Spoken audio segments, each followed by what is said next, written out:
Oh.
Thanks. I don't think I slept last night. I think that might be my other problem. I was looking at my sleep thing on my watch, and it said that I didn't sleep from like. I mean, I knew I was up for like an hour from like midnight until 1, but I went to bed at 9.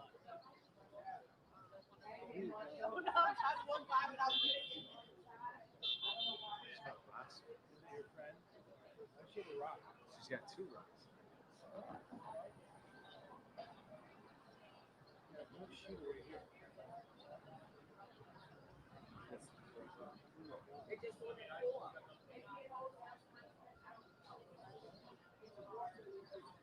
What is going on?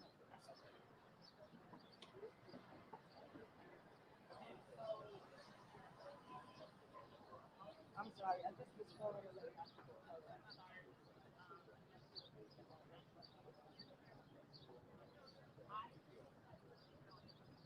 don't trust her. I thought she was going to go. I thought she was too.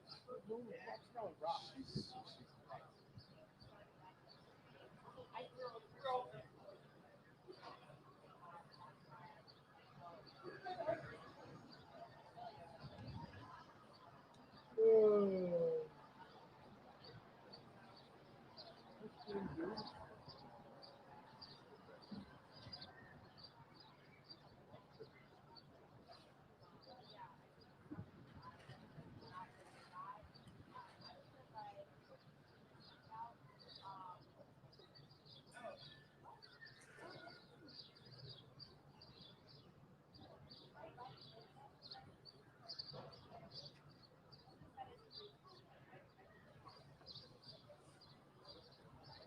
Oh,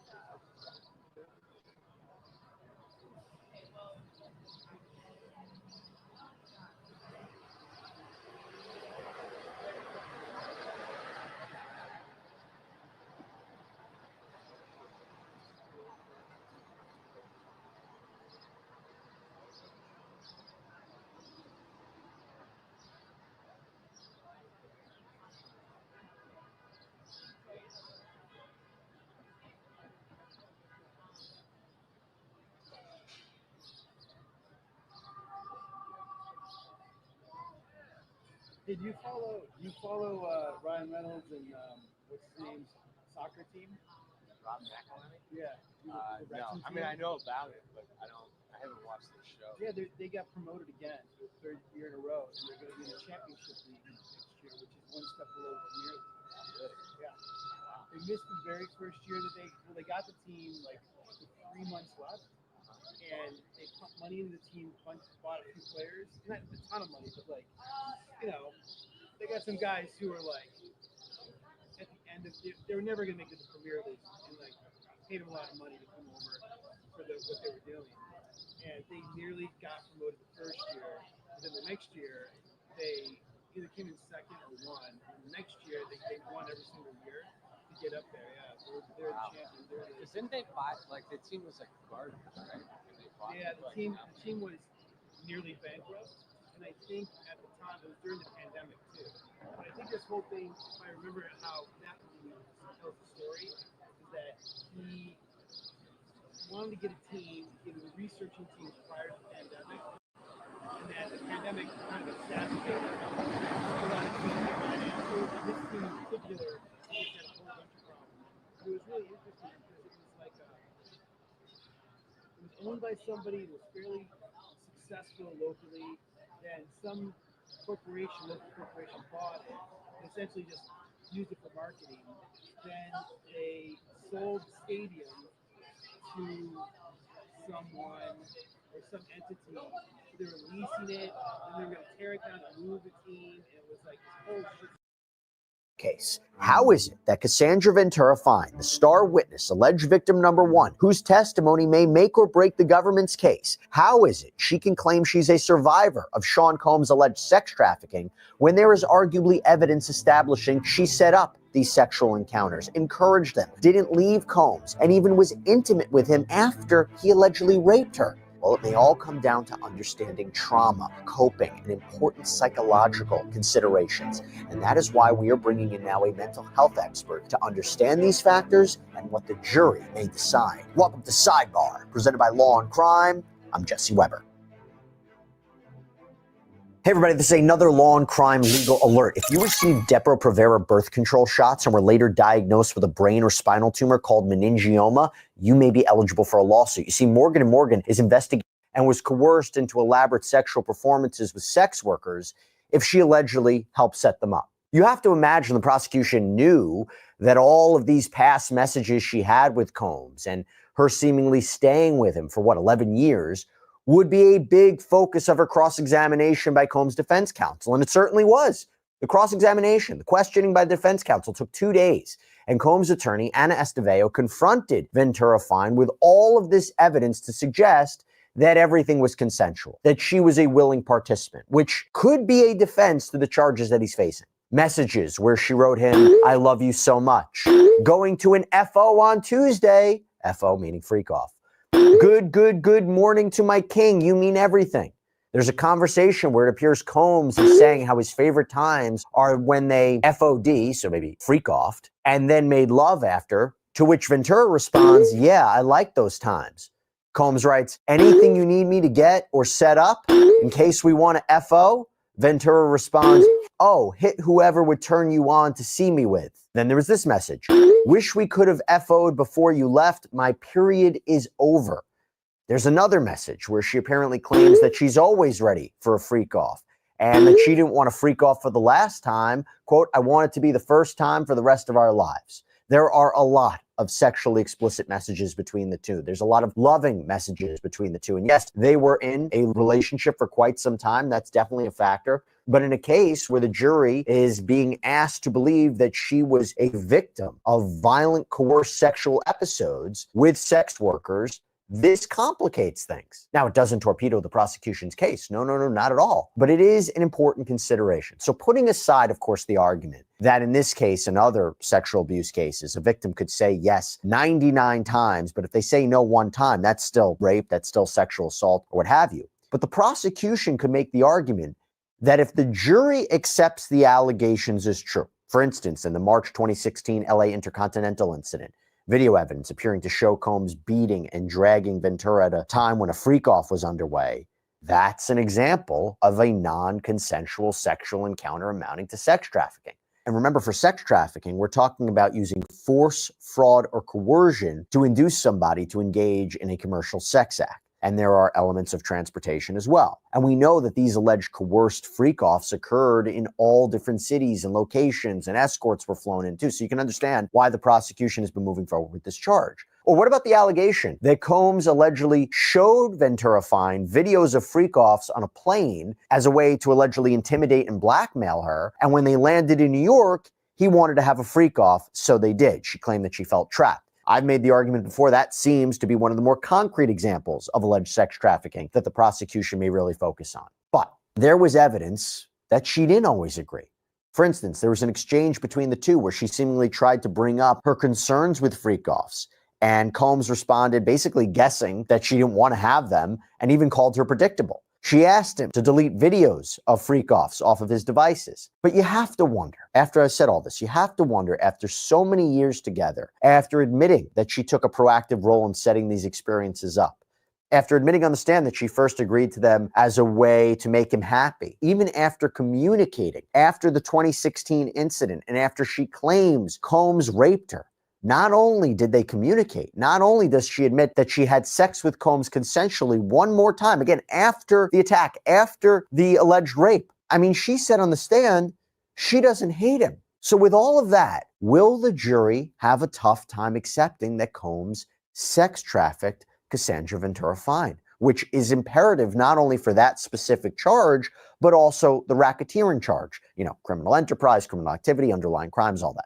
And we know the defense also pointed to issues of jealousy and whether Ventura Fine had a financial incentive to accuse Combs. Remember, she sued him and settled. She also testified that she's expecting a $10 million settlement from the LA Intercontinental Hotel. Actually, she also testified while crying that when talking about the purported $20 million settlement with Combs, quote, "I'd give that money back if I never had to do freak-offs. I would have agency and autonomy. I wouldn't have had to work so hard to get it back."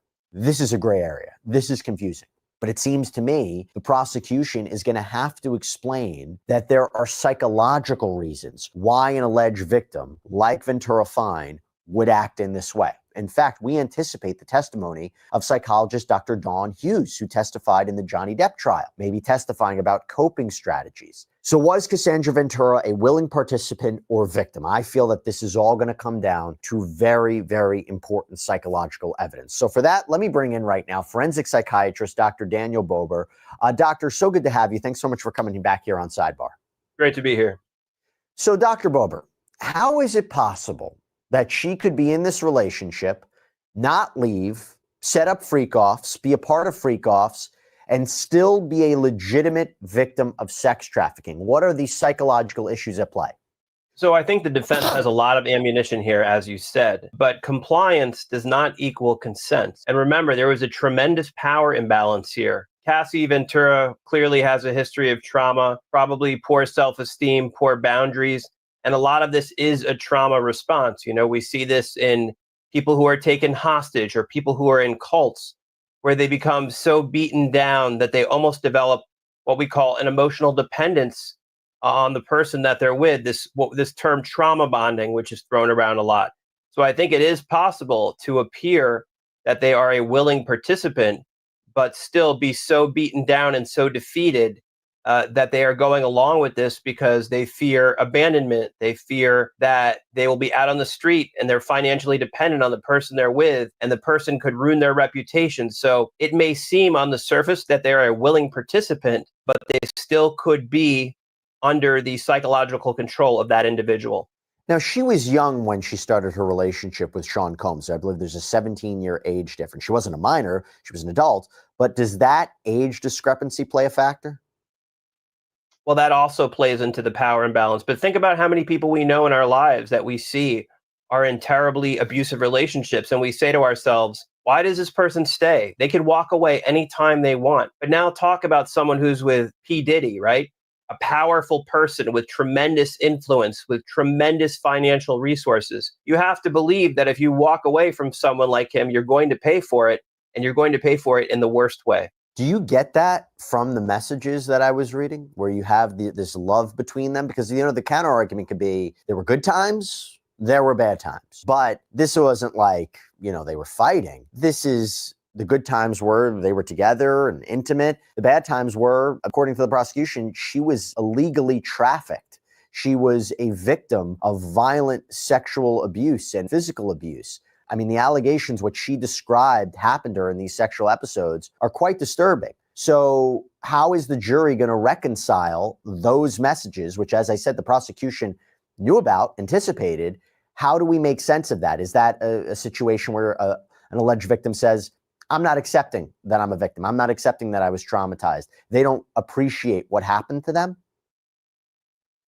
So one person could look at it and say there's good times and there's bad times, and another person could look at it and say this woman did whatever she needed to do to survive, right? She knew that she had to go along with this. Maybe those times that seemed loving over text, maybe she was just saying that. Maybe she didn't really mean it. That's an alternative theory too. There's this concept of cognitive dissonance, right? Where we have conflicting feelings, values, and emotions. We know that someone has hurt us, but then we say, but he must really love me. So it's things that we go through in our minds, normalization and rationalization, so that we can make it through our everyday lives and be in situations which may be highly traumatic, but we have to survive. And so this is the mind's way of protecting itself in that situation. Are these coping strategies? Is this what, when we're talking about what Dr. Dawn Hughes may testify, are these coping strategies?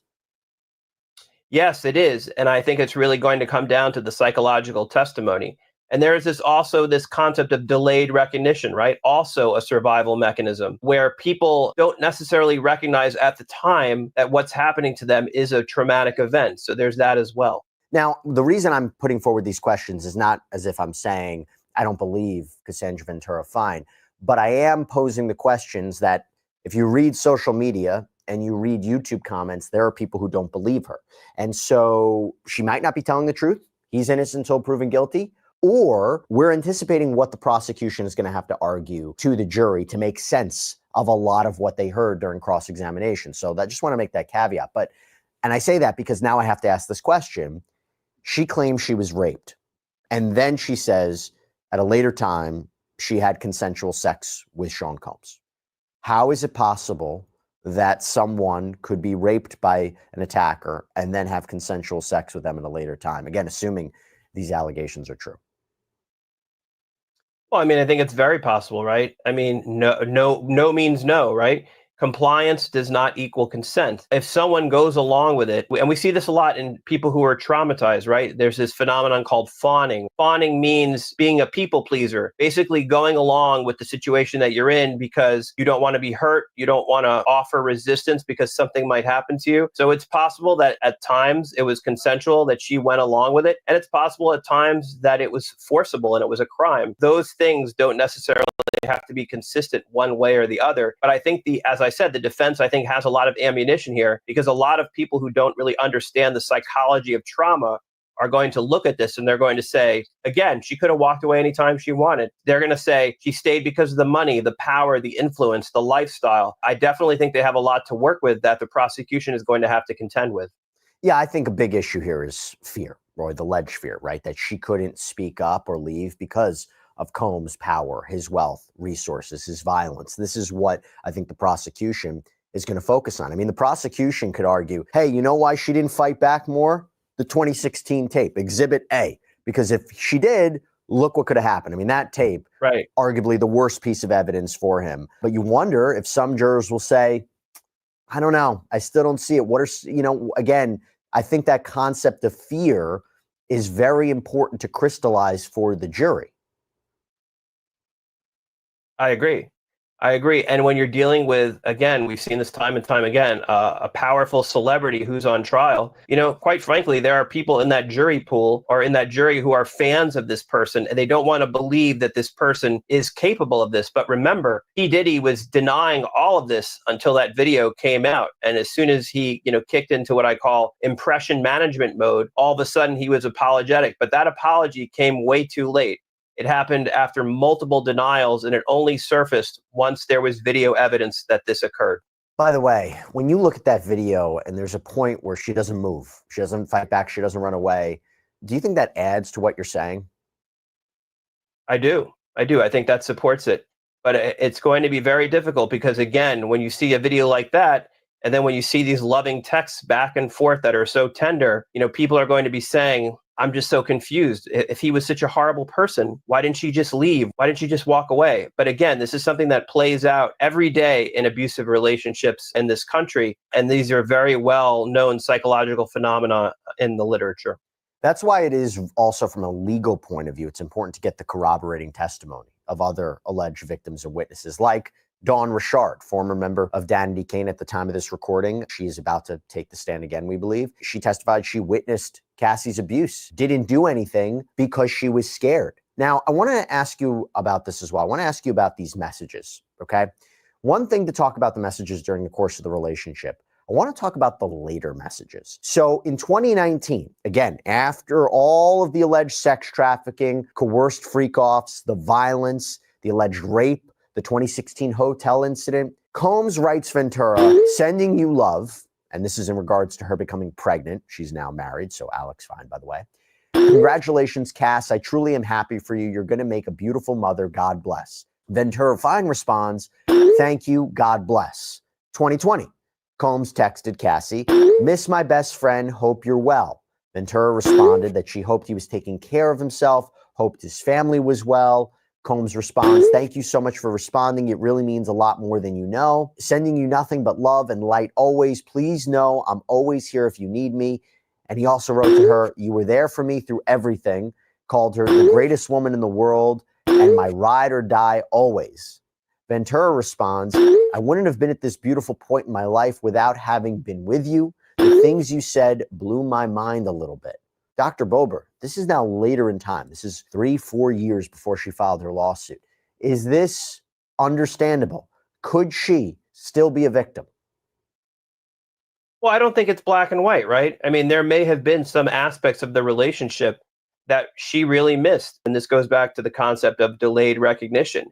Maybe at the time she lacked the perspective, the emotional maturity to really see that this was trauma that she went through, that she was trafficked, that she was sexually assaulted, that she was degraded and humiliated. Maybe at the time, this all became normal to her because it was happening so often. And maybe only in retrospect could she look back and see that she was traumatized. But I don't think it's a black or white situation. And I do think that in some perverse way, she did love him. She did feel connected to him.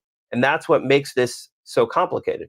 Well, one of the other issues that came up during her cross-examination, and I wonder if it's an issue that's going to be amplified more, surrounds her therapy for possible PTSD. This was something the defense had asked her about. There is a part that concerns how to recall past memories, possibly traumatic memories. It's called apparently neurofeedback therapy. There's, quote, eye movement desensitization and reprocessing. So Ventura Fine described it as, quote, for instance, you're getting, I don't want to talk too much. If you're getting beat up and couldn't walk out of a room, you get to walk out of the room in that healing. And you wonder if the argument will be she isn't necessarily recalling what actually happened to her, but the memories are tainted. The memories are manufactured. Your thoughts on this? I mean, I feel that's where the defense was going. I do. But again, EMDR, eye movement desensitization reprocessing, is a well-known therapy for people with trauma.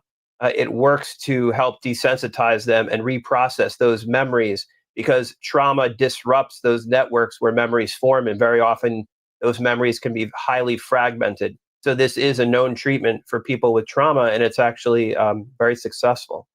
But that's what could lead someone all those years later to look back and say, wait a minute, I was a victim. I realized what happened to me. Because now they're able to put it in perspective and see it for what it was, whereas at the time they couldn't see that. Because the one thing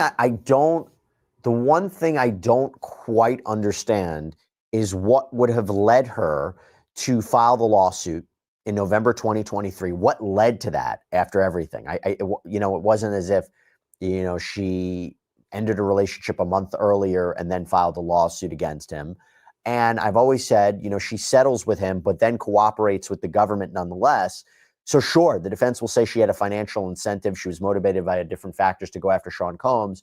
But I am curious. I think that actually hurts the defense's argument. I think it helps her credibility. And I mean, that's my perspective from a legal point of view. But let me ask you this. Dr. Bober, this is a tough situation because How does a jury sort this out? What do I mean by that? You can have an alleged victim say, it may look like I was fully on board, but that's not how I was feeling on the inside.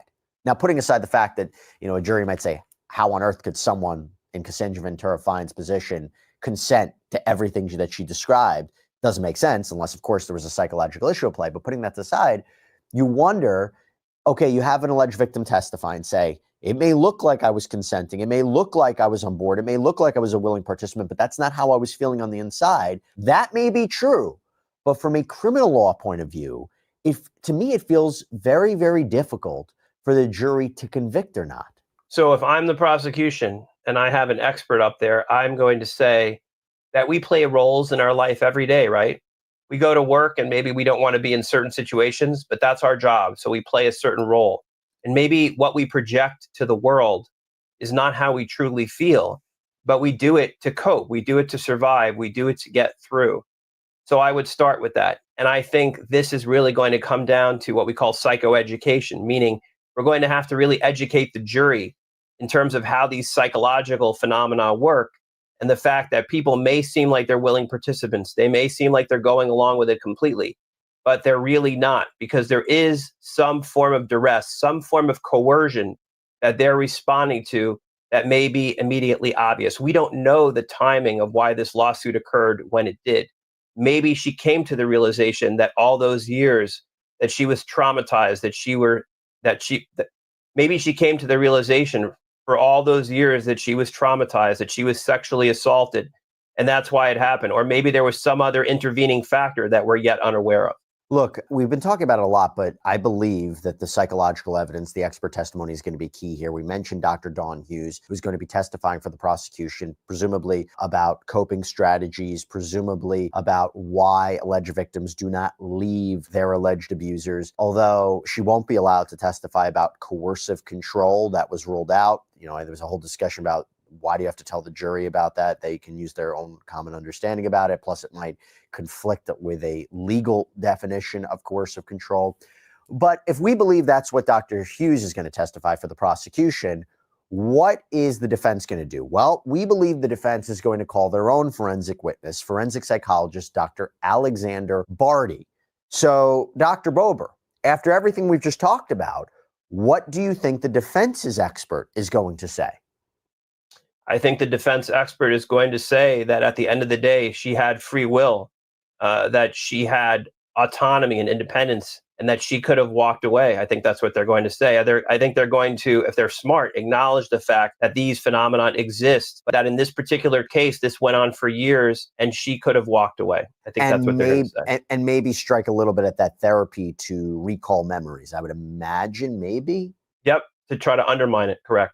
Battle of the experts. Once again, look, I think that this is a very, very important issue in this case. And I've said it before, I'll say it again. You can make the argument that this case rises and falls based on the testimony of Cassie. So this, to me, feels like a central issue. I'm happy we had a chance to talk a little bit more about it. Again, for anybody who's watching this, and I was putting these questions, I don't want it to make it look like I don't believe Cassie Ventura Fine or whatnot. I'm raising the questions that will definitely come up by both the prosecution and the defense. It's something that I think the jury is going to have to wrestle with when they go back to deliberate in, 7 weeks. Dr. Daniel Bober, thank you so much for taking the time. Really appreciate it. Thanks, Jesse. And that is all we have for you right now here on Sidebar, everybody. Thank you so much for joining us. As always, please subscribe on YouTube, Apple Podcasts, Spotify, wherever you should get your podcasts. I'm Jesse Weber. I'll speak to you next time.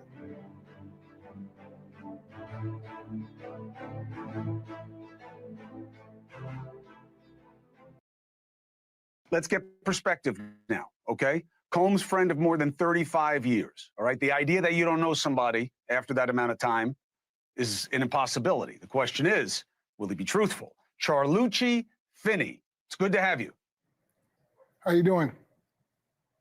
How you doing? I'm doing well. Appreciate you taking the time. I see by what you're wearing that you are a strong supporter indeed of Diddy, as you have been since this first started.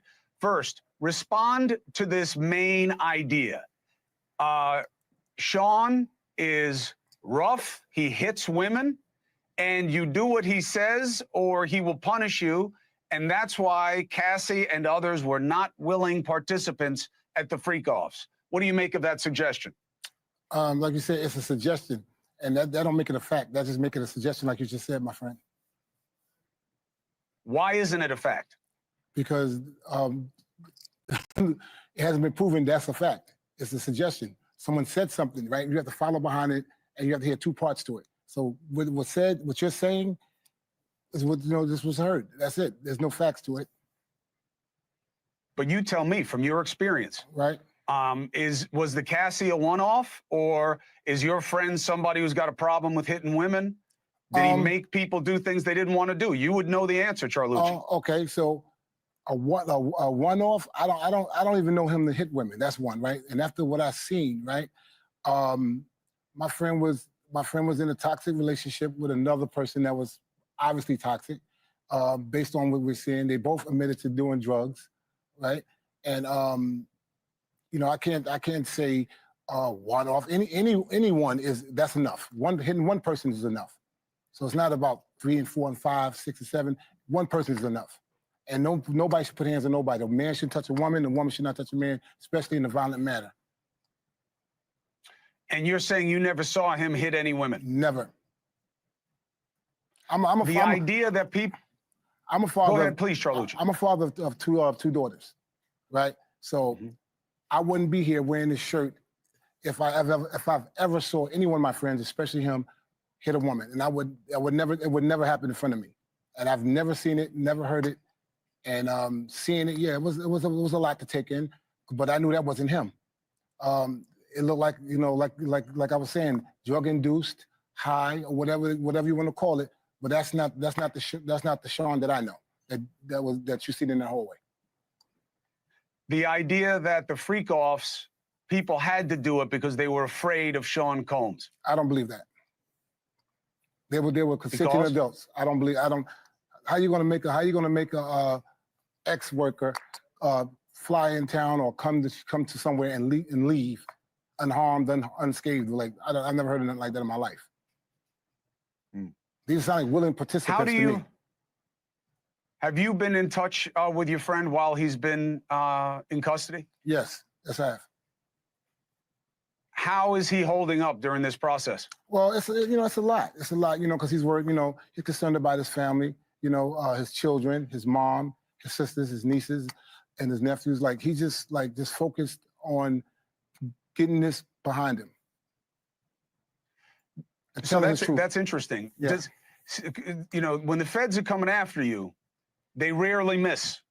How burdened is he that if they want to get him, they're going to get him? And how does he process that? It have to be something to get. You have to have sex trafficking. You have to have racketeering. All I've been hearing is domestic violence. That's all I've been hearing. Has he talked to you at all about what happens if they make the case and he loses? No, he's not thinking like that. We stand prayed up. That's what we're doing. We stand prayed up, and the evidence is going to show that he's not guilty of these crimes that they're alleging. He's not having those mind games of what happens if I'm in here for the rest of my life? He's not thinking like that. Well, I think like that. You would have to actually do the crime to do the time, right? So we 1,000% are in belief, and we know that he's innocent. They have to prove them charges. So people are watching this right now, right? Yes, sir. Let's assume they're open. They only know this guy as the superstar that he is, and you know what they have heard about him, that he was having these parties, he was bringing people in from all over the place. Some of them wanted to be there. The allegation is some of them didn't want to be there, or they were sexually abused by him and they couldn't say anything because of how powerful he is. Okay. What do you want them to know about the man that you know? He didn't bring anyone in. If you was following the case, and I'm quite sure you have, Chris, Cassie brought the people in. Cassie, that's what she did. So a sex worker never said that Sean brought them anywhere, did anything. And as far as being scared, that just mind-boggling to me. I don't believe that at all. Everybody was willing, consenting adults. And this is what his defense team is going to show and prove. Charlucci, I appreciate you coming on to give this perspective. It's important for the audience, and you know how to get us if you have anything that you want to say. Yes, sir. Thank you so much. Thank you for watching. Subscribe below and download our News Nation app right now on your phone, and you will get fact-based, unbiased news for all Americans.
Cassie Ventura's former best friend, Carrie Morgan, in the Sean Diddy Combs sex trafficking trial. That's where we're headed. Outside the courthouse is Court TV legal correspondent Kelly Craft. Before we get to the latest witness, let's start with Don Richard. How did that end? Last we checked in with you, Kelly, the gloves were off. The defense was on the attack. Hey there, Ted and Julia. The gloves definitely were off. And after I did my last hit for Court TV, I made my way back into the federal courthouse. And as I was making my way inside, that's when Dawn was walking outside. So I was very close with her. She was standing there with her counsel. They were walking very slowly and chit-chatting back and forth very softly about her testimony. And as I mentioned, I would not have wanted to be her on the stand, especially under cross-examination. So after my last hit, then we had the redirect. So what they tried to do, what the federal prosecutors tried to do on redirect, is to clean up some of that testimony, talking about exactly what was the context surrounding you, again, reaching out to Sean Combs after you had witnessed several altercations between him and Cassie Ventura. Why were you reaching out? And she was indicating that she was reaching out because a friend of hers, the former member of the band that she was in, that was that Diddy Dirty Money that she was in with Sean Combs, was a trio. And she said her friend had wanted to get that band back together again. So that is why she was reaching out to Sean Combs. So that was kind of how that was handled on the redirect, the recross, back again, asking, so you were afraid for your life. You thought Sean Combs was going to kill you, but yet you continued to reach out to him. She had to say yes. Riveting testimony, Kelly. Let's talk about who's on the stand right now. Carrie Morgan, a longtime, really childhood almost friend of Cassie Ventura, and now no longer her friend. What can you tell us about that testimony and how it's starting out? Interesting start to her testimony, Julia, because she got on the stand. So she met Cassie when they were 15. Cassie was 15. She was 16. They began modeling with one another. She talked about her confidence, how Cassie was very confident and proud and had a spark. But eventually she lost that, she said, when she began to date Sean Combs. One of the things that was interesting right out of the gate is the federal prosecutor was asking her if she wanted to be there to provide testimony. She said no. Why are you here? Because I was subpoenaed. Really, why don't you really talk to Cassie anymore? Because she asked if she still talked to Cassie. She said, no, we haven't spoken since 2018.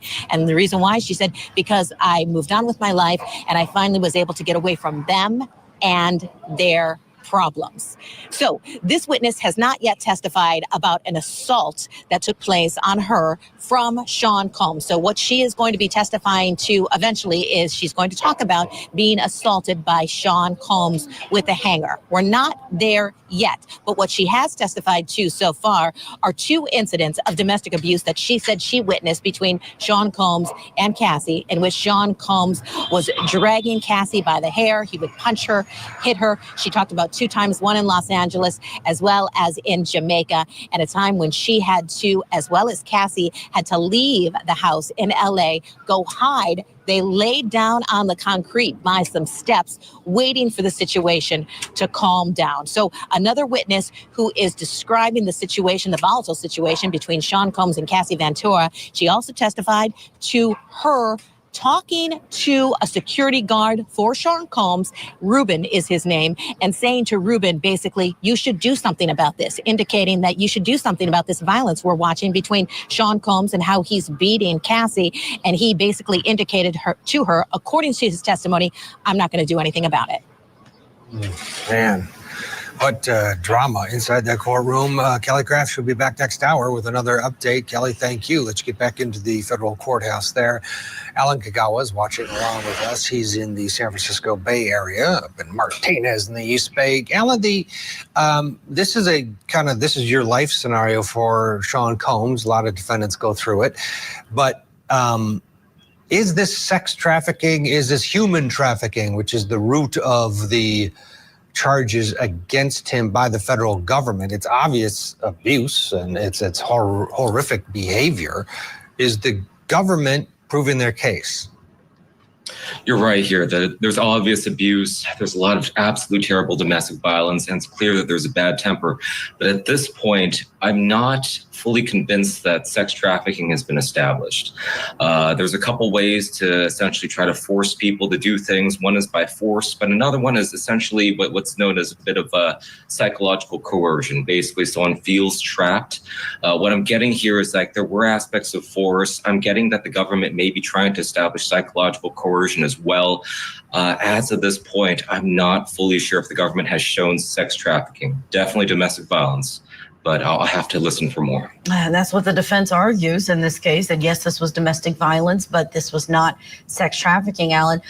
Let's talk about Carrie Morgan on the stand. She's someone who separated herself from Cassie and from Sean Combs.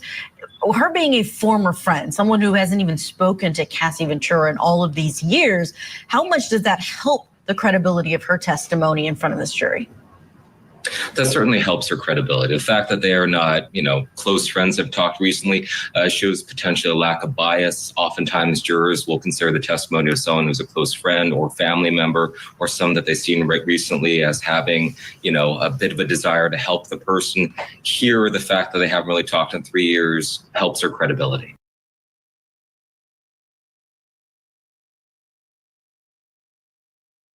We're back here with Elizabeth Milner, who is our in-court reporter for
still there, isn't it? Is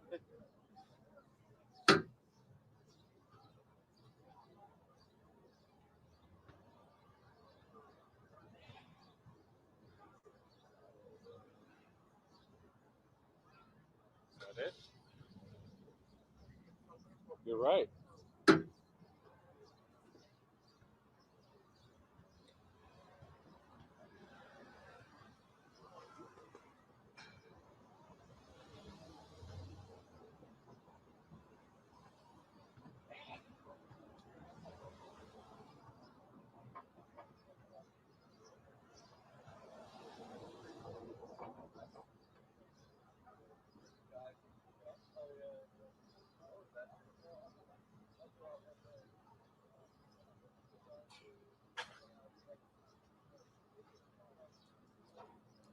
It's right there. It's got to come this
way. Trial.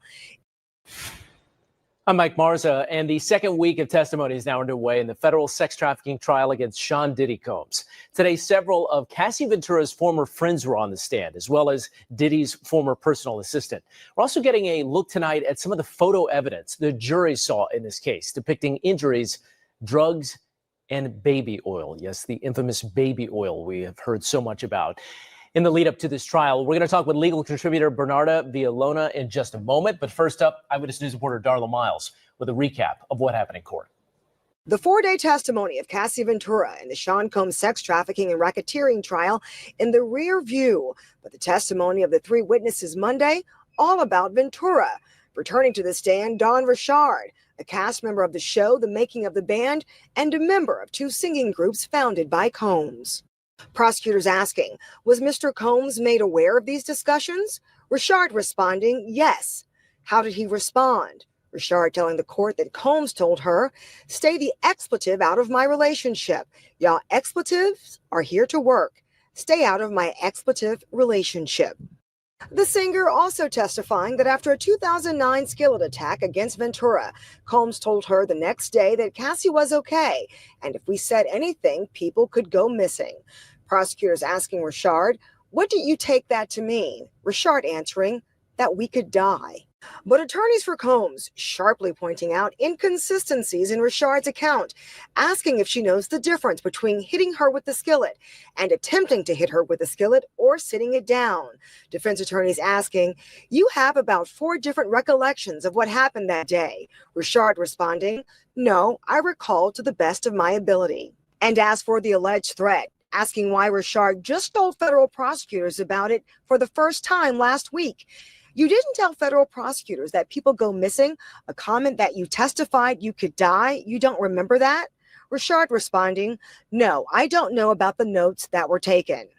Also Monday, federal prosecutors releasing evidence in the case for the very first time, baby oil in Ziploc bags and pictures of Ventura's injuries, including a fat lip after the 2016 hotel assault. Today, we also heard from Carrie Morgan. She and Cassie Ventura were best friends almost 20 years. She testified that after that 2016 hotel attack, that Sean Combs came to Cassie Ventura's home. He was beating on her front door with a hammer. They never answered the door on that. And they say their friendship came to an end in 2018 when she said she was assaulted by Combs. And Cassie Ventura told her she was over-exaggerating and milking it. Darla Miles, Channel 7 Eyewitness News. All right, thanks to Darla. Now we're joined by ABC News legal contributor Bernarda Villalona. You know, we were talking about that moment right there in court. You were in the courtroom today. How did that play with the jury? So I think that was definitely a shocking part of today's testimony because it's something that the jurors had not heard in opening statements. So for the first time ever during this trial, they were hearing that Sean Combs went to that apartment and was banging on that door with a hammer, trying to get into Cassie. Now, why is that so important? Because remember, you have that sex trafficking count by force, fraud, or coercion. Now, by Cassie saying when she initially testified that, look, when she was beaten, there was a freak off happening inside of that hotel room and that there was a male escort that was there and that he was trying to drag her back in.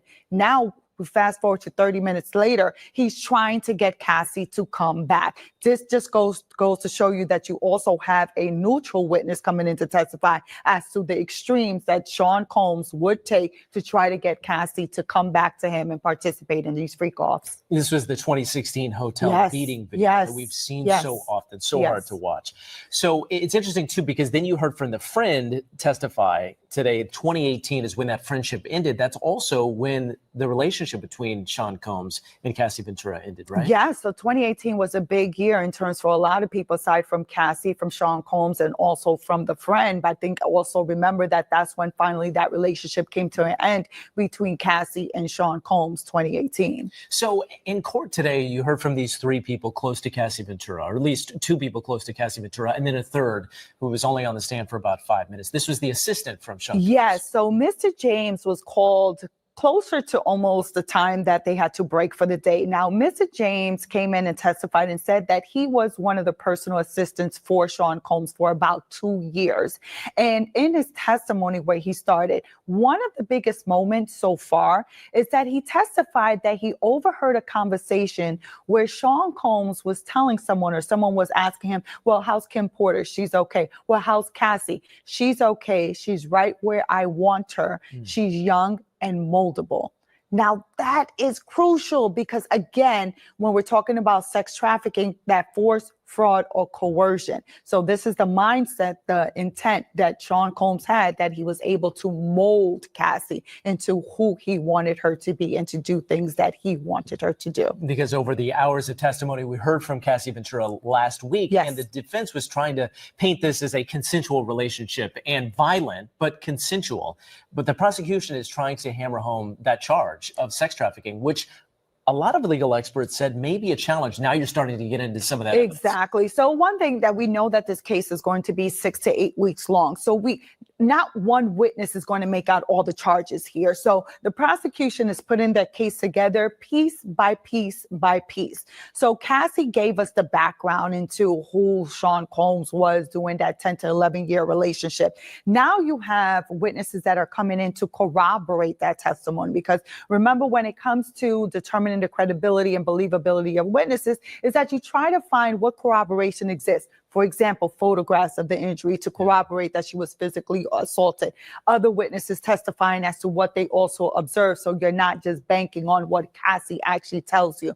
But this personal assistant, I'm curious to see, because the prosecutor is still trying to put together this criminal enterprise and the people that were part of this enterprise, that Sean Combs is the leader of this enterprise. We see the baby oil there. Yes. And the knife. So let's talk about these two pieces of evidence here, because when this indictment first happened, we heard so much about the baby oil. Yes. How did that play with the jury? And then also this knife. What was the story behind the knife? So the story about the knife, this is something that came up last week, that in terms of, there was one instant that Cassie was scared to the point when she was in her apartment, she actually put a knife by the door to kill 2 birds with 1 stone, right?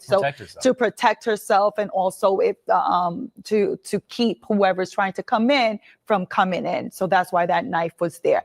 But in terms of the baby oil, so finally we got more insight and we got photographs of the actual baby oil, but we know the baby oil was part of the freak-offs, not that the baby oil was laced with any type of drug. So that definitely rumor was cleared up. Because that was floating around. Yes, that rumor was cleared up. Look, the baby oil specifically was for the glistening effect supposedly Sean Combs liked for Cassie, as well as the male escort to be glistening and shimmering with baby oil. Again, graphic details that the jury's hearing. We expect also this case to get more in the weeds, if you will, because they're trying to prove this. What can we expect in the days and weeks to come? Well, we're still waiting on victim number 2. So victim number 2 is Jane. She's testifying under a pseudonym. So as you know from the indictment, there are 2 main victims, that being Cassie and victim number 2, and that's going to be Jane. So we have to get into what happened with Jane since she's charged on the indictment. So that's going to be a big moment. Jane, I'm sure, will be on the stand at least for 2 days to testify about what happened with her.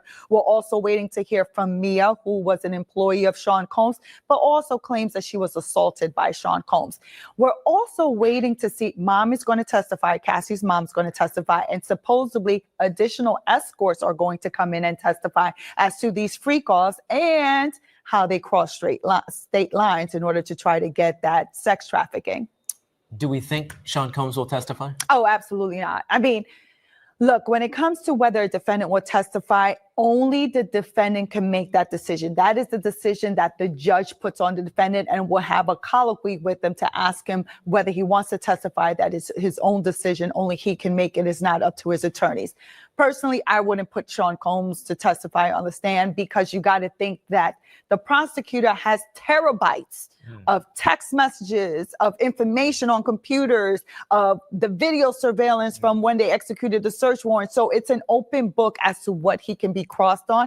And when you're being cross-examined, you can't raise your hand and try to tap out and say, attorney, stop the questioning. No, it's an open book. So no, it's a wild card. And a long way to go, Bernarda. Thanks for your Yes, perspective as thank always. you. Appreciate that. As we mentioned, testimony continues tomorrow in this case. We will, of course, be there. So stay with Eyewitness News and ABC7 NY. We have a real-time blog, by the way. If you were on the go, you'll get the details that Bernarda's collecting in the courtroom and all of our teammates out there. So follow that at ABC7 NY.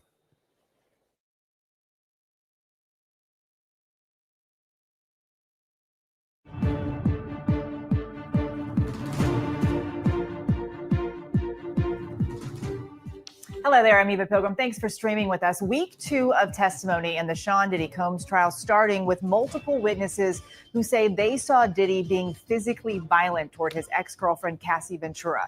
And for the first time, the public can see the stark visual evidence of the violence Cassie testified that she suffered at the hands of Combs. We want to warn you that some of these images can be disturbing. The government releasing a new batch of images showing injuries Cassie described, plus thousands of dollars of cash found in a fanny pack, drugs, and baby oil, all allegedly used during the sex parties witnesses have detailed. Earlier in the day, Dawn Richard, a former member of the girl group Diddy Kane, wrapped up her testimony against Combs. She allegedly saw Combs abuse Cassie multiple times and urged Cassie to leave him. She testified about one incident saying, quote, Puff and Cassie were in the hallway arguing. He punched her in the face. Sean Combs punched her in the face. But on cross-examination, the defense questioning Richard about changing her story several times over the years. Also taking the stand today, Cassie Ventura's former best friend, Carrie Morgan. She described witnessing Combs assaulting Cassie twice, the first time in a home Combs was renting in the Hollywood Hills. Morgan testified that, quote, I saw him push her. I'm pretty sure he hit her. The second time allegedly happened in Jamaica. Morgan says they were in the bar area of a home when, quote, I heard her screaming. She recalled guttural, terrifying screams. Combs faces the possibility of life in prison if convicted. He's pleaded not guilty and has denied all wrongdoing. We have our team of reporter and analysts closely following the case from inside the courtroom. Coming up a little later, we're joined in the studio by one of Sean Combs's close friends who has been at court every day of this trial. But we begin in Lower Manhattan with our chief investigative correspondent, Aaron Katursky. He was in court all day. He joins us now outside the federal courthouse. Aaron, former Diddy Kane and Diddy Dirty Money member Dawn Richard back on the witness stand today. She says she saw Diddy punch Cassie Ventura in the face. What was the reaction in the courtroom? You know, I think this jury has heard so much already that has been so graphic and disturbing that any one instance either hasn't necessarily caused a reaction. The jury was much more interested, I think, in the cross-examination as her accounts were challenged. But this involved a festival in Central Park where apparently Diddy Dirty Money was going to be announced as a band. She and her bandmate, Kalina Harper, were with Cassie Ventura getting ready in a bathroom in Combs's home, his apartment, she testified, when heard screaming, and then with a closed fist saw that Sean Combs had hit Cassie Ventura in the face. And what was notable was how she followed up the testimony that Cassie started crying, came into the bathroom, and immediately started putting on copious amounts of makeup, and she wore sunglasses to the festival to try and cover up the injury. And Dawn Richard said she and Kalina Harper donned sunglasses also, a form of solidarity. There were some things, Aaron, that Richard was not allowed to talk about on the stand. Talk to us about this. Yeah, the defense had tried to limit the scope of her testimony, in some cases successfully, because the defense believes that much of Richard's account and much of the prosecutor's whole case is based on gossip about what people heard, about stories people would tell about Sean Combs. So she couldn't get into any of that. But what she witnessed, she said, was Sean Combs try to take a swing at Cassie Ventura with a frying pan, the instance where punched her with a closed fist, and then another instance in Los Angeles that she said she witnessed when Sean Combs punched Cassie Ventura in the stomach at a restaurant. They were there having dinner with other celebrities, she said, to include Usher and Neo at the time. You mentioned the jury was much more interested in what happened during her cross-examination. What happened? The cross-examination involved defense attorney Nicole Westmoreland challenging Dawn Richard's memory and her accounts, which she noted in some cases changed up to 4 times when she recalled specifics one way and then another and then another and then another. And finally, Dawn Richard said she was recalling things to ability, but the defense sought to portray her as someone whose memory could not be relied on by the jury, somebody who was out for money, who sued her, Sean Combs, in civil court, and somebody who may have been out more for revenge because she was angry that Sean Combs eventually dismantled the 2 groups she was part of, Diddy Dirty Money, and before that, Diddy Kane. I also want to talk about the reported freak-off in 2016 at the Intercontinental Hotel in Los Angeles. That came up again today. Carrie Morgan was on the stand. That was Cassie Ventura's former best friend. What did Carrie say happened after that incident? Cassie Ventura left the Intercontinental Hotel went back to her apartment, her home, and there was Carrie Morgan waiting. She said immediately she saw the black eye that Ventura had testified Combs gave her after the freak-off got violent, and the whole reason why then the subsequent assault in the hallway happened. And then Carrie Morgan said about a half hour later, Sean Combs starts banging on the door with a hammer. It was not let in, but she said she heard him yelling, finally called some of Combs' staff members to try to get him to leave. Police were called, but Cassie Ventura said, and Carrie Morgan backed this up, that nothing ever came of it because Cassie Ventura refused to say anything about Sean Combs and what happened to her. Aaron, I have to ask you, because Combs was sitting just feet away from Don Richard and Carrie Morgan in court today. How did he react to seeing them and hearing all of this? He's been an attentive listener. In some cases, he would shake his head or nod along or consult with his lawyers, scribbling a lot of notes. This was an important part of the testimony because it made a turn, Eva. The jury had heard from Cassie Ventura directly about, in rather explicit terms, a lot of the sex acts. But the prosecution's whole case is that she was coerced into that sex because of the violence, the kind of violence that both Don Richard and Carrie Morgan said they witnessed. Now, the defense says there are other reasons for the violence. Jealousy, drugs, didn't have anything to do with coercing her into sex. But the prosecutors want the jury to hear these accounts to say that Cassie Ventura was not only telling the truth about being beat up, but that she had reason to then go along with Sean Combs' sexual demands. Aaron Koturski for us there outside the courthouse. Thank you so much, Aaron. And let's bring in ABC News legal contributor and criminal defense attorney and former prosecutor Bernarda Villalona, who was also inside of that courtroom today. Okay, so I want to start with just big picture today. What were some of the moments that stood out to you? So big picture today, just like how Aaron stated. So in terms of the biggest moment, one of the biggest moments is when Carrie Morgan testified. And when she specifically testified is to give us the back end of what happened after that Intercontinental video. So she states that Cassie was in the house and of course had that visible black eye. But in addition to that, that while she was sitting there, that Sean Combs came to the door banging with a hammer continuously to the point where officers responded to the location hours later. But guess who didn't call the police?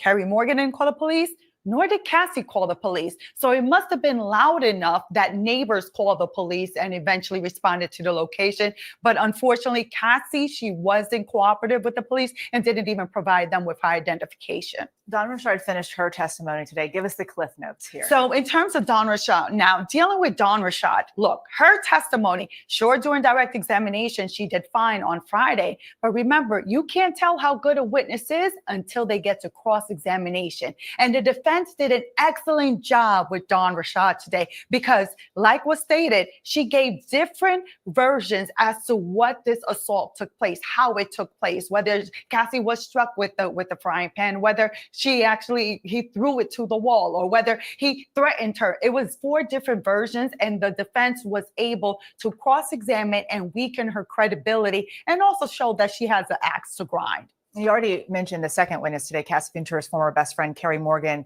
What did Carrie have to say? So let me tell you, Carrie Morgan is crucial. And she came crucial because she comes off as credible. Because one of the first statements that she made is that she came here because she was compelled to testify. She no longer speaks to Cassie Ventura. They stopped talking in 2018 after this incident having to deal with where she was assaulted by Sean Combs, where Sean Combs grabbed her by the neck and also threw a wooden hanger at her. But also that it led to Cassie giving her $30,000 so she wouldn't say anything about that specific incident. And that was the end of their relationship. She also corroborated 2 of the assaults that took place, having to deal with Cassie in terms of her being drugged and as well as her being punched. So she corroborated a lot of the testimony, but she came off as a neutral witness. And the defense wasn't able to break her as they wanted to, but was able to say that, look, it was still a loving relationship. People have been critical of the defense. How do you think they did today on cross? So today they were able to rebound. Now this defense, so we're looking at Mark Agnifilo. Mark Agnifilo was a person who cross-examined Carrie Morgan. So remember, with every witness, you're not going to get a Matlock moment. But he was able to get bits of pieces from Carrie Morgan in the sense of saying, like, look, they were in a loving relationship. You know, you had told them to break up, but you also told them to stay together because of how much they loved each other. Also was able to get, like, look, there were a lot of good times. There were a lot of fun times. There were a lot of party times. This was something that was normal amongst each other, but they did great today. Let's talk about what we're seeing today. Photos from Diddy's 2016 hotel room from the Intercontinental have now been entered into evidence.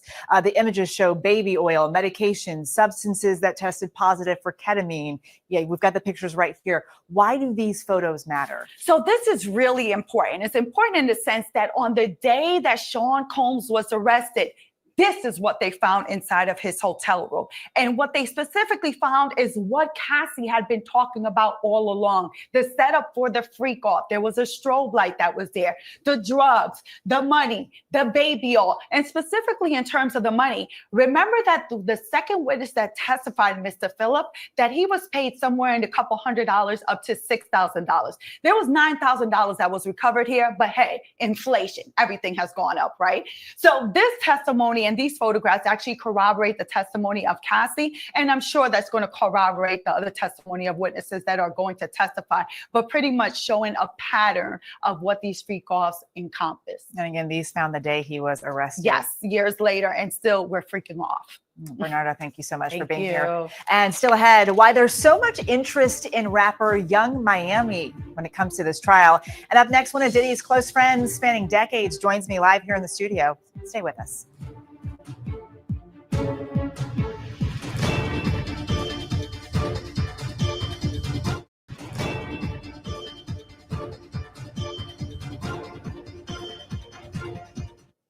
Welcome back. You are watching Burden of Proof, the case against Diddy. Tonight, a glimpse into Sean Combs' inner circle as the hip-hop mogul faces sex trafficking and racketeering conspiracy charges, all of which he has denied.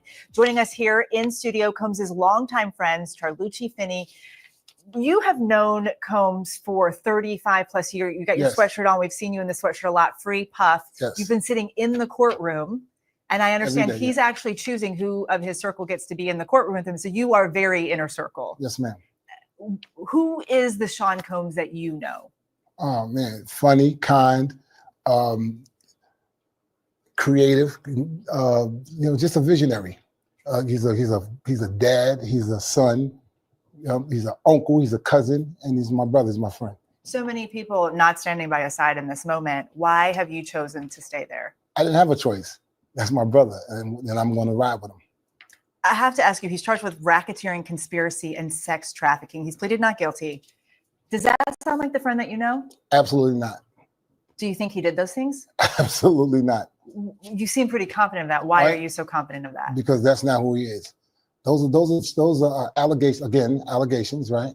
And they have to prove the allegations. They have to prove that. I've seen nothing, and no one else seen that. The only thing you're hearing about is domestic violence. You're not hearing anything about the sex trafficking. You're not hearing nothing. I'm waiting for I'm waiting for the government to show us everything that they promised us. When I mean us, I'm talking about the viewers, friends, family. You said he did all these hellacious and crazy things. I want to see it. Let's talk about some of what we heard in court. We've heard that testimony from Cassie, a lot about how he's controlled her life. Did you know him to be a controlling man? Not really. I mean, he's pretty fair. I mean, choosing the nail polish and the clothes and the when you're in the music business, right, and you're creative and you're an executive producer, you can't just have your artists just running out, just any way they want to look. It's a look they have to have, right? She has to be clean. Her nails have to be done. Her hair has to be, it's a certain style you give the artist. And Bad Boy had a certain type of style that the artists presented. They represented Bad Boy. Where was the line between artist and his girlfriend? You would have to ask them on that. I don't know. But all I know is that when you're developing an artist, you have an idea of how you want that artist to look. I mean, Prince didn't really walk outside with chaps with his butt out. He really didn't walk around the street like that, right? But that was his image, and that's what he needed. Michael Jackson didn't walk around the way he did when he walked on stage with the one glove and the shiny stuff. It's the image. Mhm. And, you know, you have to stick with that image. If you're trying to create an artist a look, you have to go with the look.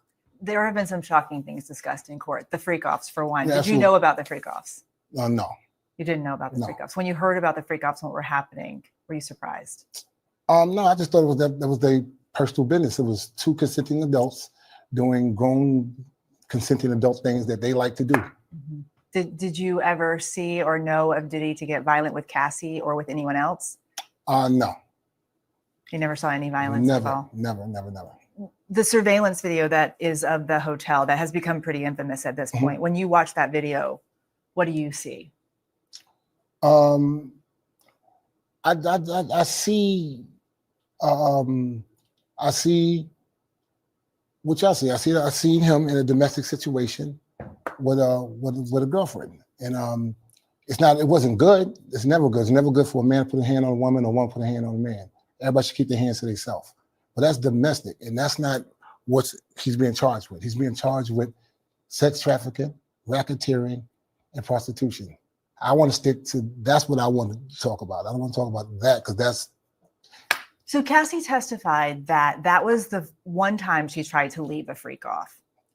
The defense has said she was free to go. Do you think she was free to leave? Yes, I agree with the defense. They know more than I would know. That's not my area of expertise. But looking at it and understanding and hearing the testimonies, yes, I agree with them. The drug addiction, the drug use, did you know about that? No, I did not. Did you hear about the overdose? Did you have any idea? Never heard about that. You guys are pretty close. I mean, Yeah. 35 years. Yeah, but certain things, you don't tell the closest people everything. You tell them some things, but you don't tell them everything because there's a life and there's a private life, and that was his private life, and that was their private life, and they shared that moment amongst them too. I have to ask you because people have noticed you and Sean Combs exchanging looks in the courtroom. Yes. What are the looks about? He's telling me, don't worry about him. He's okay. He's focused. He's selfless. So he's concerned about how I feel, how his sister feel, how his mom feel, how his kids feel. He's telling everybody, be calm. I don't want y'all all upset. He's in jail worrying about us. Because you've been walking his family in every day. Yes. Are you going to be there tomorrow? I'm gonna be there every day. Every day till the trial's over? Yes, ma'am. Well, thank you so much for coming here today. Thank you for having me. Coming up, Cassie Ventura's former best friend, Carrie Morgan, takes the stand, and there was a lot of interest in her online. What we know about her and why she says she had a falling out with Cassie when we come back.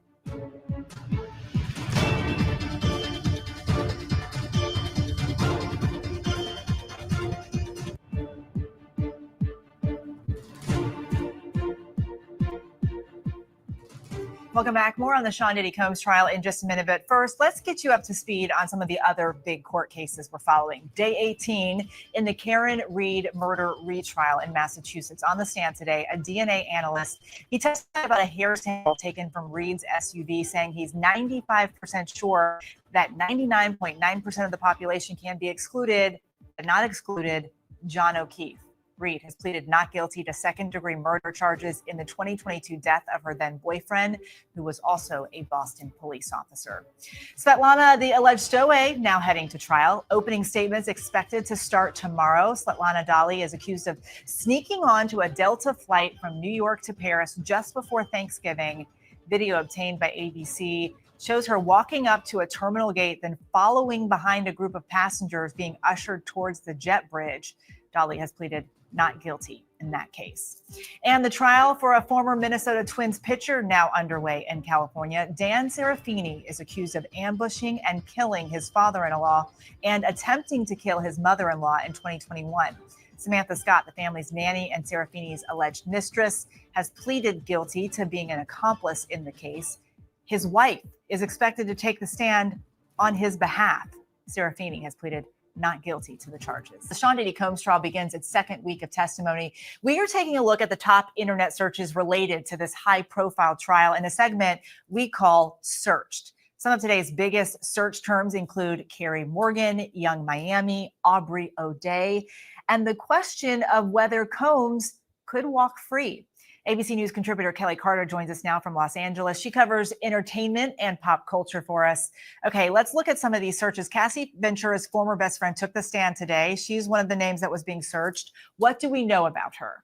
Yeah, here's what we know about her. She was a former model. The two of them met when they were teenagers and eventually lived together at some point. And she, on stand today, she testified that she was assaulted with a wooden hanger, and that action kind of ended her friendship with Cassie. But, she also talked about traveling the world, essentially with her and spending time with Cassie and Sean Combs, and said that there was love there, in her testimony today. Carisha Brownlee, aka Young Miami, coming up in a lot of searches. Why is everyone so interested in her relationship with Combs? Yeah, Young Miami, who's a city girl, and she dated Sean Combs, and not only dated him, but had a podcast on his network, Revolt Network. And in the first podcast that she had, she sat down and interviewed him about their relationship. My guess is that podcast segment is probably going way up with the numbers right now, because people are looking for clues or looking for anything that maybe the two of them would have given in their relationship that might somehow, some way shed a little bit of light about how he operates inside of relationships. Another search we're seeing, Aubrey O'Day. Will she testify? Who is she? Why could she be important? Aubrey O'Day is a former member of Danity Kane, which obviously was the group that was founded on the iteration of Making the Band that Sean Combs oversaw. Listen, the people have been wanting to see Aubrey Day on the stand because she, quite frankly, has been very vocal about what she says are problematic things with Sean Combs. She actually had a solo reality show on Oxygen about 15 years back. And I remember, because I watched every episode of that show, it ended with her making a phone call to him. He did not pick up, but she really, kind of made the point that she wanted to release herself from what she said, were burdens, being tied to Sean Combs at that time. Lastly, we have the search, could Diddy walk free?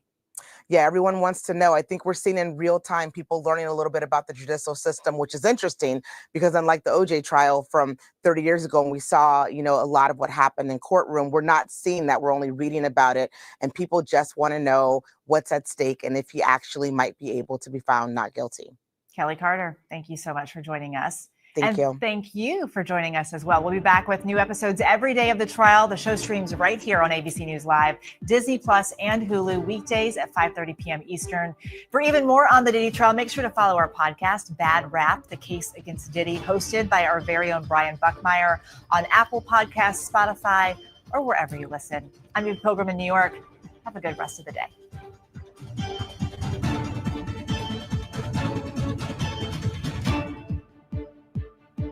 A lot of explosive testimony from Cassie, as she was the star witness in this case. But to talk more about what we can expect, I did want to bring in Randy Zellen, who's an attorney right here. Randy, we appreciate you joining us here on our Live Now for Fox YouTube stream. So I want to ask you this. Cassie's mom now taking the stand to testify on behalf of her daughter. What are we expecting from her testimony? No doubt she's going to corroborate what Cassie shared with the jurors. Well, I think that you really have to distinguish between a lawyer's analysis of evidence and a layperson's analysis of evidence.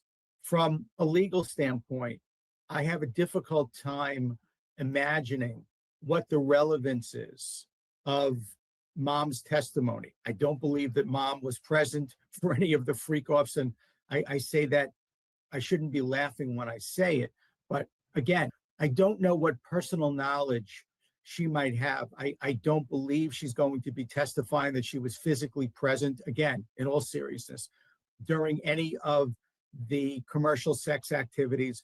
I don't think that she was present for any conversations which would be relevant to the question of, was Mr. Combs running a criminal enterprise? Was Mr. Combs forcing, coercing, or physically being violent with women in particular to force them to perform sex acts either for money or for some other benefit? And I don't know that she was present for any conversations where prostitutes were being brought across state lines for purposes of engaging in prostitution. because those are the charges. Again, he is not being charged with being a violent animal. He's not being charged with assaulting Cassie Ventura or anyone else for that matter. Those are state charges that are not before this jury. These are complicated, federal, intellectually challenging charges. They're not cut and dry. You intended to punch me, and you did punch me, and you caused me to suffer physical injury. That's an assault. That's not what we're talking about here. So I think that the mom's testimony, to borrow a phrase, is probably a lot more sizzle than steak. Yeah, so let's talk about that, because from the standpoint of the federal charges that Sean Diddy Combs is facing, it has nothing to do with, like what you pointed out, domestic violence. You know, and it was even the strategy of his defense attorneys to say, hey, look, he wasn't perfect. Yes, he was a violent offender, but that's not what he's being tried on. So when you're talking about more sizzle than steak, is it a waste of time to bring Cassie's mom to testify if the jury really isn't going to be able to use that when it comes to deciding whether to acquit or to find Sean Diddy Combs guilty? It can certainly backfire on the government, because if I were the defense, and any talented lawyer would recognize and embrace the lack of relevance of mom's testimony and essentially say, I understand what the government is trying to do here. They are playing upon your sympathy. They are pulling on your heartstrings. They bring a mom in. Mom knows that her daughter, her flesh and blood, has suffered from horrific abuse, but that is not what my client is on trial for. And really, you should look at mom's testimony as code speak for the government really not having enough evidence to convict my client of sex trafficking, to convict my client of a Mann Act violation, which again is bringing prostitutes across state lines. Not enough evidence to convict my client of running a criminal enterprise, a RICO charge. So instead of bringing you evidence to satisfy the government's burden of proof, they want you to feel badly. They want you to get emotional. They want you to get angry at my client. Don't be fooled by that. Don't be taken in on that, taken in by that. You have a right to demand that the government present to you evidence sufficient for you to find beyond a reasonable doubt that my client is guilty of each of the three charges. And by bringing in witnesses like mom, what the government is saying to you is, we really don't have it. I mean, Randy, just from what you shared with us from that defense attorney perspective, that's a very sound argument if you're trying to make the case in front of the jury saying, hey, look, they're trying to divert your attention. This is like a sleight of hand trick, if you will. And they're trying to put your focus on something that's absolutely irrelevant. I would have to imagine, though, the prosecutors know this. So why would they try and perhaps dilute their own case? Is there a bigger strategy that perhaps we're not seeing, or is this just a fumble on their end? No, it is not a fumble. It is playing the hand that the government has been dealt with. And the government recognizes that it does not have the ability to pursue what would be the most readily provable charges against Mr. Combs. Again, like assault-related behavior, charges that we would typically find in a state case if Alvin Bragg were prosecuting this case. So the government gets dealt a hand. Now they have to play it. And I think what they do with witnesses like mom is to present to the jury the overarching theme of the violence, the overarching theme of the coercion, of the duress, of the stress, of a relationship where Miss Ventura is, for all intents and purposes, a slave. And it will be up to the defense to remind the jury, hey, wait a second. I know that sounds great, but let's go back and read the text messages. Let's go back and watch the videos. Does that look like a slave? What? A slave that's been in a relationship for 10 years, a slave that's actually calling for, inviting, begging, and pleading for a freak off? Again, to your point, this is a diversion. It is a distraction. It is the government's way of kind of hoping that the jury will overlook the lack of evidence to go to each of the elements and instead just be sufficiently angry and sufficiently disgusted by Mr. Combs, where they look at the case and say, all right, we have the right guy. So if we don't have the wrong case, no big deal. So I want to ask you this, because we've been, updating our viewers right here about the testimony that we just heard from David James. He's the former personal assistant of Sean Diddy Combs. He was talking about, kind of setting the scene in hotel rooms for freak-offs, purchasing some of these items with his own credit card, stating that he felt beholden to Sean Diddy Combs because he claims that Combs had a video of him, an embarrassing video of him dancing, and he felt like Combs was using that, as kind of a potential blackmail tool. Any of that testimony, does that strengthen the prosecution's case? Or again, to your point, it's kind of like this diversion tactic that, it paints a picture, but it's not necessarily towards the charges that Sean Diddy Combs is facing? What we are talking about now is the difference between direct evidence and circumstantial evidence. Direct evidence would be that I was told that there was going to be a freak off. I was brought into a room and a gun was put to my head. And the person holding the gun said, you better go in and have sex with people or I'm going to kill you. That goes to the issue of, was I forced to engage in a sex act? And now, of course, was that a sex act for purposes of sex trafficking? That would be direct evidence. Now, we have something called circumstantial evidence.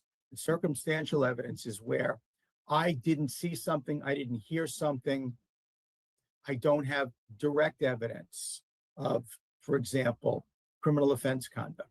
But what we can do is we can take one fact and then we can start linking other facts to get to the conclusion that we want, which is, again, the criminal offense conduct. The classic example that a judge gives in explaining to a jury the difference between direct evidence and circumstantial evidence is simply, I am in an office with windows. I look outside. I see that it's raining. I have direct evidence that it's raining. Now, let's say I'm in an office with no windows. I cannot see what the weather is outside. But someone walks into my office wearing a raincoat that is wet, holding an umbrella that is wet. While I didn't see whether it's raining out or not, I have no direct evidence that it's raining. By looking at the wet raincoat, looking at the wet umbrella, I can reasonably infer and exclude any other possibility to sometimes what people call a moral certainty. That the only thing that could be doing outside is that it's raining. So that would be circumstantial proof of rain. That's what the government is trying to do, in my opinion, here by bringing in this really extrinsic proof of, oh, I had to go buy this and I had to go do that because he had a video of me, or, oh, I had to go do this and I had to go buy that because I'm not going to get my record deal if I don't do it.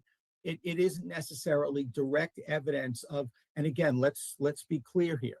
The most important charge for the government, the most frightening charge for Mr. Combs is the sex trafficking charge, which is that he forced or coerced or engaged in fraudulent activity to get other people to engage in commercial sex acts. So, Randy, I want to carries with ask it- you this. So we just got an update from court. Obviously, no cameras allowed inside, but it says that Cassie's mom, Regina Ventura, testified that Combs demanded $20,000 from the family back in 2011. The jury was shown an email, this says, from Cassie to her mother. And in that email, Cassie says that Diddy would release 2 sex tapes. The email also claims that Diddy would have someone hurt her and rapper Kid Cudi, who she was seeing at the time. So, when we take a look at that, and then it goes on to say that the mom claims that they took a home equity loan to pay off Diddy. What does that testimony, kind of show or prove, if anything? Well, I think the difficulty here, once again, is technically speaking, legally speaking, that doesn't necessarily prove fraud or force or coercion to get Ms. Ventura to engage in a commercial sex act. It could be force or coercion for something else. And that is exactly what the defense is going to argue. Again, the defense must embrace that Mr. Combs is really a horrible, horrible, horrible human being. He is an animal. He is a monster. He is a disgusting human being that you should want to vomit at the sight of him. However, that's not what he's charged with. He is charged with very specific, very discreet, very technical criminal offense conduct. And what you just heard is not evidence of any of what he's been charged with. And again, what the government is doing is they are unable to deliver the goods. So what they'll do is they'll try to get you to buy something else. It's kind of like walking into a store and there's a particular shirt that you came in there to buy. And the store is out of that shirt, but the store tries to sell you a different kind of shirt. Well, no, I don't want a different kind of shirt. I want the shirt that I want. The jury has a right to demand of the government. You've got to provide me with evidence going to the elements of each of the crimes that this man is on trial for, not some other crimes, even if they're horrific, even if this guy is a piece of crap. No, give me the shirt that I came in to buy, or I'm leaving. And that is where I believe the government is going to have an issue with. Knowing the defense counsel as I do, I know that they are going to bring that jury home with, I know what you're thinking, I know how you feel, but we are a nation of laws. And there are very specific laws here. And you promised that you would follow the law without fear, without favor, without emotion. And ladies and gentlemen, when you hear the judge instruct you on each of the laws that my client is accused of breaking, you're going to have no choice, if you keep your promise, no choice but to find that the government has not met its burden. They may have proven something else, but that's not what we're here for. So let's recap for our viewers the charges, including sexual assault, sex trafficking, drugging, coercion, and racketeering, very serious charges. So from the testimony that has been shared already, is there anything that has come up that you feel strongly supports these charges, or do you think that a lot of the testimony just kind of paints him as the monster, but not necessarily guilty on these counts that he is charged with? I think right now, if the case were over, Mr. Combs is not guilty of sex trafficking. I'm not sure yet whether or not enough evidence has been presented that he arranged for people to cross state lines in order to engage in prostitution. That would be the Mann Act count. And right now, I think it's way over the jury's head.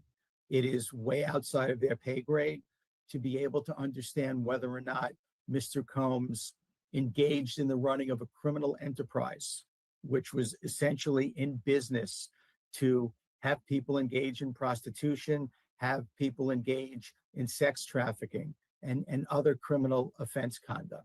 So right now, I think he walks on the trafficking. I think that the Mann Act right now, I think the government is getting there. And on the RICO, I just think it's way too complicated. This is not an organized crime case. And I think the jury is going to have a difficult time saying, yes, he engaged in this criminal enterprise that was basically set up and designed to commit all of these horrible freak-offs and other related atrocities. And quite frankly, if I'm Mr. Combs and I'm the defense team, the only count I really care about is the sex trafficking count, because that is the minimum mandatory 15-year sentence. That's 180 months. That is a mandatory minimum. In other words, Mr. Combs, on his best day, if he's convicted of sex trafficking, is not going to be eligible to get out much before his 70th birthday. And that's at a minimum. It can go all the way up to life. And if he is convicted of sex trafficking, based upon the allegations here, I don't see the court sentencing him to the minimum. You know, it's so interesting, Randy. And again, there's so much that goes into what, you know, the government decides to proceed with. Obviously, if I would imagine, they thought long and hard about what they wanted to charge him with. But, you know, from what you're saying, it doesn't look like a lot of these charges may hold weight. Why did they go ahead with these particular charges and perhaps not lesser ones that they could more easily prove? Because there are a lot less charges, a lot less offense conduct in the United States Code for this kind of fact pattern than there would be in a state case. A state case would have been a lot simpler. A state case would have been a lot more efficient, a lot cleaner, a lot quicker. But there was no state case here, ostensibly because of the statute of limitations, which now leaves the government to come in federally. And now the federal government has to find charges that fit. And it's kind of putting on a pair of pants that really don't fit. They're too tight. And you kind of just say to yourself, all right, well, I will just breathe easy, or I won't eat a lot, or I will not tuck my shirt in. But it's still going to be uncomfortable, though the government does have one more arrow in its quiver. And it's one of the unique oddities, one of the horrible things about being a defense attorney and being a defendant in a federal case. It's called the acquitted conduct rule. And it sounds just like what it is, which is even if Mr. Combs were to be acquitted on 2 of the counts and convicted of 1, let's assume he's convicted of the Mann Act. He's convicted of bringing prostitutes across state lines to engage in prostitution. And he's acquitted of the other counts.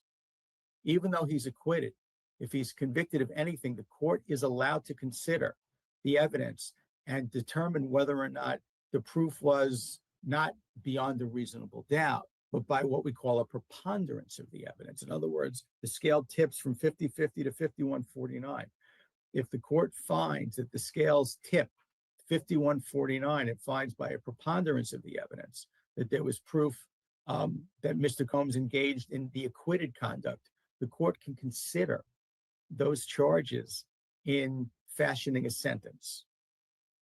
Oh, wow. So if there's a preponderance of evidence, they could still consider what? Convicting him, finding him guilty?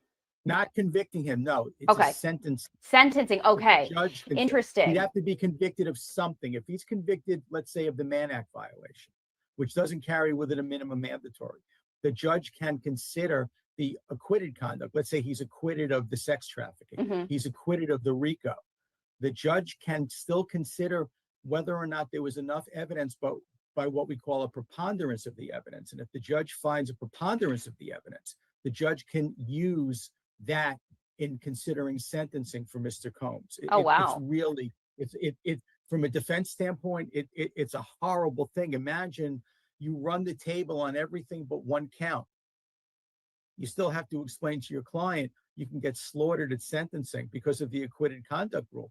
It's one of the difficulties when you talk to a client about going to trial in a federal case on a multi-count case. Clients got to understand you really need to run the table, because if you don't, you may end up in the same crappy position you'd be in if you had been convicted of everything, where you're only convicted of one thing. That's so interesting. You know, I don't think a lot of people really even know that that exists. So how common, I'm just curious, how common does that happen? Or how often does that happen, Randy? A lot. It's happened to me. I have had multi-count indictments where I have beaten a number of counts and was convicted. The client was convicted of 1 count, and the judge was able to look back and say, okay, let's look at the evidence on the acquitted conduct. And yes, I find that there was a preponderance of the evidence, and now that's going to be a factor at sentencing. So it is a very, very common thing that happens at sentencing. Wow. Well, that is going to be very interesting to see what happens. You know, Randy, before we let you go, Anything else that you're keeping a really close eye on, anything that has popped out to you as we are now in day 7 of the testimony? Again, this is expected to last as long as 8 weeks. I mean, anything that you are focused on right now? I think with the passage of time, I think the question for everyone is going to be, is the case getting stronger for the government, or is the case getting stronger for the defense? Are we seeing more and more of this other stuff where it's kind of like, if I'm wearing a hat, it looks like I have hair because I have hair over here and I have hair in the back, and as long as I don't take my hat off, you really don't know what kind of head of hair I have until I take it off. So here is the jury basically being sold Randy wearing a hat. And yeah, Randy has a full head of hair when Randy really doesn't. So that's what I'm most curious to see as the case drags on. Is the case getting better for the government, or is it getting weaker for the government? And do people still have the same level of interest, or are people losing interest? Because if people are losing interest, the jury may be losing interest. Randy, I love your analogies. I think that so often, legalese kind of goes over people's head. It's so complicated, which is why you spend so much time in school and studying. But the way that you boil it down to, things that we can understand, it's extremely helpful. We appreciate you hopping on right here as we continue our around the clock coverage of this trial. And no doubt we're going to see more of you as we continue our coverage. So we appreciate it. Thank you for having me. Absolutely. And this is a live look right here of the skyline right there of New York City as we continue our coverage, and to just give you some updates right here as we get them in, because the mother of Cassie Ventura now testifying in front of the jury right here. So I'm just going to read out the very latest right here. This is from Fox News. So Cassie's parents, they showed up at this New York City courthouse today in Sean Diddy Combs' sex trafficking trial. The mom, Regina Ventura, taking to the stand to testify against Diddy. This comes after Cassie, her daughter, spent 4 days last week testifying about the alleged abuse that she endured during her on and off 10-year relationship with Combs. She testified about the freak-offs she was allegedly forced to participate in by the rapper. She also testified that Diddy was abusive during these alleged freak-offs, kicking, punching, running the gamut. And the jury did have some reaction when listening to her testimony. They also saw some videos. They also saw some photographs of the alleged injuries that she sustained at the hand of Sean Diddy Combs, and bruises and, swollen lips and such. She finished her testimony on May 16th. So that was Friday. Cassie is expecting her third child, and the judge was very worried that she would give birth, and that would cause some legal complications if she wasn't able to conclude her testimony, if she had to go to the hospital and deliver her child. And so the judge did tell the defense that they would have to wrap up the cross-examination on Friday, which they did. Diddy's trial is expected to last 8 weeks. So on the stand right now is Cassie's mom, Regina Ventura. She is testifying that she, quote, memorialized Cassie's bruises that she allegedly received from Combs. The jury was shown photos of bruises that Cassie had, and her mom testified that she took those photos. She was the one to take the photos to make sure that they were remembered forever. The mom, Regina, confirming that Cassie confessed. She said that Cassie told her that Combs did beat her, and then the jury was showed more photos of Cassie's bruises. Cassie's mom confirmed that she learned of these alleged beatings back in 2011, testifying that she had previously read an allegation that Diddy hit Cassie in a blog she called her daughter, but that is when Cassie denied it. Also, part of this testimony happening right now is that Cassie's mom testified that Combs demanded $20,000 from the family that year in 2011. The jury was shown an email from Cassie to her mother 2 days before Christmas, December 23rd. In that email, Cassie said that Sean Diddy Combs would release 2 sex tapes. It also said that Sean Diddy Combs would have someone hurt her and rapper Kid Cudi, someone she was dating at the time. And the mom said she was physically ill. She didn't understand a lot of it. She claimed that,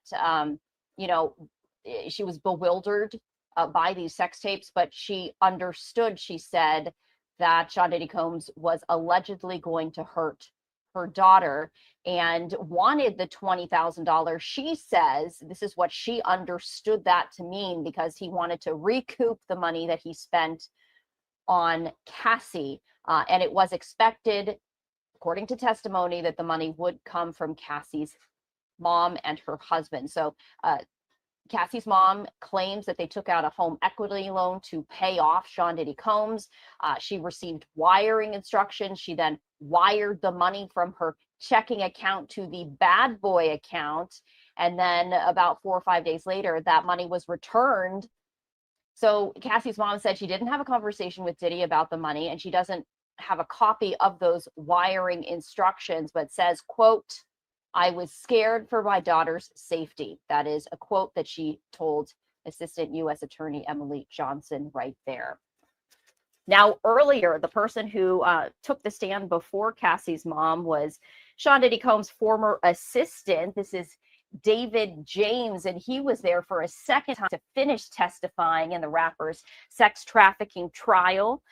He began his testimony yesterday and then continued through this morning. He testified that he worked for Sean Diddy Combs from 2007 to 2009. So when he was on the stand, he recalls 2 conversations he had with Diddy's ex-girlfriend, Cassie. He remembers sitting at Sean Diddy Combs' Miami home, smoking cigarettes with Cassie and her friend, Carrie Morgan, recalling Cassie saying, "Man, this lifestyle is crazy." And according to James, he told Cassie to get out, but she said that she couldn't because Diddy controlled so much of her life. James also testified that he overheard a conversation while he was in the car with Combs in New York City.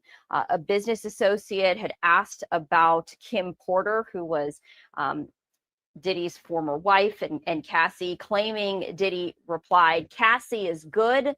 I've got her right where I want her." And then today he continued his testimony, testifying about an alleged run-in with Combs' competitor, Suge Knight. This is, West Coast versus East Coast hip hop. James told the jury that he allegedly also walked in on Cassie, Sean Diddy Combs, and another man at a hotel, and also testified how he would prepare Diddy's hotel rooms for the rapper's alleged freak-offs, although he says he was not aware that the freak-offs were actually happening. So a lot happening right now on the stand as we continue our live updates right here on our Live Now from Fox YouTube. And I'm actually heading over there right now. We see a lot of conversation happening with our viewers. So we appreciate you taking the time. And you know what? We like to interact with our viewers. So if you're watching us on this live YouTube stream, we do have a line of experts, more attorneys. We appreciate Randy Zellin joining us. I mean, he had some really interesting insight into all of this. But we have a lineup of experts who are going to be joining me. So if you have a question, put it in the chat, because we want to get all of those questions answered. I know earlier I was monitoring the chat, and a lot of questions had to do with the psychology of the relationship. Was it consensual? Was it non-consensual? What does this mean when it comes to those charges? We're going to be bringing on a psychiatrist coming up at 5 p.m. Eastern time to kind of address all of that. But if you have like a legal question and you're wondering, why is this? Why is that? We want to make sure that we get those answered for you. One of the questions that a lot of people had was, why is this in federal court? And Randy answered that. This is something really interesting. It's because of the statute of limitations had run out on the state level. And so the federal government then took up the case. However, the charges that they can hand down differ from the state level. And so Randy was explaining, you know, they had to work with what they had, which is why we have some of these charges right here that don't seem to fit. Randy used the analogy of trying to get into a pair of pants that don't really fit. You're trying to make it work. You're trying to, you know, suck in your stomach. You're trying to like wiggle into it, and it's still not comfortable. Well, that's what he says the federal government is trying to do with the charges that they have, is that they don't necessarily fit perfectly with this case, but they're trying to make it work. And that is the challenge that the prosecution is facing, because it doesn't fit neatly. The sexual assault, the sex trafficking, drugging, coercion, racketeering, these are not necessarily the charges that they would want to use, but this is what they have to work with. And what he's saying is it's going to be very interesting, because at this point in time, according to Randy Zellin, the defense seems to have the upper hand, especially when you have testimony from people such as Cassie's mom, you know, where it's more emotional. And again, jurors cannot take into consideration emotion. That is not when it comes to convicting someone or finding them not guilty. It has to be about the facts, not the emotion. And the defense really has played into that, admitting that Sean Diddy Combs isn't perfect. He is a violent person. He has physically abused individuals, but he did not take part in the crimes that he is charged with. So it's all very interesting right here. And we want to put up a QR code right here for you. Working the soundboard right here. All right. So here we go. So there is a QR code right there on your screen. Scan that and send us your questions. What questions do you have about the Diddy trial? We want to know. So I've been monitoring the live chat, but it's also easier if you just want to directly send them to us right here. Just scan that QR code right there on your screen, and we are going to get them answered for you. We appreciate you joining us right here. Day 7. And this is supposed to last 8 weeks or so. I'm very curious, because Cassie, of course, has been billed as the star witness. She has concluded her testimony. You know, we don't really know exactly who is going to take the stand. We knew some of them, but you know, who else is going to show up in these 8 weeks? It's going to be very interesting to see. And also, will the prosecution ramp up and strengthen their case, or is it going to be continue to be watered down? I mean, that's a question. Andy, you want a shout out? You get a shout out. I see that you wanted one right there. So we appreciate you taking the time to give us your thoughts right there. You know, some other people, yes, you know, Agape Love, you say the Punisher is going to be on the stand. So we're keeping a close eye on all of these things right here. And we're just going to refresh, because this is federal court, no cameras, unfortunately, allowed inside. But, you know, we're keeping a very close eye on all of this. Yes, you are right, Agape Love. The male escort, the Punisher, now on the stand. His full name is Sheree Hayes, but he went by the nickname of the Punisher. He's taking the stand. So Cassie's mom has left the stand. She testified about the alleged blackmail of Cassie and the family, along with the first time that she learned, she says, that Diddy was assaulting her daughter. So right now on the stand, the male escort, claiming that he was hired in late 2012 to create a sexy scene for Diddy and Cassie. That's his testimony. He says that he communicated with Cassie, who used the name Janet to set up the meeting. So the party that he was originally hired for, this is according to his testimony, was supposed to begin at midnight. It got pushed back to 2 a.m. The male escort, Hayes, testified that he claimed the party was Trump Tower, Central Park West in New York City. He thought he was going to be working for a small group of friends. So according to his testimony, this is the male escort known as the Punisher on the stand right now. Cassie greeted him, he says, when he arrived, inviting him into the hotel suite. And he says, I was expecting a crowd. So according to Hayes, Cassie said that she did not want him to dance, but instead explained that she and her husband like to create a scene where they applied baby oil while her husband watched. And Hayes says that after she explained what she wanted, he handed him cash totaling $800, and that he continued that he was specifically told not to look at her husband and not to acknowledge him. So currently on the stand right now is the male escort known as the Punisher. Now, we've been hearing from previous testimony, of course, going back to this live look right here of New York City as we continue day 7. We've heard that Diddy, according to Cassie while she was on the stand, had asked her to find these male escorts. And so Diddy, she says, she was put in charge of finding these escorts, including the Punisher right there. So interesting. That is what is happening live on the stand right now, is testimony from this male escort. We knew that he was going to take the stand. We knew this yesterday. So this didn't come as a surprise to us. But it is going to be interesting to see just how long he is going to be testifying right here. And also, the reasons why. I mean, again, we're continuing to look at the charges specifically that Diddy has been charged with right here: sexual assault, sex trafficking, drugging, coercion, and racketeering. So the prosecution trying to have their line of questioning to support these charges. And so it's going to be interesting to see, what that line of questioning is and how the cross-examination pushes back on that. We're continuing to get some of these updates. We're just, refreshing all of this as we continue. So we appreciate you joining us right here. But if you're just joining us, Cassie's mom has now stepped down from the stand, and now the male escort, the Punisher, testifying right here about the alleged freak-offs that he says that he was hired for. So we're hearing a little bit more about that. But, one has to imagine that this would have to do with some of those charges, including potentially sex trafficking, drugging, and coercion. And in all, there's 8 counts.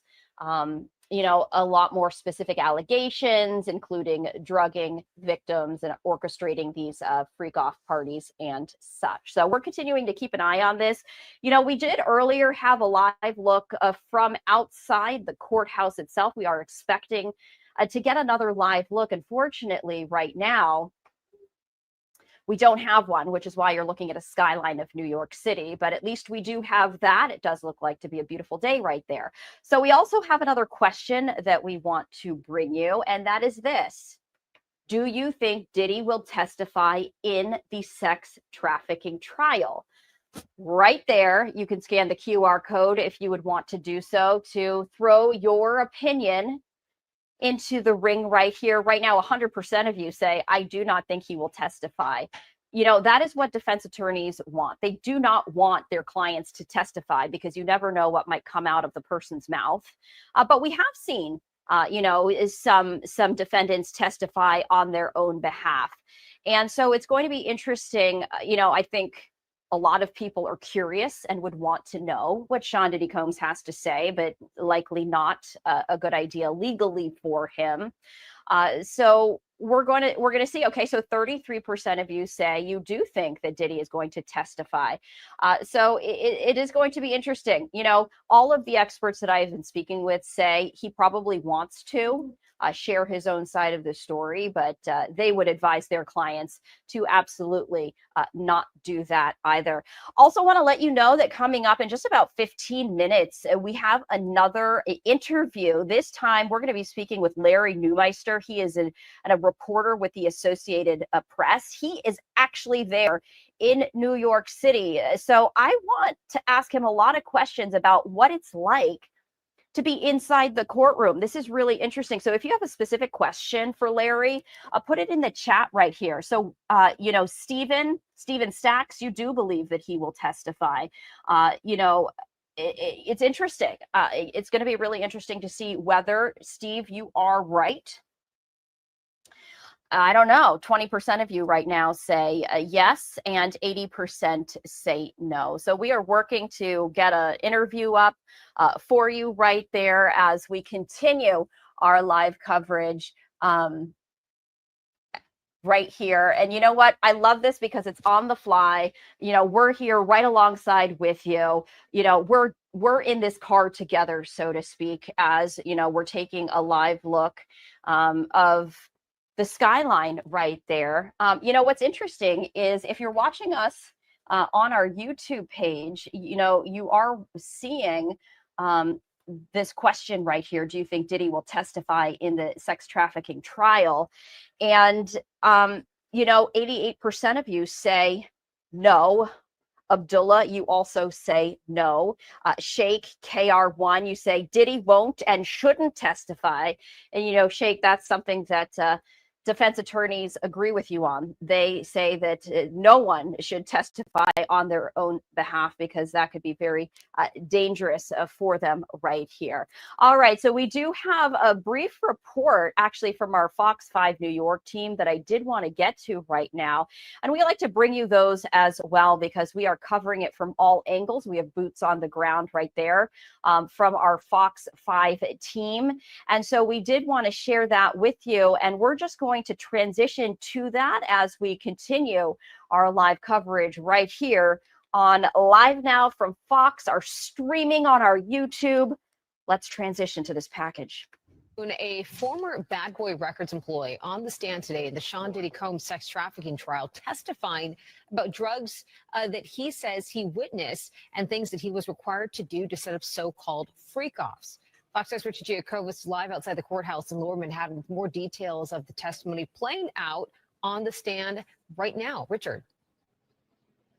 Bianca, these words, "This is Mr. Combs's kingdom. We're all here to serve in it," were spoken by the Vice President of Human Resources for Bad Boy Records back in 2007 to Sean Diddy Combs's then personal assistant, David James, who just wrapped up his testimony, becoming emotional, recalling that exchange on the first day he was interviewed for the job back in 2007. It was a stint that lasted about 2 years. James arriving in federal court this morning, he testified today about seeing Combs allegedly attack his personal chef, as well as the rap mogul's drug use, claiming that Combs used drugs every day. James also talked about being required to set up Combs's hotel rooms with about 40 different skincare products, thousands of dollars in cash, and 25 to 30 different pill bottles. He also testified that he once walked in on a freak off. Remember that obtaining and distributing narcotics, that's among the alleged racketeering acts in the prosecution's indictment of this case. Federal prosecutors are also trying to prove that Combs's violence would coerce Cassie Ventura to freak offs with male escorts. One of those escorts, who Ventura claimed was the Punisher, will testify today, as well as Cassie Ventura's mother. Now, Cassie Ventura's mother, Regina Ventura, she was also seen walking in and has just taken the stand a few moments ago, and she told so far the prosecution that she can confirm that Sean Diddy Combs did in fact date her daughter, and that she saw less of her once she moved out to LA and was living with him throughout that time. Of course, there'll be a lot more unraveling today in court. For now, we're outside a federal court in Lower Manhattan. Richard Giacovis, Fox 5 News, Bianca.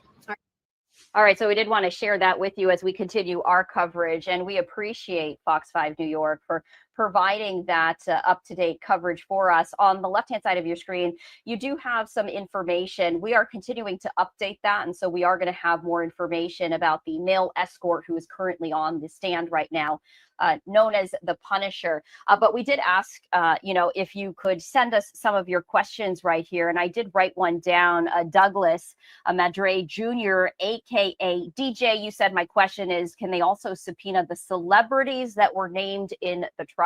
So, you know, that's a question that I'll be asking. I have to imagine, though, that they're only going to be subpoenaing people that are able to you know, support, you know, the prosecutors, because you may remember that one of the Danity Kane members had mentioned that she was not going to be testifying right here. Now, Dawn Richard did testify yesterday, but Aubrey O'Day, she was one of the members of Danity Kane, which is the girl group that Sean Diddy Combs created for making of the band. She says that she would not be testifying. She has not yet been subpoenaed. So that is a great question. How do people become subpoenaed? Why are they subpoenaed? That's a great question, DJ, that we'll be asking our attorneys in terms of what is the reasoning, what is the thinking, what is the decision making behind all of this.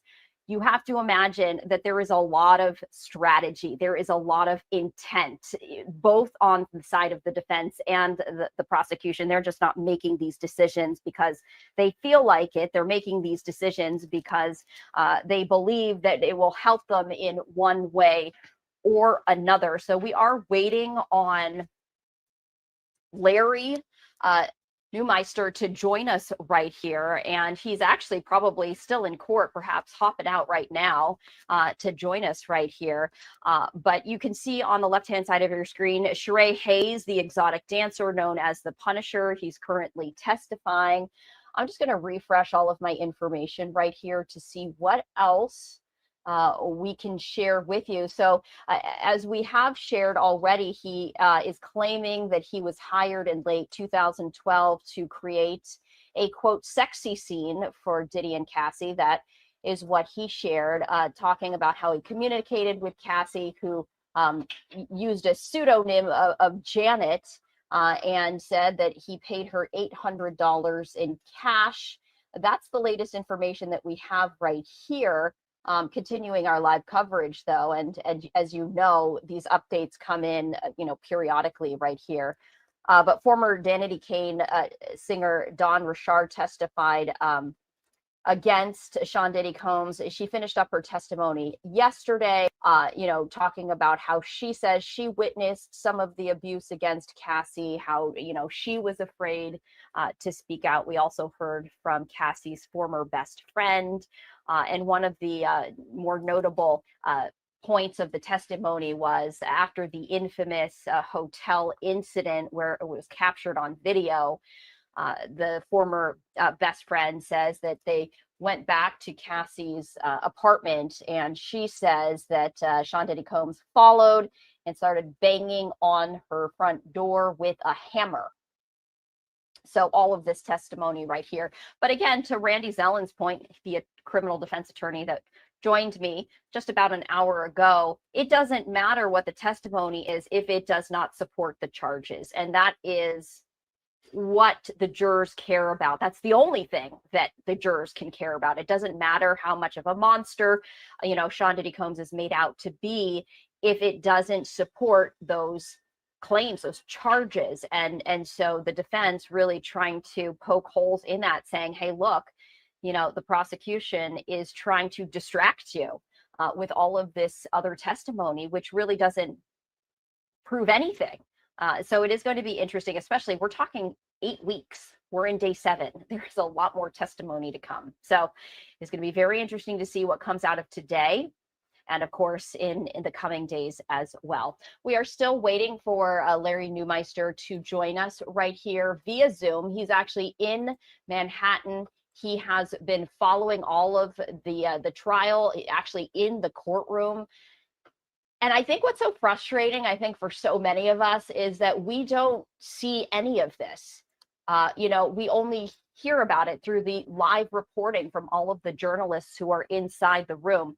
Because this is a federal courthouse, you're not allowed any electronic devices inside the courthouse. In fact, when I've covered federal cases, you have to lock your phone in a locker before you can enter in, or you don't even bother bringing it in the first place. You leave it in your car, you leave it with your photographer. So there is no way electronically to communicate with the outside world. You use a pen and pencil and your notepad, you jot down notes, and that's the only way, unless you memorize everything, that you can get that information. Then you literally have to walk out of the courtroom and hand that information to someone else. So there's no immediate way of getting that information. That is at the federal level. And so it's very interesting, a lot different when it comes to other courthouses where you are allowed cameras. You can bring your laptops in, you can bring your phones in, and so you can tweet, you can live update on your laptop. Not the case here. So we are reliant on people physically leaving that courtroom, handing that information over, and it's likely that Larry perhaps is trying to make his way in right here. So we have some new updates, speaking of which. According to the male escort right here, continuing to testify, he described the hotel room that he rendezvoused with Sean Diddy Combs and Cassie. He says the room was dimly lit. He says that Sean Diddy Combs wore a veil covering his face during this first sex session. He testified that all the furniture was covered with sheets. There were little bowls of water with bottles of baby oil around. The male escort also says that he walked out of the bathroom wearing a towel, and there was rubbing of baby oil. And then he says that this man walked into the room, his face covered by a veil, and he was not wearing clothes, and just started pacing back and forth and then sitting at a table for some time. The male escort saying that all of this lasted about 25 to 45 minutes. It ended when the man left the room, and Cassie followed. And then Cassie gave him some money, about $1,200. So Hayes says he didn't know who the man was at the time. He says he later learned it was Sean Diddy Combs when he was contacted for a similar act. And he says that he had about 8 to 12 encounters with Cassie and Diddy in all. He testified the rapper eventually switched from wearing a veil to wearing a baseball cap. So the question is, and this is something that Randy, and I talked about, Randy being the criminal defense attorney, is what is the point? There is always a point, right? Why is this person on the stand? That is yet to be kind of revealed, if you will, because just speaking about an alleged incident, what does that point to? So these are also some of the questions that we're going to be asking. And I did want to bring in, I'm just going to mute my mic just for a second, because I do want to give a mic check to Larry Neumeister, who has just joined me right here. He's actually outside the federal courthouse, just setting up. So bear with us. We're going to get him on in just a second as you take a look at the left-hand side of your screen, the very latest information.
All right, folks, thanks for bearing with us. We did want to make sure that we got Larry Newmeister, the Associated Press reporter who was actually inside the courtroom. So we appreciate you hanging with us as we continue our live coverage. And so we are going to bring in Larry, who's outside the federal courthouse. It's a windy, beautiful day there in New York City. So Larry, you just walked outside for us, which we appreciate. Okay, give us the details. Set the scene for us right here. Well, the interesting testimony this morning was from Cassie's mother. Her name is Regina Ventura. Now, Cassie was for nearly 11 years, she dated Combs. And she's really the centerpiece of this entire trial because she alleged that he had her doing all kinds of sexually uncomfortable and wild things, that she just wanted a regular relationship with him. And the prosecutors contend that he would just manipulate people and use his power and his position in the hip hop industry to really make people do whatever they want and put them in fear of what he might do if they didn't do what he wanted. And Cassie had testified that she was threatened, he would threaten her that he would release sex tapes that he had made of her if she didn't do what he wanted. And so today, when her mother testified, she said that in December of 2011, she got an email from her daughter saying that Combs was threatening to release sex tapes and also have her beaten up. And her mother said it scared her. And then she got a communication from Combs himself asking her to deliver $20,000 to him, saying that he had been betrayed by his daughter because she had started dating someone else and another rapper. And so she said she went to her bank and arranged to have a home equity loan drained of $20,000 that she could send him. It was returned a few days later after she sent it, but her testimony was pretty significant. The defense lawyer did not even cross-examine. So Larry, excuse me, why would that be? Why would the defense not cross-examine the mom? Is it that they don't even feel like it's worth it, or that it's just such solid testimony? Is there a reason why? It wouldn't be because they thought it was just solid testimony. It's more of a strategic thing. Probably they were a little wary that if she was cross-examined, they would go more into the letter or the email that her daughter had written and the things that Combs was threatening, and all of those things would just have reinforced her testimony in the jury's mind and may have opened her up to even more questioning by the prosecutor, because she was only on the stand for about 15, 20 minutes. So right now, relatively brief testimony. Yeah, that is very brief. I know that there's a male escort right now on the stand. Before we get to that, though, reporters like yourself, journalists, are the eyes and ears for all of us because no cameras are allowed inside. What was Diddy's demeanor? What does he look like? I mean, we see these skids of white hair, perhaps losing a lot of weight, but does it shock you when you see him in this state? Does he look so different from, all of the videos and the photos that we're used to seeing him? I'll tell you why I'm not shocked by it. I've been watching the trials in this courthouse for 33 years. And I always see how no matter what someone is charged with, when they are brought before a jury, they are made to look as clean cut as possible. And they have done with, Sean Combs has made a point of being very well behaved in the courtroom. He would come across as more the CEO of his companies, which he was, than someone who would threaten people with violence. And Cassie testified that he'd beaten her up a number of times and that violence was always in the picture. If you saw him in the courtroom, you could never imagine that he was someone who would use violence to do anything. He seemed just much more well-behaved, passive. Like I said, more like a company executive than someone who might use violence to get what he wants. And also, Larry, it's interesting because a lot of his family members have been, showing up in court to support him. We saw his, younger twin daughters. They're no longer in the courtroom. What's their demeanor like? I can't imagine it's easy to hear all of this about a loved one, your father, your son. His mom's been there.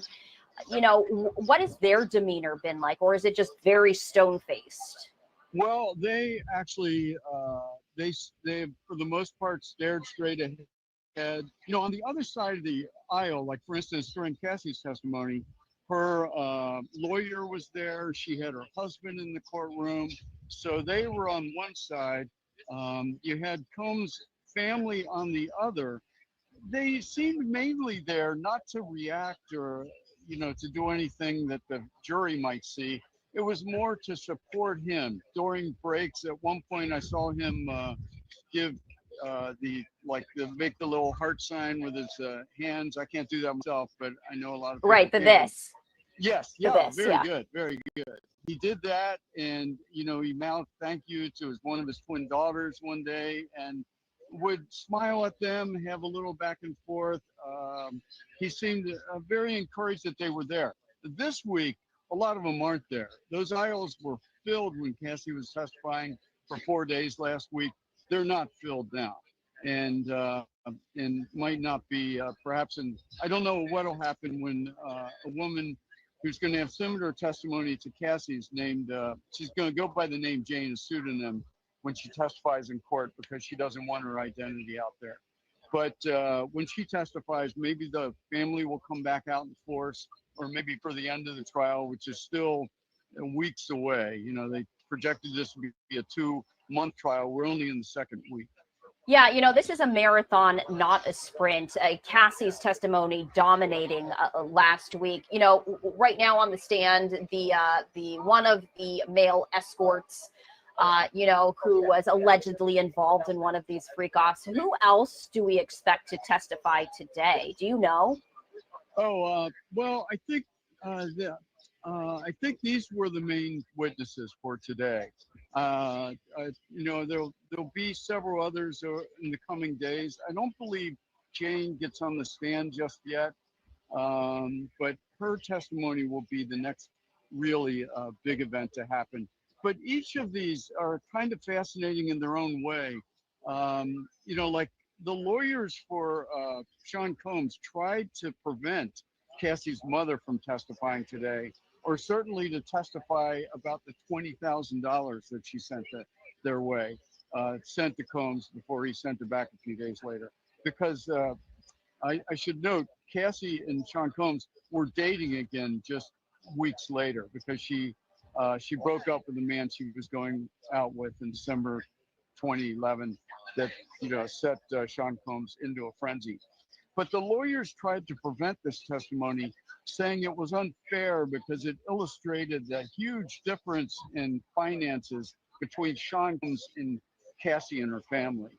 But the judge said because prosecutors tied it to what was an extortion attempt, that she was allowed to testify about it. So Larry, I know that you are, going back inside. I don't want to take up too much of your time, but I'm curious. We would love to have you join us, later on today if you're available, because I think, we're just so intrigued. We want transparency. We want information. You're inside. So we would love to have you back on, just sharing the latest information. I know you got to get back in. We appreciate you stepping out and chatting with us. But I'd be happy to come back later this afternoon. Okay, perfect. So for all of our viewers right here, we can expect AP reporter Larry Neumeister to join us once again as we continue our coverage. Larry, thank you so much. We're going to let you get back inside. I know that there's gripping testimony, and we'll catch you a little bit later. Sure, thanks. All right. So that was Larry Neumeister right there with the Associated Press. He has been inside all day, and in fact, for the duration of this, and we appreciate him joining. I'm just taking a look again. This is live right here. I did just get an email saying that coming up at 2 o'clock, we do have a criminal defense attorney, Eric Faddis, who could join us in just about 50 minutes or so. And I'm just going to reply right here that'd be great. So many questions that you have been sharing with us, and we do, of course, want to get those answered to you. So as we do right here, you know, we multitask, and no matter where we are, I'm going to just pop this right up. I'm going to send him a Zoom link. This is how we do our interviews right here. And I'm typing as we speak because we are going to set him up for 2 p.m. We're going to be speaking with him, and we do invite you to share all of your questions, whether that is with the QR code that we had previously put up or whether that's some other way. But put it in the live stream if you want to as well, because we would love to have all of those answered for you right here on Live Now from Fox. So that email has been sent. That Zoom link has been issued. We're going to be speaking with Eddie Faddis, who is a criminal defense attorney, coming up in just about 50 minutes or so. We are just going to hang on this live look at downtown New York City for just a moment as we continue our live coverage right here on Live Now from Fox. Day 7, testimony continues in Sean Diddy Combs' sex trafficking trial.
Thanks for staying with us right here on our YouTube stream for our Live Now from Fox coverage of Day 7 as testimony continues in the Sean Diddy Combs sex trafficking trial. I'm Stephanie Quinu. Mike Page is usually the host. He will be back here later on this week, so I have the pleasure of being with you both today and tomorrow. We were speaking with Larry Neumeister, who was inside the courtroom really throughout this entire trial. And I think one of the questions that we have been very curious about is, you know, what's the mood? What's the demeanor for Sean Diddy Combs? We've gotten those sketches, but I have to tell you, those don't look accurate. You know, this is the artistic license, if you should say so. We don't have any video of Sean Diddy Combs. We don't have any photos of Sean Diddy Combs. So we were talking with Larry, and he was saying, you know, and this plays into the defense's strategy, that Sean Diddy Combs appears as more of the CEO versus the monster that, of course, the prosecutors are painting him as. Very clean cut, very well mannered, you know, using the heart gesture to his family and supporters there, you know, in the courtroom. But again, testimony continuing. Now, Larry was sharing that Cassie's mom was on the stand earlier today. 15 minutes, that's all. And there was even no cross-examination. Now, Larry was saying that it appeared that they didn't want to delve more into the money that Sean Diddy Combs demanded from the mother and her husband on behalf of Cassie. And so they moved quickly along. So right now, and I'm just continuing to refresh because there are no cameras allowed inside, meaning the journalists like Larry, they are our eyes and ears. They are the ones who give us the updates. They are inside without phones, without cameras, without laptops. They are taking notes the old-fashioned way, then exiting the courtroom and joining us live on the air, or they're sending updates. And so there continue to be updates right here. So 2 male escorts in all have been called to testify. You know, the first one that we shared with you he was known as the Punisher. There's also another male escort by the name of Daniel Phillip, who has also been called to testify there. And so we're continuing to follow this. Now, the very latest update still has to do with the testimony from the Punisher. That's the nickname that this male escort was known as. Sheree Hayes is his actual name. He's still there testifying. At least that's the very latest update that we have. Testifying, saying that he was hired for one of Sean Diddy Combs' alleged freak-offs. So he's testifying right now. He claims that Diddy wore a veil covering his face during the first encounter, describing the scene, setting the scene, if you will, describing the hotel room as dimly lit, testifying that all of the furniture was covered with sheets. There were bowls of water with bottles of baby oil. Says that the man came out of, he says that he came out of the bathroom, and that is when baby oil was introduced, and then another person came into the room without clothes, and his face was completely covered by a veil. That is according to the male escort testifying. That male escort says that he later learned that particular individual was Sean Diddy Combs. The entire situation lasting between 25 and 45 minutes, and that is when the male escort says that Cassie allegedly handed him an additional $1,200. And so we are continuing to follow the very latest information with this. Also, Cassie's mother, as we said, took to the stand. Now, the first person who took to the stand today was Sean Diddy Combs's former personal assistant, and he testified. This is the second day that he testified, and he, shared a lot of details in terms of his relationship, his responsibilities with this. He started off, and let's even go back further as we continue to wait on all of this, is that the trial actually was delayed because of some late jurors. 4 jurors were not there when trial was set to resume this morning at 9 a.m. And they were probably late because of train issues. And so the judge actually called a recess until they arrived. And then testimony continued with the former personal assistant. So this all started. So this is testimony from Sean Diddy Combs' former personal assistant saying that Sean Combs searched allegedly through his browsing history after there was a blog that surfaced accusing the rapper of beating Cassie. And so the assistant U.S. attorney was asking the former assistant, David James, about this blog. He says that the rapper checked his history and that Sean Diddy Combs seemed pretty upset. And the former assistant said, yeah, it was jarring having Diddy look through my browsing history, although he did admit that he searched for the blog post and Googled it. He then says that he was the one responsible for setting up the hotel rooms for these alleged freak-offs, saying he didn't book the room. The rooms would already be booked under the name Frank Black. So that is a pseudonym that we've heard from time to time, connected allegedly to Sean Diddy Combs. Now, James said his job would be to advance the hotel room, i.e. making it more comfortable for the rapper. He testified that he would bring a Jordan sweatsuit, underwear, socks, a toiletry bag, applesauce, Jell-O, Fiji water, vodka, and other food items. Inside the toiletry bag, he says, was a razor and other things, including just for men. So James testified that he would get a key from the front desk. There would always be a medicine bag and other personal items. He was also responsible, he says, for bringing Diddy's Louis Vuitton bag, which contained cash, about $10,000 in cash, as well as the rapper's wallet. And then the medicine bag allegedly contained as many as 30 different pill bottles, including Tylenol, Viagra, ecstasy, and other supplies. He also said that he would go to the pharmacy Duane Reade. Now, if you're from New York, Duane Reade, of course, is kind of like the CVS there, very popular. He would use his own credit card, and then Diddy would allegedly later reimburse him for things like baby oil, Astroglide, condoms, etc.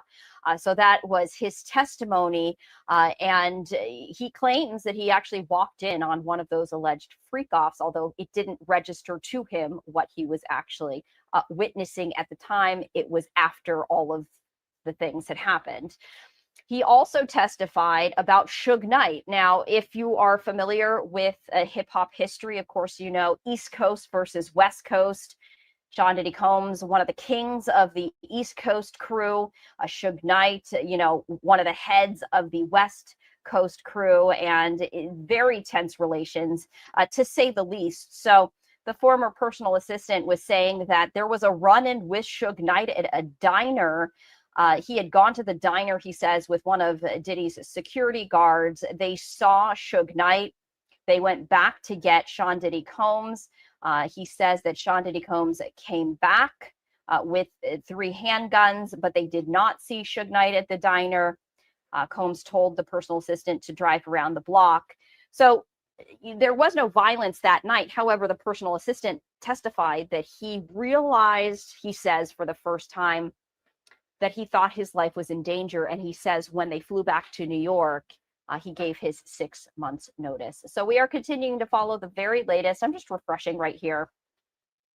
Also, we do expect them to take a break at some point to get some lunch and to get a breather. I don't see right now that that is happening. It does still appear, at least from the latest information, that the male escort perhaps is still testifying.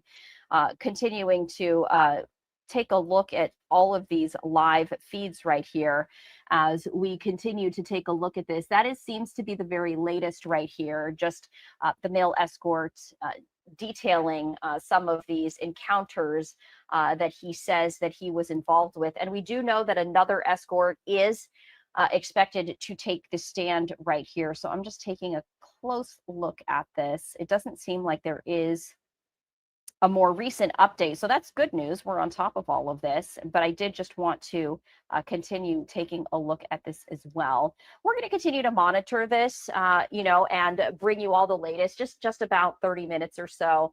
I am going to be joined by an attorney talking more about some of the questions that you guys might have here. And we're continuing to monitor all of this for you. So we appreciate it. If you're joining us right here on Live Now from Fox on our streaming network, we appreciate that. So much interaction there on our live stream blog. So we appreciate that. A lot of folks chiming in on a number of topics. And, if you're asking some of these questions, we, of course, will work to get an answer for you right here. It's disappointing, I have to say. We used to have a live look right outside the courthouse. That live look has since been dropped, but we are expecting to get back up. I know a lot of you are wondering perhaps why you're taking a look at the skyline right there of New York City. We don't have a closer look. We are expecting it to get back up right here as we continue our coverage. And so, we continue our coverage as well. One of the questions that we did receive right here, and we'll bring this to our attorney coming up in just about 30 minutes. Chaz, thank you for asking this.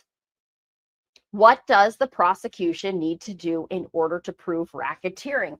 That's a great question. That's something that we'll ask Eddie. While we're waiting, why don't we, because, I think a lot of us don't know necessarily the specific definitions right here. But I did want to bring that to you as we take a look. And let's go to the Legal Information Institute. This is Cornell Law School. So I'm pulling this up from Cornell Law School. And we're going to, answer your question once we have Eddie, one of the attorneys right there. But as we continue to give the latest information on that side panel, I'm reading this from Cornell Law School. Racketeering is a set of illegal activities aimed at commercial profit that may be disguised as legitimate business deals. Racketeering is defined by a coordinated effort by multiple people to repeatedly earn a profit, typically by fraud, extortion, bribery, threats, violence, or other illegal means. Examples of this may include money laundering, drug trafficking, or other forms of organized crime. So it does appear that the prosecution will have to prove that Sean Diddy Combs was part of this. We were speaking with Randy Newland, one of the criminal defense attorneys earlier, and he was saying that the RICO charge, the Racketeer Influenced and Corruption Organization Act, which this is under, it's very hard to prove when it's an individual because it has to do with organized crime or a commercial profit and not necessarily an individual. So that is definitely a question, Chaz, that I will be asking Eddie Once Years on our air in just about 30 minutes time as we continue to monitor these live looks right here. And we are expecting to see some of these live views. I'm taking a look at one of our live feeds that's supposed to come up. And I'm just typing this in because I want to see. So at 3 p.m., this is according to Reuters. So I'm pulling this from Reuters. We are expecting, according to Reuters, that family members and attorneys will depart the trial at approximately 3 p.m. That is when they say court will adjourn, approximately. Of course, as we know, sometimes these can go long. Sometimes we may see that the judge decides to adjourn early. But if you're joining us and you want to know, gosh, when can we expect court to adjourn? According to Reuters, approximately 3 p.m. Eastern time. So in just about an hour and a half or so. So did want to just make that note. Of course, we're going to continue to stick with our live coverage for as long as court is in session. We do have a number of experts who are set to join us in the coming hours, including Eric Faddis, who is a criminal defense attorney from Colorado, possibly a psychiatrist at 4. Of course, this is all dependent on when, court should adjourn or not. We do want to give you a live picture, of course, and we're still waiting on that. I'm taking a look at all of the sources where we are able to get live feeds, and I don't see any just yet. Always keeping a close eye. So in case anything should change, we, of course, will bring that to you as soon as we get one right here. But we're going to continue to hang on this. You know what I'm going to do is we have that side panel right here. In addition to bringing you all of the live developments here on air on our streaming, I also update that side panel. And I did want to do that to you as we continue to take a look at this. So here's some new information for you. Right now still on the stand is the male escort, Sheree Hayes, otherwise known as the Punisher. New information from his ongoing testimony. He's still on the stand right now, testifying that the alleged freak-offs would occur every few months, but also saying that each session would last for days. So according to this male escort, he would meet Cassie and Sean Diddy Combs inside New York City hotels, often meeting up at Trump Central Park West, Essex House, or the London Hotel. They would meet between, this is interesting, so I'm reading this directly from Fox News, but 2:30 a.m. to 11 a.m. Eastern time. He says that he would be contacted via phone or text from Cassie, saying one time he got confused because the request came from a different number. Cassie allegedly said that that's because her husband made the initial text, and then he would be contacted the same day. So new information saying that this would happen every few months, but each session would last for days, meeting in the early morning hours from 2:30 a.m., he says, until 11 a.m. So some new information right there. So far, it does not appear that they have adjourned for lunch. It's already 1:30 p.m. Eastern time, so maybe it's a late lunch, although according to Reuters, court's supposed to adjourn at 3. So you have to imagine, maybe they push through. We'll just have to wait and see. Every day is different. And so we're ready for anything and everything as we continue our live coverage.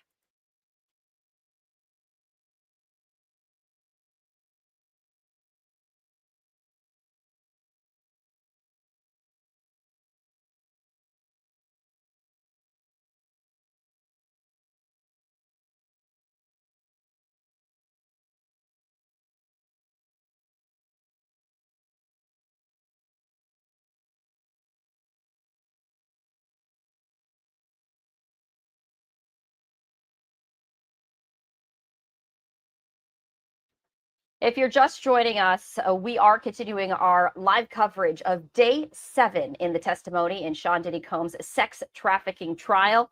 Our Fox 5 New York team currently there right now, and we did want to bring you at least the very latest report from them as we continue our live coverage.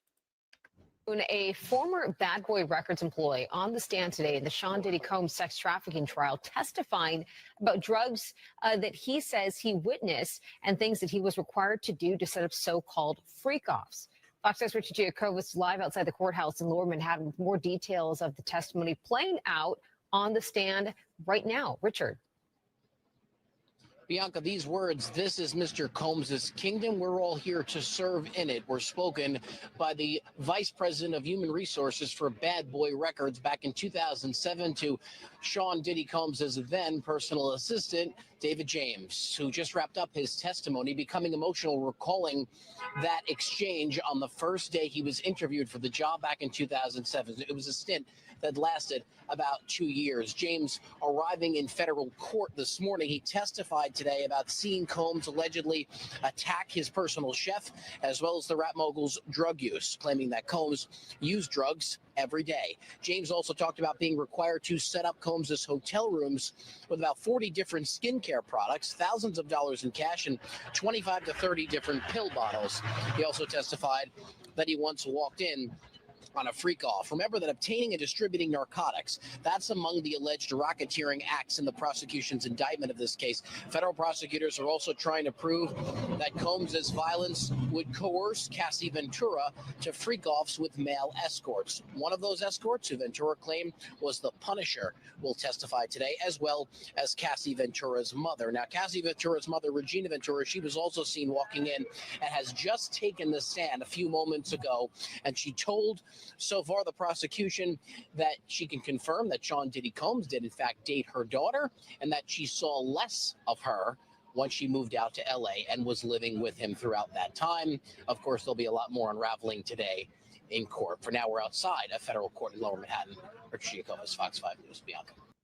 All right, so that was a report from earlier today from our Fox 5 New York team, and we appreciate them covering this. Of course, you know, it's so interesting because this is a federal courthouse. There are no cameras allowed inside, meaning these reporters have to write down pen and pencil. Oh, and this is exciting. This looks like we just got a live look from outside the courthouse right here. I do believe this is a live look right here. You can see of folks waiting outside. We have not had this live look in quite some time. So that is exciting. You know, we possibly could be seeing some activity right here as we continue our live coverage. We're just going to route that in so we can get a better look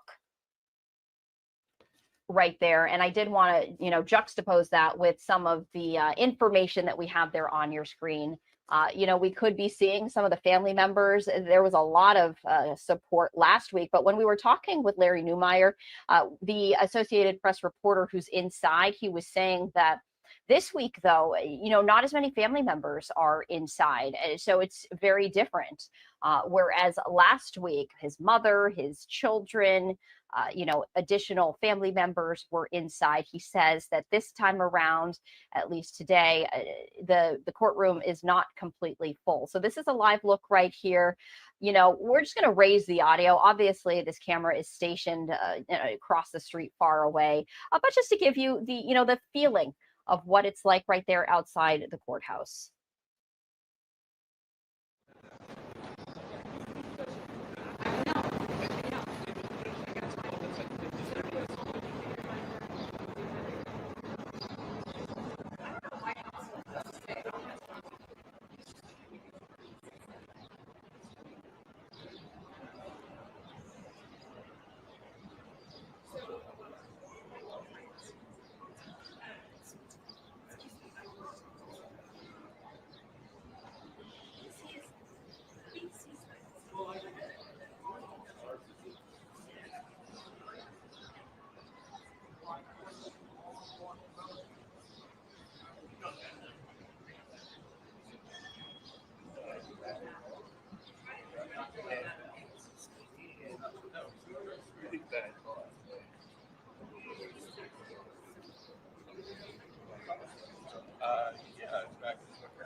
All right, so giving you some live sights and sounds outside the federal courthouse in Manhattan, where Sean Diddy Combs is hearing testimony from a male escort talking about the alleged freak-offs that he had with Sean Diddy Combs and Cassie. So as we do continue our coverage, I don't know if you were able to see this photo earlier, but I did want to share it with you. That is a knife that is being used as a doorstop, a lock, and this is some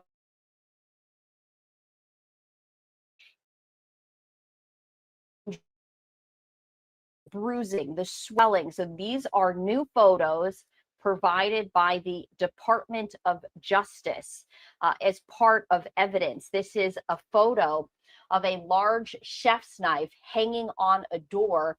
Cassie testifying that she used the knife for protection during the end of her relationship with Sean Diddy Combs in 2018, testifying she had locked herself in her apartment with the weapon to safeguard against unannounced visits. That's part of the testimony right there. Prosecutors also releasing additional images as well. But we did want to share the very latest with you. These are just some of those images right there that we can share with you from the Department of Justice. And we continue our coverage with another look right here outside the federal courthouse as we continue to share the very latest information from the Sean Diddy Combs sex trafficking trial. I'm pulling up the very latest information right here, just hitting refresh as we're getting some updates right here. Let's see.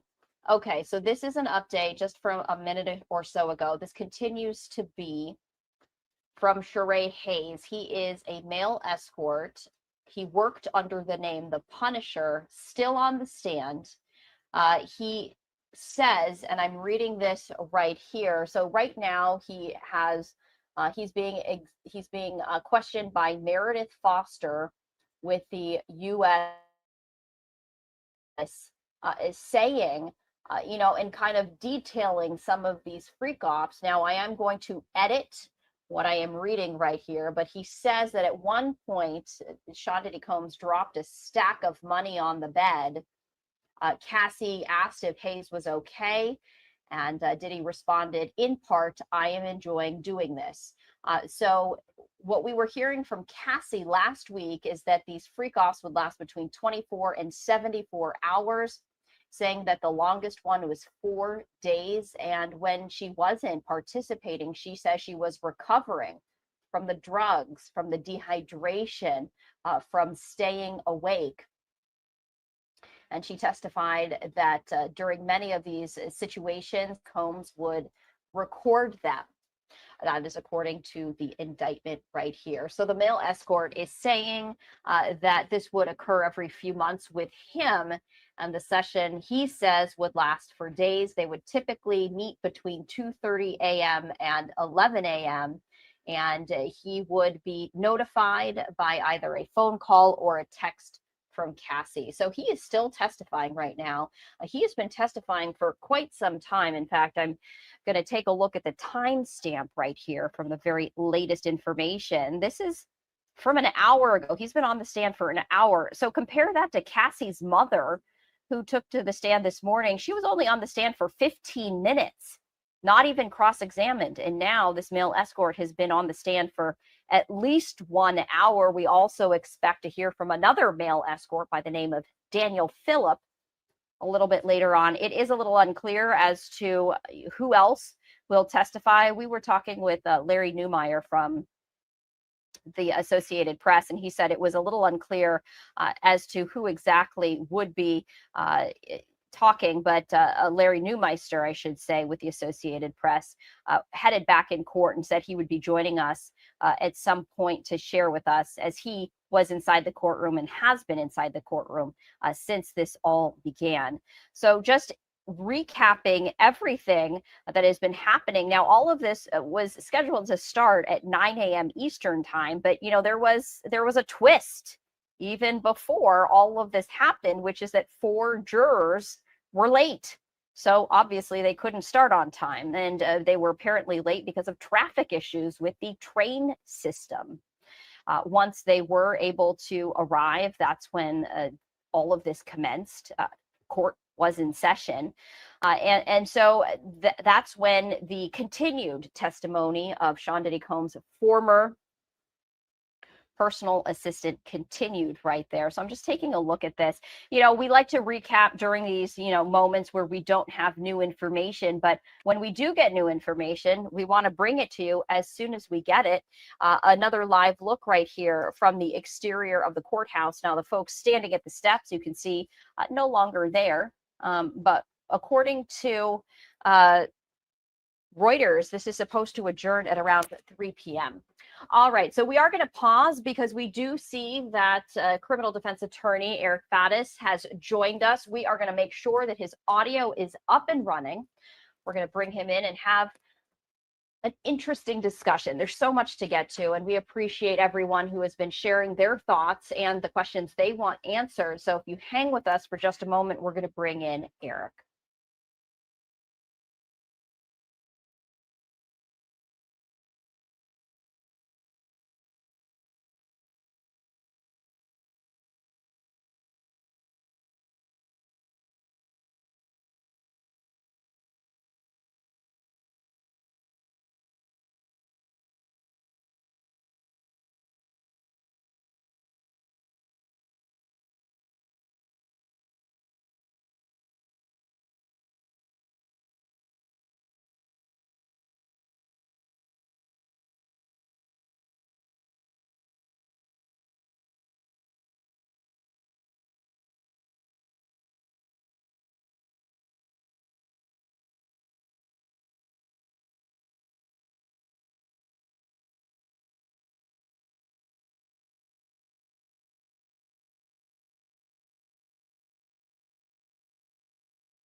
All right, as we continue to take a live look right here outside the federal courthouse right there, I do want to bring in criminal defense attorney Eric Faddis, who is joining us live from Colorado. Eddie, we appreciate you joining us here on Live Now from Fox for our continual coverage of Day 7 in the Sean Diddy Combs sex trafficking trial. Yes, happy to be with you. Yeah, so I want to start with this. Right now, we'll just start with the very latest. Right now, there's testimony from a male escort. We do anticipate hearing from additional male escorts. He's kind of outlining right now, what happened during these alleged freak-offs, what his part was in terms of, how he was compensated, how he was contacted, how long these last. What is the point of hearing from a male escort when it comes to providing evidence on one of the charges? Yeah, so the male escort testimony, and my understanding is allegedly there are a lot of them. Their testimony goes to actually a number of charges here. One charge is really transporting someone across state lines for purposes of prostitution. And so that's why there are likely questions about the logistics, the arrangements, the payments, who made these payments, what were the communications like, what was the plan going to be? Because the prosecution needs to prove that Diddy and or Bad Boy Entertainment transported these escorts, or at least some of them, or at least one of them, across state lines to engage in a commercial sex act. And on top of that, they are trying to tie it into the RICO charge as well. So RICO is criminal racketeering. We're talking about a criminal enterprise. The government has alleged that there are multiple acts of predicate offenses, which are underlying criminal actions that are in association with and usually support the larger criminal enterprise. And so the prosecution is essentially saying, hey, who did you get payment from? Because if they can find that paper trail and tie it from, an escort to Bad Boy Entertainment, that is significant evidence of the criminal enterprise engaging in criminal activity, monetarily and otherwise. So I know that RICO, it has to do with, commercial enterprises. It has to do with organizations. Let's talk about the logistics and get down to the nitty gritty. If Cassie were the one to actually hand over the money, would that completely blow up the argument? Does it have to be from Bad Boy Entertainment? What if she was the one who handed the money and then she was reimbursed in some other way? Does that still point towards sex trafficking, racketeering, etc.? It potentially could still point towards racketeering, but it would be a less strong piece of evidence, because what the prosecution wants to show, if they can, is that Diddy had a hand in this. Now, in a criminal enterprise, there are affiliates, there are assistants, there are other individuals involved, and Diddy is a rather savvy business person, at least according to most reports. So it wouldn't be surprising for him to interject kind of a middleman, some intermediary, or some other unwitting participant to kind of do the dirty work of making the payments, so that there is less of a paper trail connecting Diddy himself and Bad Boy itself to criminal activity. So if the payments came from Cassie or someone not really part of the criminal enterprise, that certainly undermines the RICO charge. But perhaps there are other explanations as to why there may have been kind of a shell game here in terms of where the payments came from and to whom they were made. Yeah, one of our viewers who's watching us live on our YouTube stream, Shaz, did ask, what does the prosecution need to do in order to prove racketeering? And kind of to your case in point, that paper trail. What's interesting is we were also hearing from Diddy's former personal assistant, and he was talking about how he actually used his own credit card to make purchases, and then he would then get reimbursed by Sean Diddy Combs. Does that add to the RICO or the racketeering, the fact that he was then reimbursed by Diddy, or because he used his own personal credit card? Like you said, it kind of waters down, it dilutes that argument. It does dilute it in my appraisal. That being said, the prosecution can certainly argue that, hey, Diddy put these folks up and made them, kind of do his bidding and use their own funds and stuff like that to try to cover up and hide alleged criminal activity, and then reimburse that individual from Bad Boy. That reimbursement, according to the prosecution, would be essentially tantamount or the same as Bad Boy itself making those payments. However, I'm sure the defense probably has some kind of argument that, no, we were reimbursing him for movie tickets or who knows what. And so it just really mucks up kind of the already somewhat attenuated connection between the criminal activity and Bad Boy as a criminal enterprise and Diddy's involvement therein. So I'm reading this because also Cassie's mom took to the stand very briefly, only about 15 minutes, talking about, she testified that Combs demanded $20,000 from her family. And I'm reading the notes on this. She testified that she received wiring instructions, wired the money from her checking account to the Bad Boy account. But about 4 or 5 days later, the money, she says, allegedly came back. She never had conversations with Diddy, and she doesn't have a copy of the wiring instructions. So you mentioned Bad Boy. She's claiming that she was told to wire money into the funds. That money, she says, then came back to her.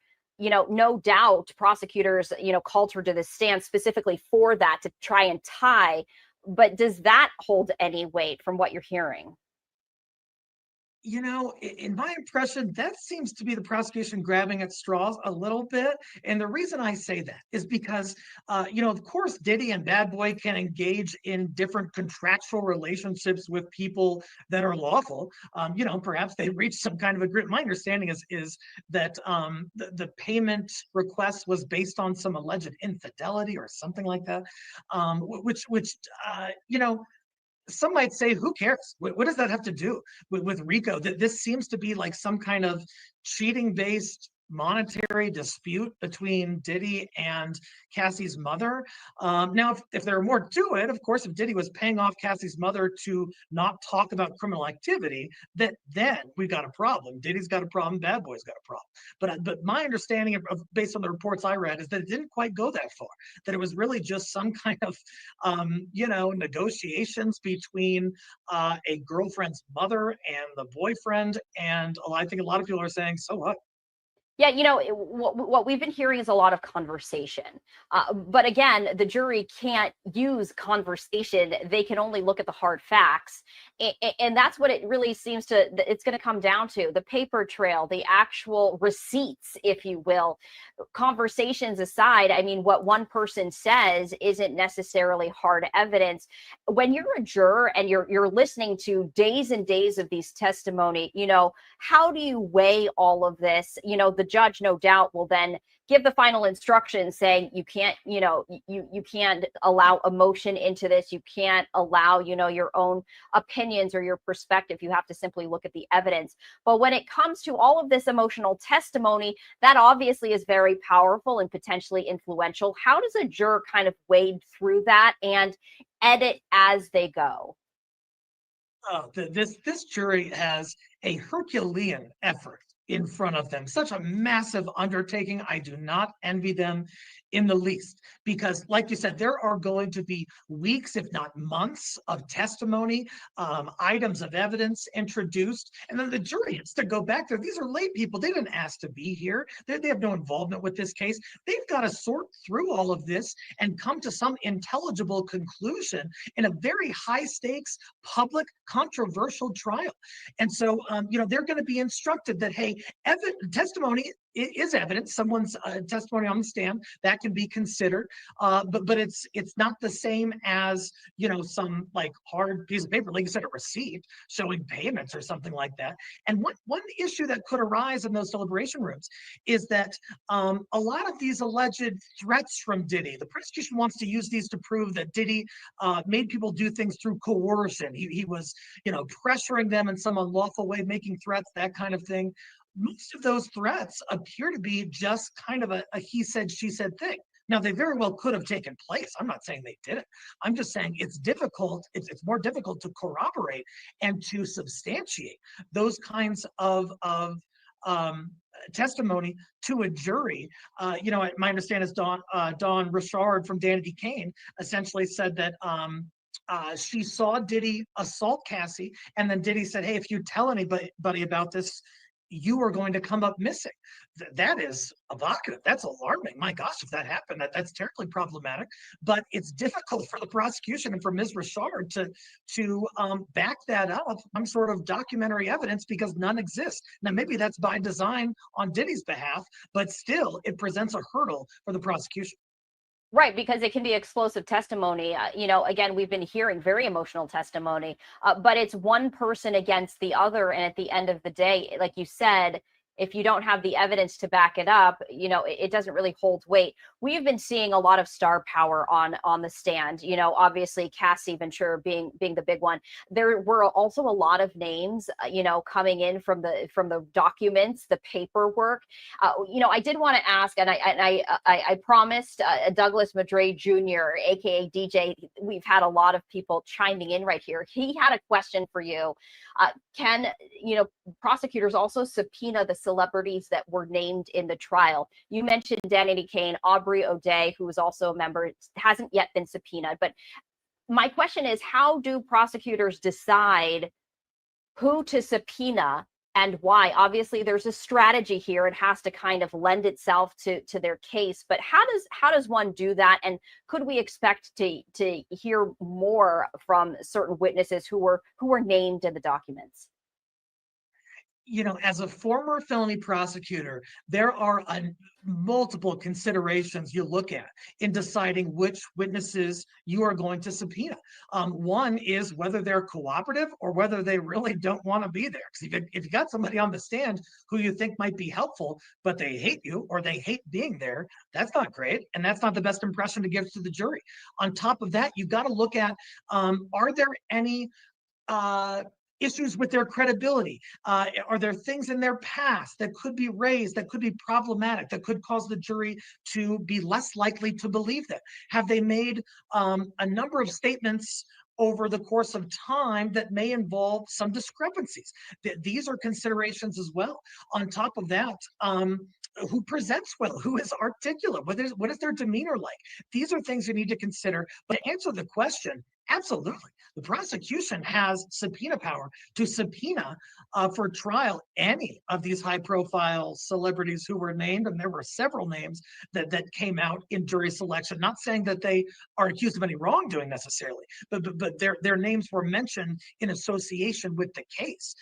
We heard about Kid Cudi, the rapper, and his vehicle getting bombed or exploding.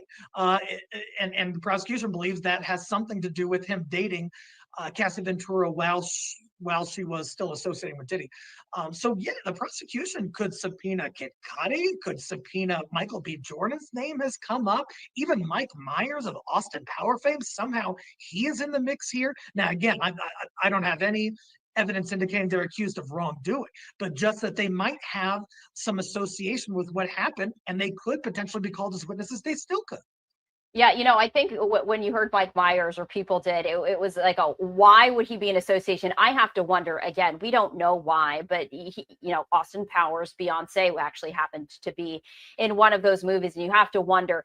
I want to ask you about Kid Cudi, though, because there is a particular, there are allegations that he was very jealous of Cassie when she was dating Kid Cudi while, she and Diddy were not together at the time, and allegations that he then, bombed his car. If he were to be called to the stand, what would that fall under? What would the prosecution try to prove with that testimony? What is the charge that they would be looking to focus on?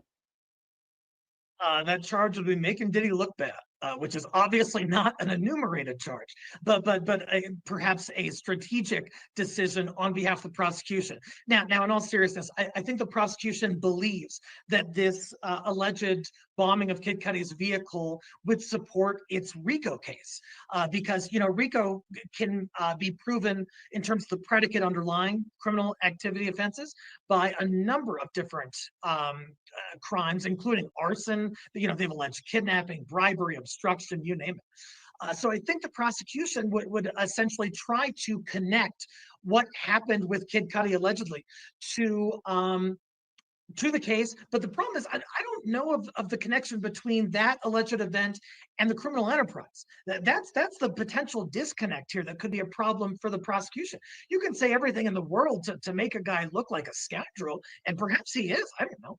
But they would need to connect it to the RICO charge and to Bad Boy Entertainment somehow. Now, I guess if they had witnesses who were part of the criminal enterprise of Bad Boy, who took measures to carry out this bombing of Kid Cudi's vehicle, then that would probably do it. But I'm not aware of such witnesses, and no such witnesses have yet been called. So let's talk about the witnesses. Do you anticipate, because obviously everyone was talking about Cassie, she was, front and center.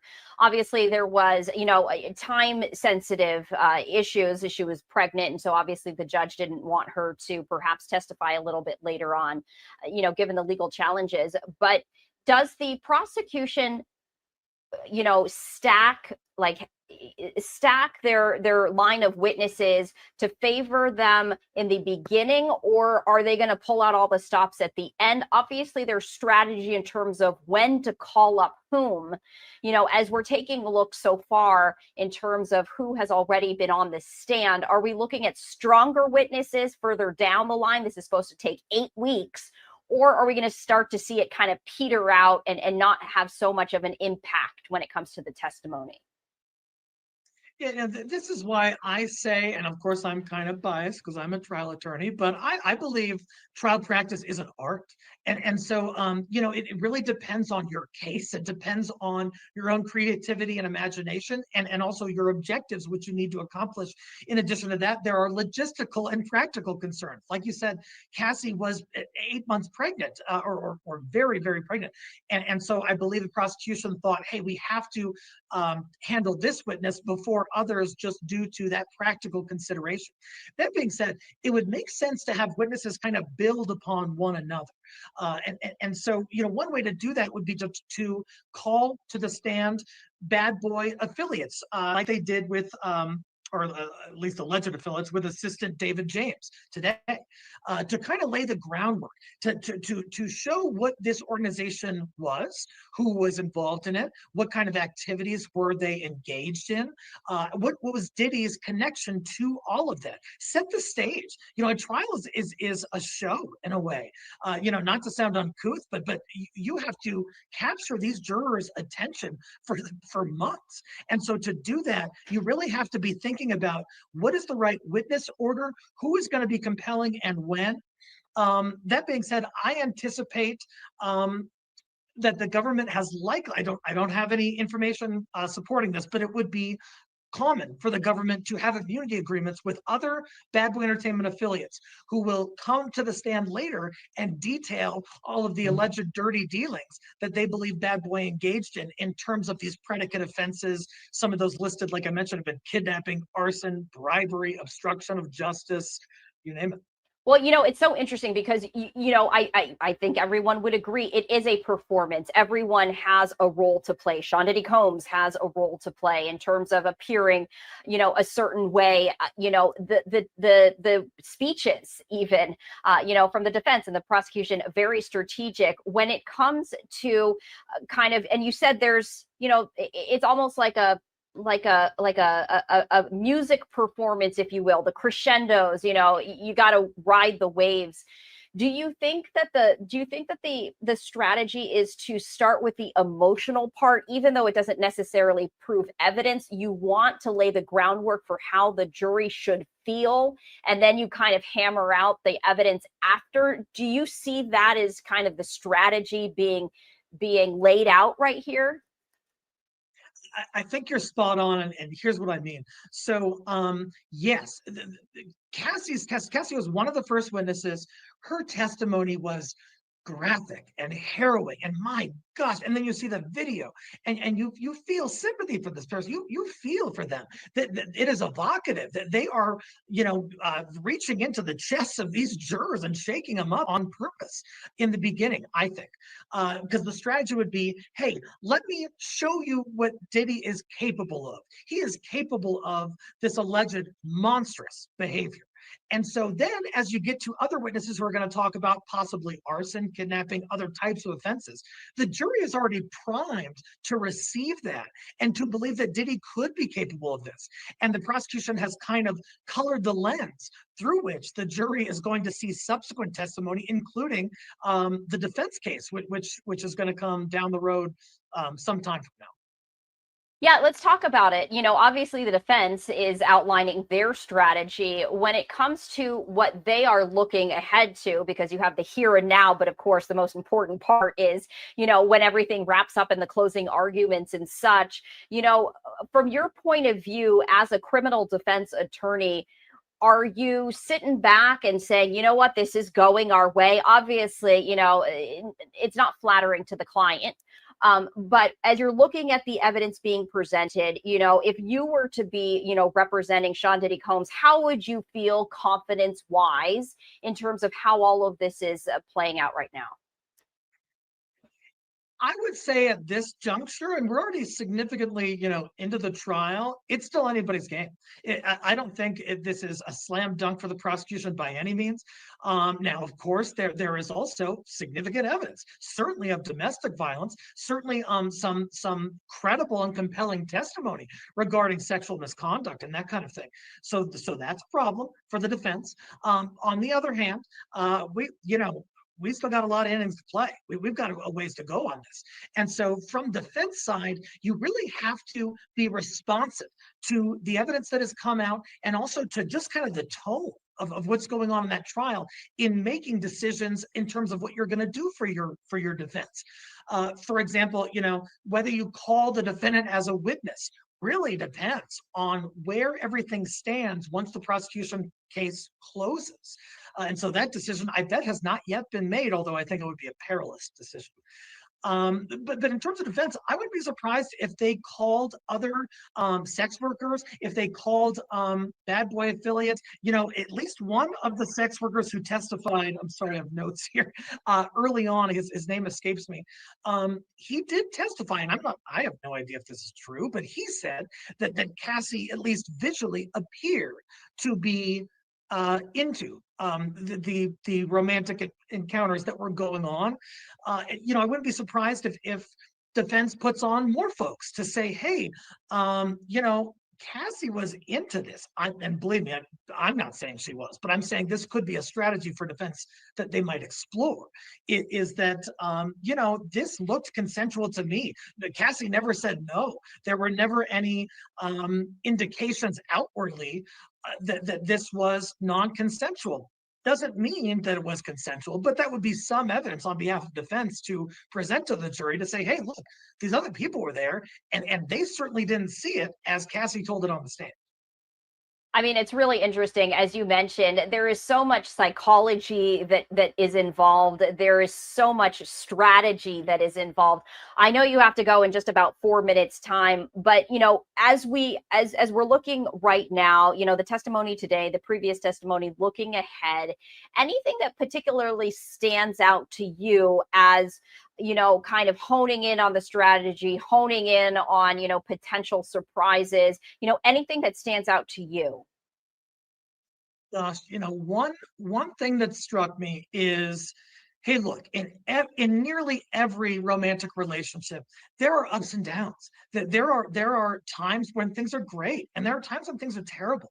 And I think both sides have done a reasonably good job at trying to use that to their advantage. The defense has shown texts from Cassie where she says, I'm ready. I'm always ready to freak off and that kind of thing. And then, she claimed that she was a survivor of sexual assault in 2018.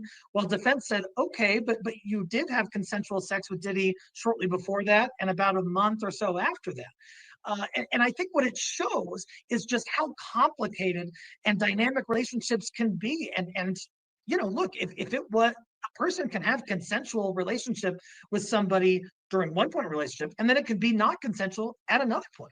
And this relationship went on for I believe, more than a decade. And so I think both sides are sort of honing in on the nuances of just the ups and downs of relationships and trying to use them to their advantage. I think the prosecution has done a decent job at kind of telegraphing to the jury that, hey, even if things appear to be good at some point, all this other stuff. What about the fact that Diddy really controlled her career, controlled her contract? What about the fact that she didn't feel like she could say no to any of this and felt that she was really beholden to him and had to do what he said? I think they've just done a good job at highlighting these very human nuances that appear in some form or fashion in nearly every romantic relationship. So I know you have to go in just about 60 seconds time. There was a question that we posed to our viewers is whether they thought Sean Diddy Combs was going to take the stand. What's your hot take on that? Oh, yeesh. I would advise against it at this juncture. One, because things aren't going so terrible for him yet. There have been some things that have been terrible in the trial, but there have been some wins for the defense as well. On top of that, he would just be open to so much cross-examination about just the most, dastardly stuff you can think of. It doesn't mean that he necessarily did it, but he'd be asked about it. It would be highlighted for the jurors again. And then there are things he can't deny, including that Cassie tape, which is brutal. And so for all of those reasons at this juncture, I would say, you might want to get up there, but don't do it, bro. Yeah.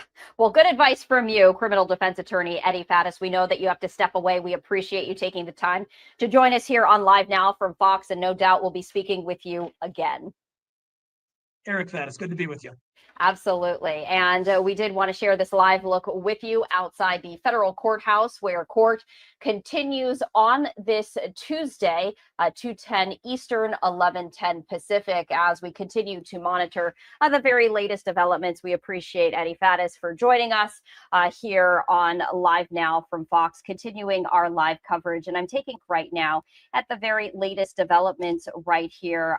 And in real time and taking a look right here. This is just about a few minutes ago. So this is from the escort that Eddie was talking about, Sheree Hayes, testifying that he included Sean Diddy Combs and Cassie Ventura in a self-help book that he wrote about his experiences, he said, with erectile dysfunction. So he says, according to his testimony, that he referenced the former couple as a married, wealthy couple in his book titled In Search of Freezer Meat. He says the book was inspired in part from a difficult situation, he says, during a freak-off where he says he experienced erectile dysfunction. So this is a self-help book that he wrote to talk about his own anxiety. He also claims that he sensationalized some of the encounters for the book. So he is currently still on the stand. He has been on the stand for more than 1 hour. He also testified that he never saw Sean Diddy Combs or Cassie use drugs during these alleged freak-offs. He says that he doesn't use drugs himself. He testified that he was offered alcohol and marijuana, but he was never under the influence. And he also said that he never saw Sean Diddy Combs take drugs or seem intoxicated. He did say that he felt pressure sometimes and experienced anxiety when it came to performances. And he said that he would sometimes take medication to help with that anxiety. He also said that it appeared that these alleged freak-offs were a fetish type thing. Those are his words. And he says that he didn't have a thought process of if Cassie enjoyed what they were doing. So we continue to follow the very latest information right here as we continue. The male escort, Sheree Hayes, now testifying, having testified for more than an hour. And, you know, we're at this hour where it's 2:12 Eastern, 11:12 Pacific. They haven't stepped away for a break yet. You know, typically they have lunch breaks, but as of now, they have not stepped away for a lunch break. Now, I did want to let you know, we have multiple sources right here, live looks as well. And we did want to let you know that I've been keeping a close eye on Reuters. We are expecting to get a live look as family members and attorneys depart the Day 7 testimony. And according to this, they say that at approximately 3 p.m. Eastern time, that is when they are expected to depart court. So it's a little unclear as to whether the judge will adjourn court for the day at 3 o'clock, working through then. We're going to continue to monitor that, but at least according to these live looks right here and these live updates, court has not actually recessed for lunch right here. So we're continuing to follow the very latest right here on Live Now from Fox. The left-hand side of your screen, continuing to give you the very latest developments. Sheree Hayes has been on the stand for more than 1 hour. Previously, Cassie's mom, Regina Ventura, memorialized during her testimony. She says she memorialized bruises allegedly given by Sean Diddy Combs. She took photos, so she says she would never forget. We're continuing to follow this. And for all of those of you who are following us on our live stream, more than 3,000 of you watching our live coverage. We appreciate you joining us, and we appreciate the interaction right here.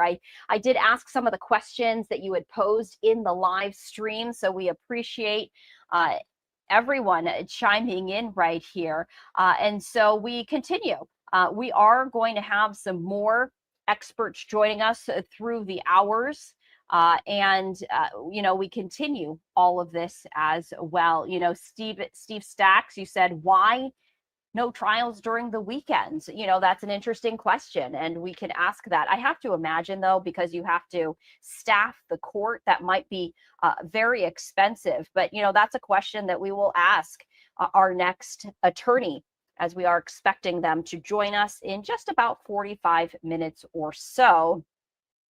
We are expecting to be joined by Chase Brown, who is an attorney, and we'll definitely ask that. It is an important question, why courts don't go around the clock, and it might be truly financial.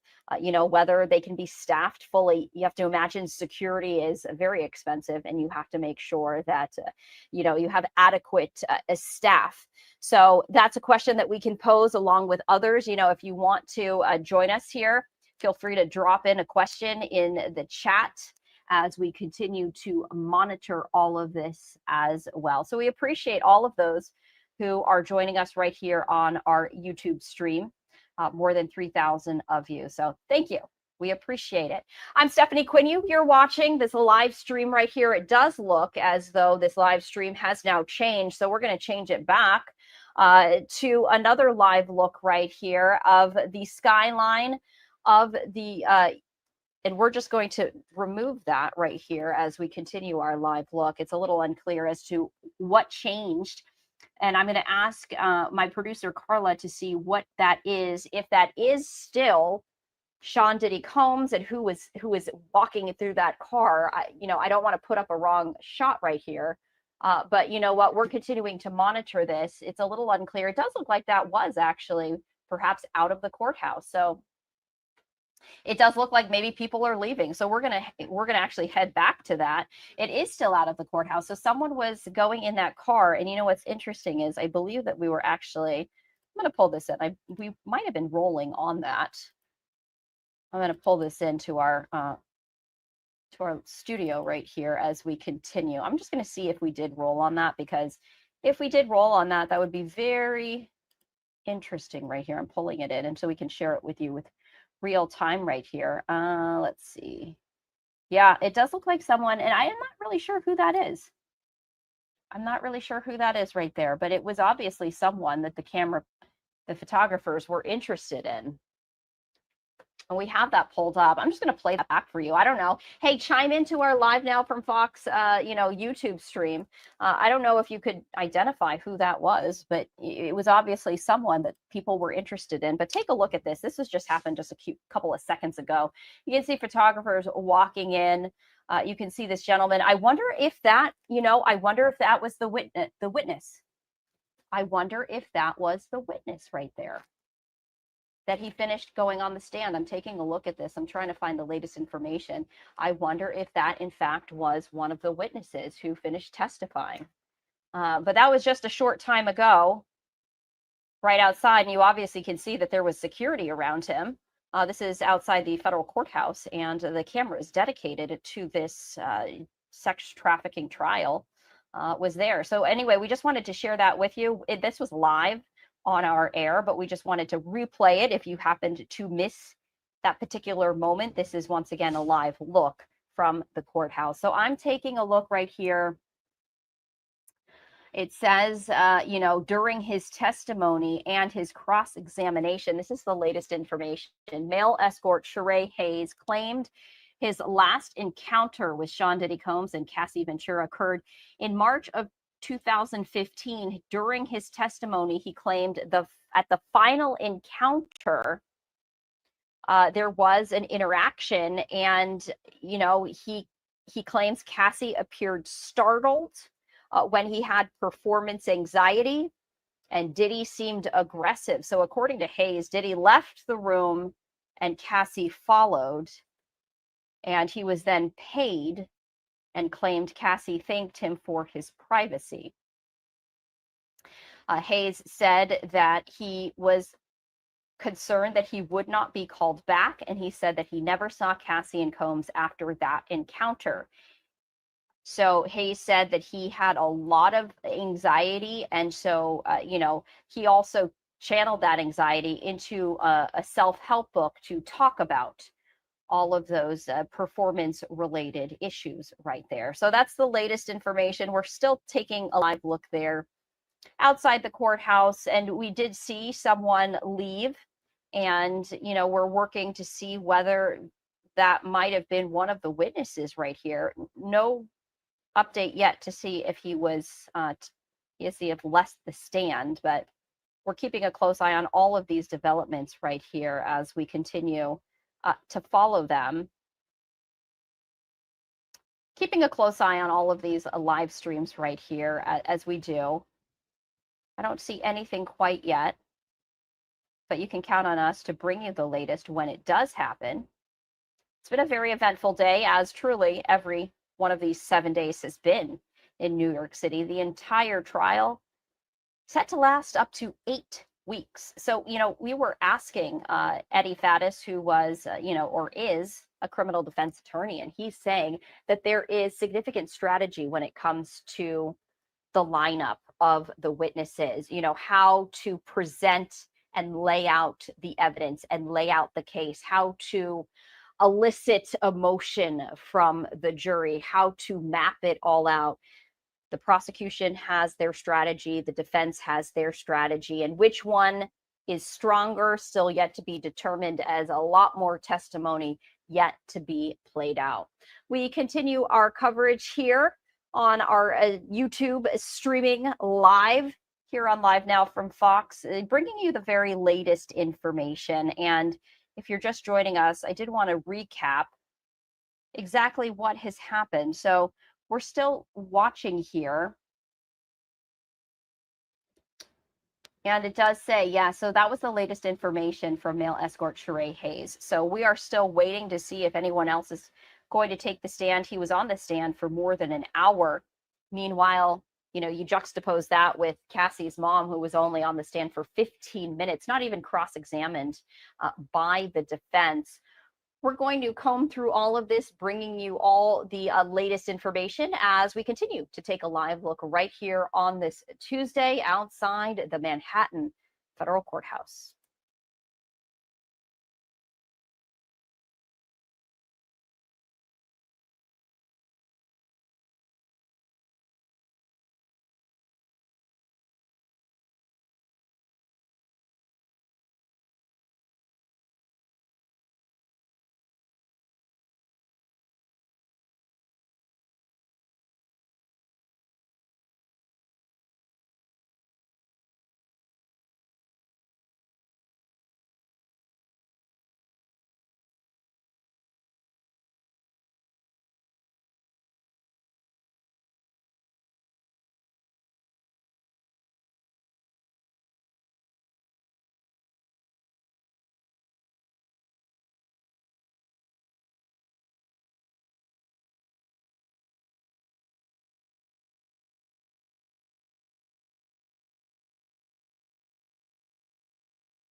All right, so you can see an updated side panel right there. This is the latest information as 3 different witnesses took to the stand today. Cassie's mother, there was also Sean Diddy Combs' former assistant, David James, and also the male escort right there. We have his last name up there on the screen, the full name Sheree Hayes right there. But if you're joining us, we did want to just recap the very latest as those 3 individuals took to the stand. The first being the former personal assistant to Sean Diddy Combs. Now, he was on the stand yesterday. They didn't finish cross-examining him, and so he was the very first one on the stand, but trial was actually delayed from the very beginning because several jurors were late. They said that they were likely late because of train issues, and so the judge called a recess. We actually see, someone walking in right here, and we do see that the camera pans in and out from the exterior. This is a federal courthouse, so no cameras are allowed inside as we continue to follow the very latest information right here. But, according to Reuters, we should be seeing potentially family members exit in just about 30 minutes time or so. Again, that's approximate. They haven't had a lunch break yet. So it's 2:25 Eastern. And they've been in court for hours. You have to wonder, are they just going to work through? They're going to power through? or are they going to take a break and then resume after that? We're still waiting to hear information on that. So we did want to let you know that after just about a 20-minute delay, court resumed this morning. And so once again on the stand was the former personal assistant of Sean Diddy Combs, David James. And so this all started, the testimony started as Assistant U.S. Attorney Christine Slavic was questioning him about a January 2009 blog post incident. That was the first line of questioning when he returned to the stand this morning. So this is what he said. This is according to James. He said that he was off, but he was working on a research project about tattoos at Sean Diddy Combs' LA home. The rapper, he said, had been at a club, but when he returned home, Diddy came to James, looked over his shoulder, and told the assistant that someone was blogging about him. He then, according to James, checked his browser history. And James testified that Diddy seemed, quote, pretty upset. So that continues. James said that it was jarring having Diddy look through his browsing history, although he says that he did look for the blog post and did Google it. So he also continued that in part of his line of questioning and his testimony, that he was responsible for setting up the hotel rooms for the rapper's alleged freak-offs. Now, according to him, he did not book the hotel rooms. The rooms would be booked under the name Frank Black.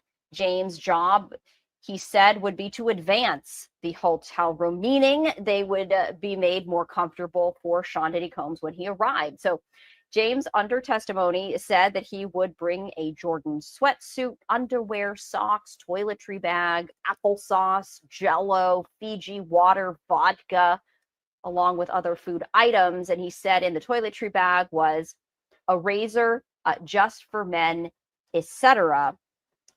He also gave some more details. Now, if you're interested, Just for Men is known for being hair dye or beard dye. So again, unclear as to who that was for, but just wanted to give you context if you weren't familiar with what Just for Men is. It's hair color or beard dye as well. So the former personal assistant claimed that there was always a medicine bag and other personal items. He said that he would bring Diddy's Louis Vuitton bag containing money, about $10,000 in cash, as well as the rapper's wallet, and claimed that security always carried the personal Louis Vuitton bag. He also said that there were allegedly 25 to 30 different pill bottles in the medicine bag, some unmarked and then others marked, like Advil, Viagra, ecstasy, etc., and said that he was responsible also for replenishing supplies. So we were talking about it to an attorney about this. And this is interesting because James testified that he would go to Duane Reade, which is a very well-known pharmacy in New York City, kind of like a CVS or so. He would use his own credit card, and Diddy would then allegedly later reimburse him. So we were talking with one of our attorneys earlier, and you have to take a look at the paperwork. Now, when it comes to racketeering, when it comes to these charges, it's important to have that evidence directly linking either Bad Boy and Sean Diddy Combs to these charges. So the fact that one of his employees used his own personal credit card, that makes the evidence not as strong. So James claimed that he was reimbursed differently for personal items, which included baby oil, Astroglide, and another number of items. And then he would get cash for those items through security because Combs did not want to go through the company. So that is very important to note, because as we were hearing from some of these attorneys that we have been speaking with, it's important to directly link, or as directly link as you can, the money trail. And the fact that the former personal assistant got cash for the items through security, that dilutes that argument because there's no direct link necessarily with Bad Boy Entertainment. So we're continuing to follow all of this latest news. As I did want to just give you a brief recap, we're just going to see if there's any new information here as we continue to scroll. All right, so this is the very latest information. Male escort Sheree Hayes testifying that the encounters, these sexual encounters with Cassie, were consensual. So this is under cross-examination from one of Sean Diddy's attorneys. He asked if Hayes, who worked as a dancer, would engage with women who did not want to be engaged with. Hayes said no, that it's important to read the room as a dancer. He added that he did not get any cues of discomfort from Cassie. He testified if he had, he would have stopped. And then Diddy's defense attorney asked Hayes if certain websites do prostitution. Hayes said no. Then Donaldson asked if Hayes does prostitution, and he told Diddy's attorney no. So again, one of the charges, of course, is sex trafficking. Diddy's attorney asked if Hayes was doing anything to Cassie that she did not want. Hayes replied no, claiming it was consensual. Donaldson then asked him if it was safe to say that Combs was the director and Cassie and Hayes were the actors, and Hayes said that he agreed. So during cross-examination, he claims that all of these encounters with Cassie were consensual, and he testified that at no point did he receive any cues, he said, from Cassie saying that she did not want to be part of these situations. He did say that his last encounter with Sean Diddy Combs and Cassie occurred in March of 2015, stating that he had anxiety during the situation and he was never called back to engage in these particular events right here. So that's the very latest right here. We're continuing to be joined by experts and attorneys. We're expecting to be joined by Chase Brown, who's an attorney, in just about 30 minutes time right here as we continue our live coverage of day 7 as testimony continues in the Sean Diddy Combs sex trafficking trial, where a male escort now being cross-examined when it came to being part of alleged freak-offs.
All right, so thank you for sticking with us here on our live stream for Sean Diddy Combs. And, you know, we enjoy interacting with all of you. So we were wondering, do you have a question about the Diddy trial? And so we want you to share those questions with us. We have been asking our experts throughout the last few hours those questions, getting those answers for you. But If you wanted to, just scan that QR code right there on the upper right-hand side of your screen, and then we will answer and do our best to do so. So what questions do you have about the Diddy trial? Right there, just scan that QR code. You can send the questions. We will review them. And coming up in just about 30 minutes or so, we have an expert coming to join us. And we definitely want to make sure that if you do have a question, we have it answered for you. So coming up in at 3 o'clock, we have Chase Brown, who's an attorney, joining us to talk more about the Diddy case, the evidence being presented, what we can expect looking forward. And according to Reuters, just to give you a timeline, this is so fluid, but this is what we have. According to Reuters, we do have a likely wrapping up of court potentially at 3 p.m. Eastern time. So in just about 20 minutes. It's a little unclear. We haven't seen any movement. This is I'm going to put that back actually, a live look at the exterior right here as we continue. You do see, no movement just yet, but we are expecting potentially attorneys and family members to be exiting that courthouse at some point in time. And of course, we will bring that to you. But as we await for all of these developments right here, going back to that question, whether you have a question about the Diddy trial, if you do, scan that QR code right there on the upper right-hand side of your screen, and we'll get that to you as we are going to be joined by attorney Chase Brown in just about 20 minutes. And in fact, I am going to see if he is on early because you never know. And if he is, we'll absolutely have that conversation with him now. All right, so he has not yet joined our Zoom link, continuing to monitor that though, as we continue our live coverage, day 7 of the testimony as it continues in the Sean Diddy Combs sex trafficking trial. Another live look right here of the courthouse. Now, we did see some movement. We actually brought that to you live as cameras and photographers ran to cover a man exiting, and it's a little unclear as to who exactly he was, but we did see him get into a car and drive off. Yeah. And so we continue our live coverage right here. All right, so I did want to recap, and I do believe that we have some new information that we did want to bring to you right here. I'm going to put that on the screen right here. This is some latest information about the 3 individuals who testified today. Cassie's mother testifying earlier, Diddy's former assistant, David James, and also a male escort who is still on the stand right now talking and currently under cross-examination, in fact, stating that at no point in time he says that he felt like the encounters with Cassie were non-consensual. He says that he reads the room. He didn't get any cues of discomfort from her. And if he had, he testified that he would have stopped. So going back to the very beginning, we do have this live look right here outside the federal courthouse because no cameras are allowed inside. It is a federal courthouse. Those are the rules, meaning no electronic devices of any kind, no phones, no laptops, no cameras. And so the reporters who are inside have to take notes the old-fashioned way with a pen and paper and then exit so we can get those new details. I think a lot of us, of course, we are curious. We want to know. We want to see. And unfortunately, we are not allowed to do that. The only available sort of evidence of Sean Diddy Combs are these sketches that we receive from the sketch artist. We don't have any photos of him, but at least from those sketches, we see that he looks very different from his previous self prior to being incarcerated. We see that his hair and his beard are white, and he appears to have aged, as you can imagine. He's been in jail since he was arrested late last year. So continuing to have all of those details. And earlier we were talking with an Associated Press reporter, Larry Neumeister, as he himself has been in the courtroom this entire time. And he was talking about the mood and the atmosphere and Sean Diddy Combs and the appearance. And he was saying, it's a very different person from the persona that we had, previous to his incarceration. He says he appears more to be a CEO of some kind. So we are continuing to follow all of this. Also wanted to let you know that in just about an hour or so, we are continuing our live coverage. We are going to end this whenever court goes into recess. We don't know exactly when that is going to be, but fear not, we are going to stay with you. Coming up at 4, though, we are just going to have this live look if we continue our coverage, and then we'll resume just about 30 minutes after that. So we're going to still monitor all of this, bringing you those live updates as we continue our coverage.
We're continuing our live coverage of day 7 as the testimony continues in Sean Diddy Combs' sex trafficking trial. I'm Stephanie Quinn. Mike Page is off for the next few days, so I'll be the host for this YouTube stream. But fear not, he is going to return with his Mike Page charm and bring you all of those developments. A very busy day as 3 people already testifying. Right now, a male escort being cross-examined by the attorneys for Sean Diddy Combs. And I did want to recap the very latest. We just got an update in, so I did want to bring that to you as we continue to bring you the new developments and information on that side panel on the left-hand side of your screen. So the latest information coming in just moments ago, Special Agent Gerard Gannon now called to the stand in this federal trial for sex crimes. So Gerard Gannon is a former agent with Homeland Security Investigations. He testified to being responsible for the overall planning of the raid on Diddy's home in Miami, Florida. He was allegedly on the ground for the raid at Diddy's Star Island mansion and claimed upward of 80 to 90 officers were involved in the search due to the size of the property and the security measures. He also claimed that the search started at 3:30 p.m. Eastern time, which he testified is not typical, but agents had learned Diddy was taking a trip out of the country, and so the agency waited. Then on March 25th, 2024, Combs's homes in LA and Miami were raided in connection to a federal human trafficking investigation. That's officials confirming to Fox News Digital at the time. And during the search, authorities allegedly seized various freak-off supplies, including narcotics and more than 1,000 bottles of baby oil and lubricant. So the very latest is that now a special agent called to the stand talking about, all of these raids to Sean Diddy Combs' various homes across the country, including in Miami, Florida, and LA as well. So just prior to that, on the stand was male escort Sheree Hayes. He was testifying about the alleged freak-offs that he had with Sean Diddy Combs and Cassie. He said, testifying during cross-examination, that those encounters were consensual. when Diddy's defense lawyer asked if Sheree Hayes, who had worked as a dancer, would engage in activity with women who did not want that activity, Hayes said no, saying it's important to read the room. He added that he did not get any cues of discomfort from Cassie, and if he had, he would have stopped. You can also see this live look right here as the photographer is panning to individuals leaving this federal courthouse right here as it now pans back to the doors. So we're continuing to monitor this. Again, we have not had a lunch break, and so we did want to let you know we're monitoring all of this. According to Reuters, it says that court is going to adjourn approximately at 3 p.m. Eastern time. So really in just the next 15 minutes or so. We are still waiting to see, people leaving, indicating that court has adjourned. And the very latest testimony is that court is still going on with the agent taking to the stand. But going back to the male escort, so he was the last one prior to the special agent taking to the stand. He was testifying that all of these freak-offs were consensual, saying that he never got any indication of discomfort from Cassie. And he says if he had, he would have stopped. Diddy's attorney then asks him if some of these websites do prostitution, and he said no. The attorney then asked if the male escort does prostitution, and he told the attorney no. This goes to some of those charges that Sean Diddy Combs is facing. And we did want to just share that with you. Again, all of this line of questioning pointing to these charges that include sexual assault, sex trafficking, drugging, coercion, and racketeering. The allegations span across multiple civil and criminal suits, with some plaintiffs claiming that Diddy used his wealth and power to exploit and abuse vulnerable individuals. So just wanted to point that out, stating that according to the male escort, he never engaged in prostitution and also never engaged in non-consensual activity. He also said that if it was safe to say that Sean Diddy Combs was the director and Cassie and Hayes were the actors, and Hayes agreed to that. So happening right now, the very latest is that a special agent is being called to the stand in Combs's federal trial for sex crimes right here, but the previous person was a male escort. And he also testified about the last encounter that he says he had with Combs and Cassie occurring in March of 2015. He says during his testimony, he said the final encounter that he had performance anxiety, and the male escort claimed that Cassie seemed startled and Diddy seemed aggressive. According to Hayes, Diddy then left the room. Cassie followed. When they were returned, they later paid him and claimed Cassie thanked him for his privacy. During cross-examination, Hayes explained that he was very anxious and he had performance anxiety, saying that he felt pressured by Combs to engage in this activity, and explained that it was a, quote, an aggressive suggestion. Now, Hayes later testified that he included Sean Diddy Combs and Cassie in a self-help book he wrote about his experiences with erectile dysfunction, referencing the former duo as a, quote, married, wealthy couple. In his book, he says that it was inspired in part from a difficult situation during a freak-off where he claimed he experienced performance anxiety. He says a problem that has since continued on in his life. He also said that he claimed he sensationalized some of the encounters for the book right there. We are continuing to keep a very close eye on this exterior shot of the federal courthouse. Haven't seen any movement yet, but we are expecting perhaps that there might be some movement, as we are now hours into Tuesday's testimony. Testimony started a little bit late. Now, court was supposed to have started at around 9 a.m. However, it was about delayed by 20 minutes or so after 4 jurors were delayed by train issues. And so there was a brief recess called until after they were able to resume right there. So, it could be that they are making up for lost time, so to speak, but they haven't taken a break that we know of as we've been continuing to follow these very latest updates right here. We're coming up at 2:50 Eastern, 11:50 Pacific. So it's a little unclear as to whether they are going to power through. Very long day, I have to imagine, for the jurors, as they don't get much of a break right here.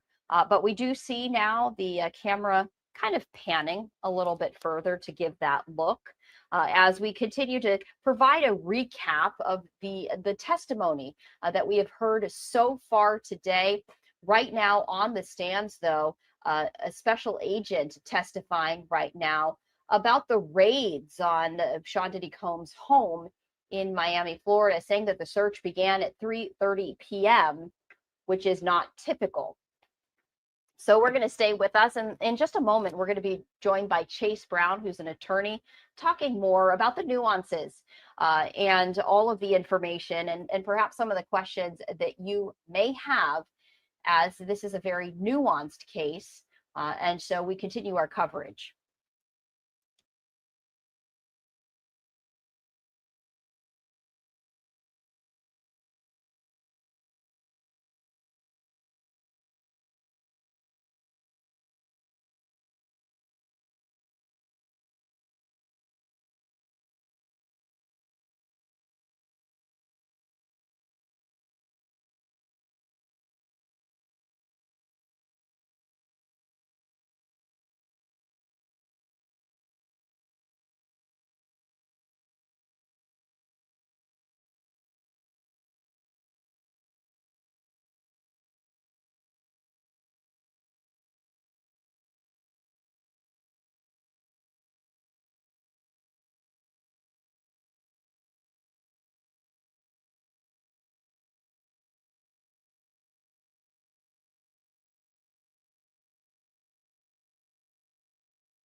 All right, so in just a moment, we're going to be joined by criminal defense attorney Chase Brown.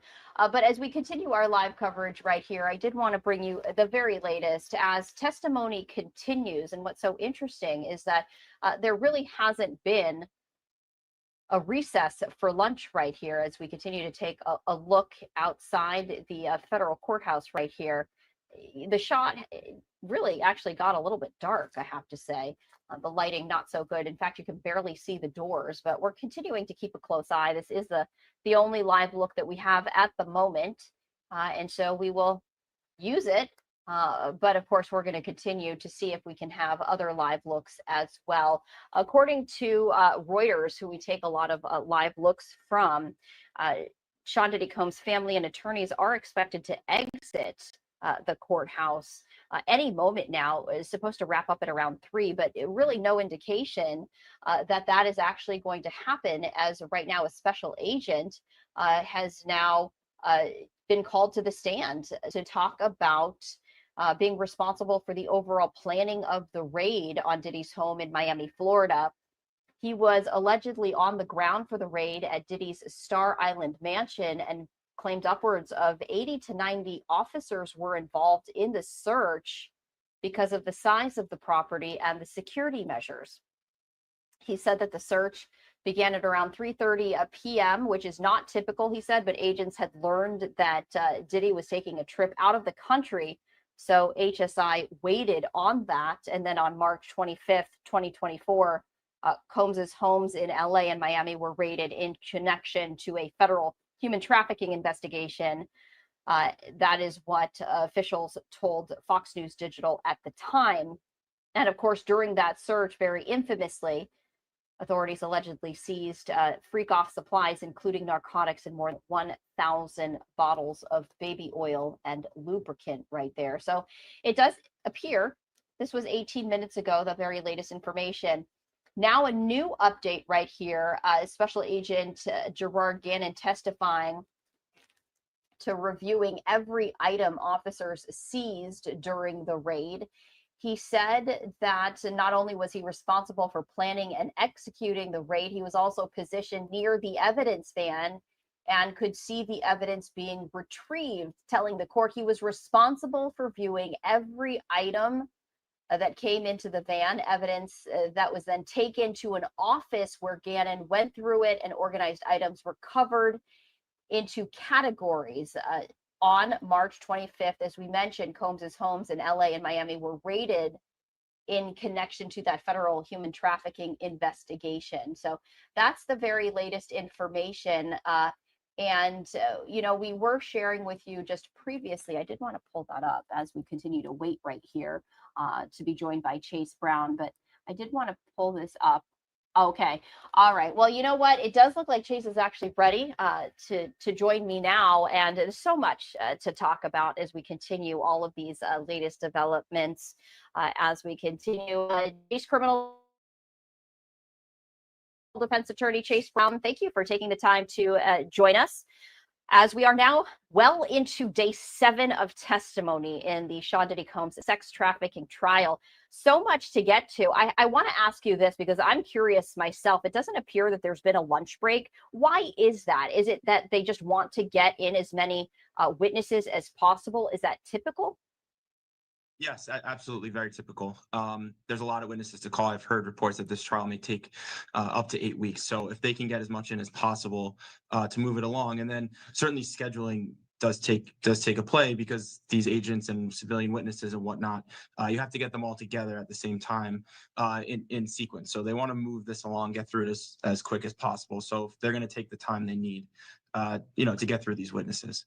I wonder, with the toll that it takes on the jurors, because they are just, I would have to imagine overwhelmed by the information, the testimony, the evidence that they are trying to analyze in real time. When it comes to not taking a break, how does that impact how all of this information is absorbed?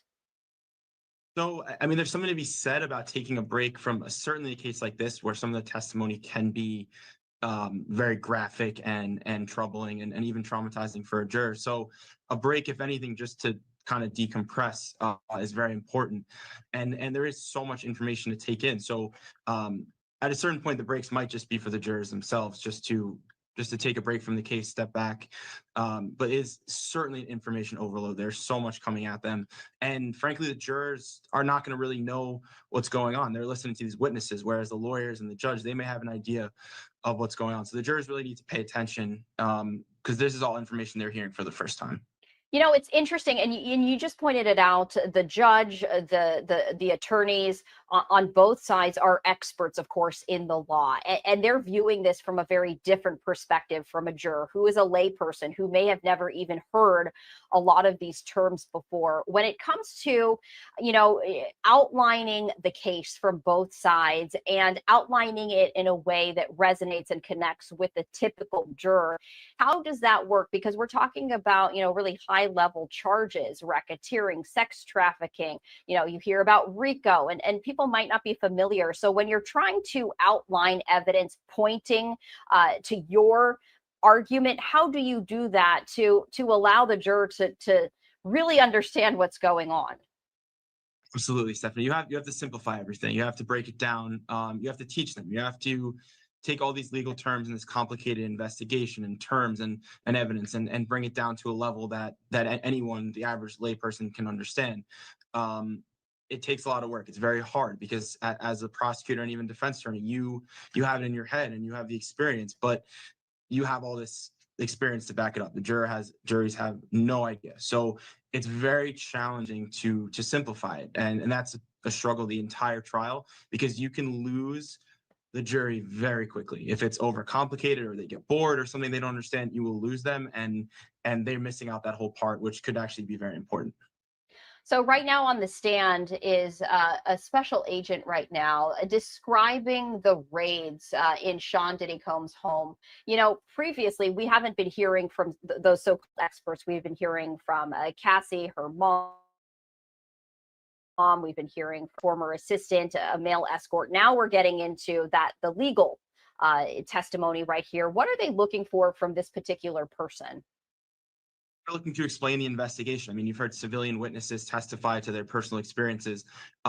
When juries are thinking about these cases, they're thinking CSI, they're thinking law and order. They want to know the legal law enforcement police officer background. So you have a special agent coming in, everyone off the bat that's such a cool person to testify, and they need to explain the investigation, because at the end of the day, you need to have a story. You have to explain the story. You have to explain how you got to where you are, all the witnesses, how they play in, and the law enforcement comes in and they break it down and show how they got the evidence. And it's a huge part in the story to kind of fill the gaps of, we have these civilians, but how do we get from the civilians to court to where we are now? Is there anything in particular that has stood out to you when it comes to the testimony, when it comes to the witnesses themselves, and kind of the lineup of all of this? Do you feel like, you know, the prosecution is doing a good job?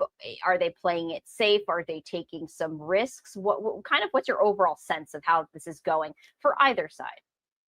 So the only risk, so obviously Cassie Ventura is the main witness, right? She's victim number one, as outlined in the indictment. So you're putting some of the most compelling evidence right away, right up, on the stand first. So it's an interesting strategy. It sets the tone for the rest of the trial. It brings the jury's attention in right away. Generally speaking, you would put a victim on maybe in mid-trial towards the end, but if they want to set the tone, they want to get the theme of the trial going right away. It's certainly a great strategy from that standpoint. They want to paint the picture of the jury as to what they're going to see the rest of this trial. And I mean, the video that you see in the hotel room is horrific. So, the jury gets that right away, and they might have a bad taste in their mouth from the start as to how this trial is going to go and how bad some of this evidence is going to be for the defense. So the jury, you were just mentioning that the trial is expected to last up to 8 weeks. I mean, that is an incredibly lengthy trial. You were also talking about losing, the concern over losing the interest of the jurors. There has to be fatigue, I would imagine. At some point, you hit a wall. These people are human, right? These people aren't robots. So when it comes to dragging testimony out, when it comes to, including every witness involved, like, what's the strategy there? Because you obviously want to paint the complete picture, but you don't want to kind of go overboard. Right. So, I mean, there's certain witnesses that may not seem important, but you have to call from the prosecution side, because obviously they have the burden and they have to establish certain elements. Those witnesses might not be as exciting. So it's definitely good to, maybe throw in one of those witnesses, just a necessity witness, in between these compelling witnesses who are going to give the testimony that's going to draw attention to the jury. So that could factor into the scheduling. I mean, they have to put this story, they have to paint the picture, they have to do it the most compelling way and the most believable way. So, you have to, sometimes there's witnesses that are not so important, that might not seem so important, but the prosecution has to call them. So it's a strategy thing to kind of filter them in and put it in the right sequence in the trial. Chase, we've been getting a lot of feedback and inquiries from our YouTube viewers right here. And one of them had an interesting question, wondering why court doesn't happen 7 days a week, especially when you're talking about trying to expedite the justice system. Why is that? Is that just like the finite amount of resources? You just can't staff a courthouse 7 days a week. It's too expensive. What's the reasoning behind that? Absolutely. The staffing is tremendously expensive. You have to have all these court officers, you have to have court reporters, the support staff. And, we've traditionally just had a Monday through Friday work week. And I will say this, from the lawyer's perspective, to go 7 days a week in the courtroom is exhausting for everyone involved in the jury. I mean, you can't, we're speaking about how the jury might lose interest and might be exhausted. To have a jury sit there 7 days a week, it would certainly take away from the case. Their attention wouldn't be there. So those breaks are very important. It breaks it up for everyone involved. So, with the cost, as well as just giving everyone the opportunity to regroup at the end of the week, get your preparation in, is very important. So I would say those are two of the main reasons. Yeah, and I just got another question from our viewer asking why this isn't being charged as an abuse or domestic violence instead of sex trafficking, based on the testimony with Cassie being the key witness. And this goes to what the federal government can charge, right? And the statute of limitations. Can you just walk us through, why that's not tacked on, and the federal government is focusing more on racketeering, sex trafficking, etc.? Absolutely. So the domestic abuse, the assault aspect would be a state level prosecution. The magic phrase from the federal government standpoint is interstate commerce. So you have to show that somehow the crime you're charging or the action of the defendant affects interstate commerce in some way. Additionally, the federal government, when they come in and they prosecute a case, they have a lot of resources. So they're not going to come in on an assault where the assault penalty might be less than a year in jail. If they're prosecuting a case, it's a case where they're facing years and years or even life. So they're not going to really, for lack of a better term, waste their time on something like that. That's more reserved for a state level prosecution. And at this point, from the state's perspective, the statute of limitations has certainly run out. So it's not something you could even prosecute at this point. The federal government, in a way, is prosecuting that case because they are using that video. They're using that evidence of the domestic assault to further this case. So in a way, it is being prosecuted, but if you're going to go after that case specifically, it's a state level prosecution that the statute of limitations has since expired. All right, so that is a good explanation, because I think a lot of times, if you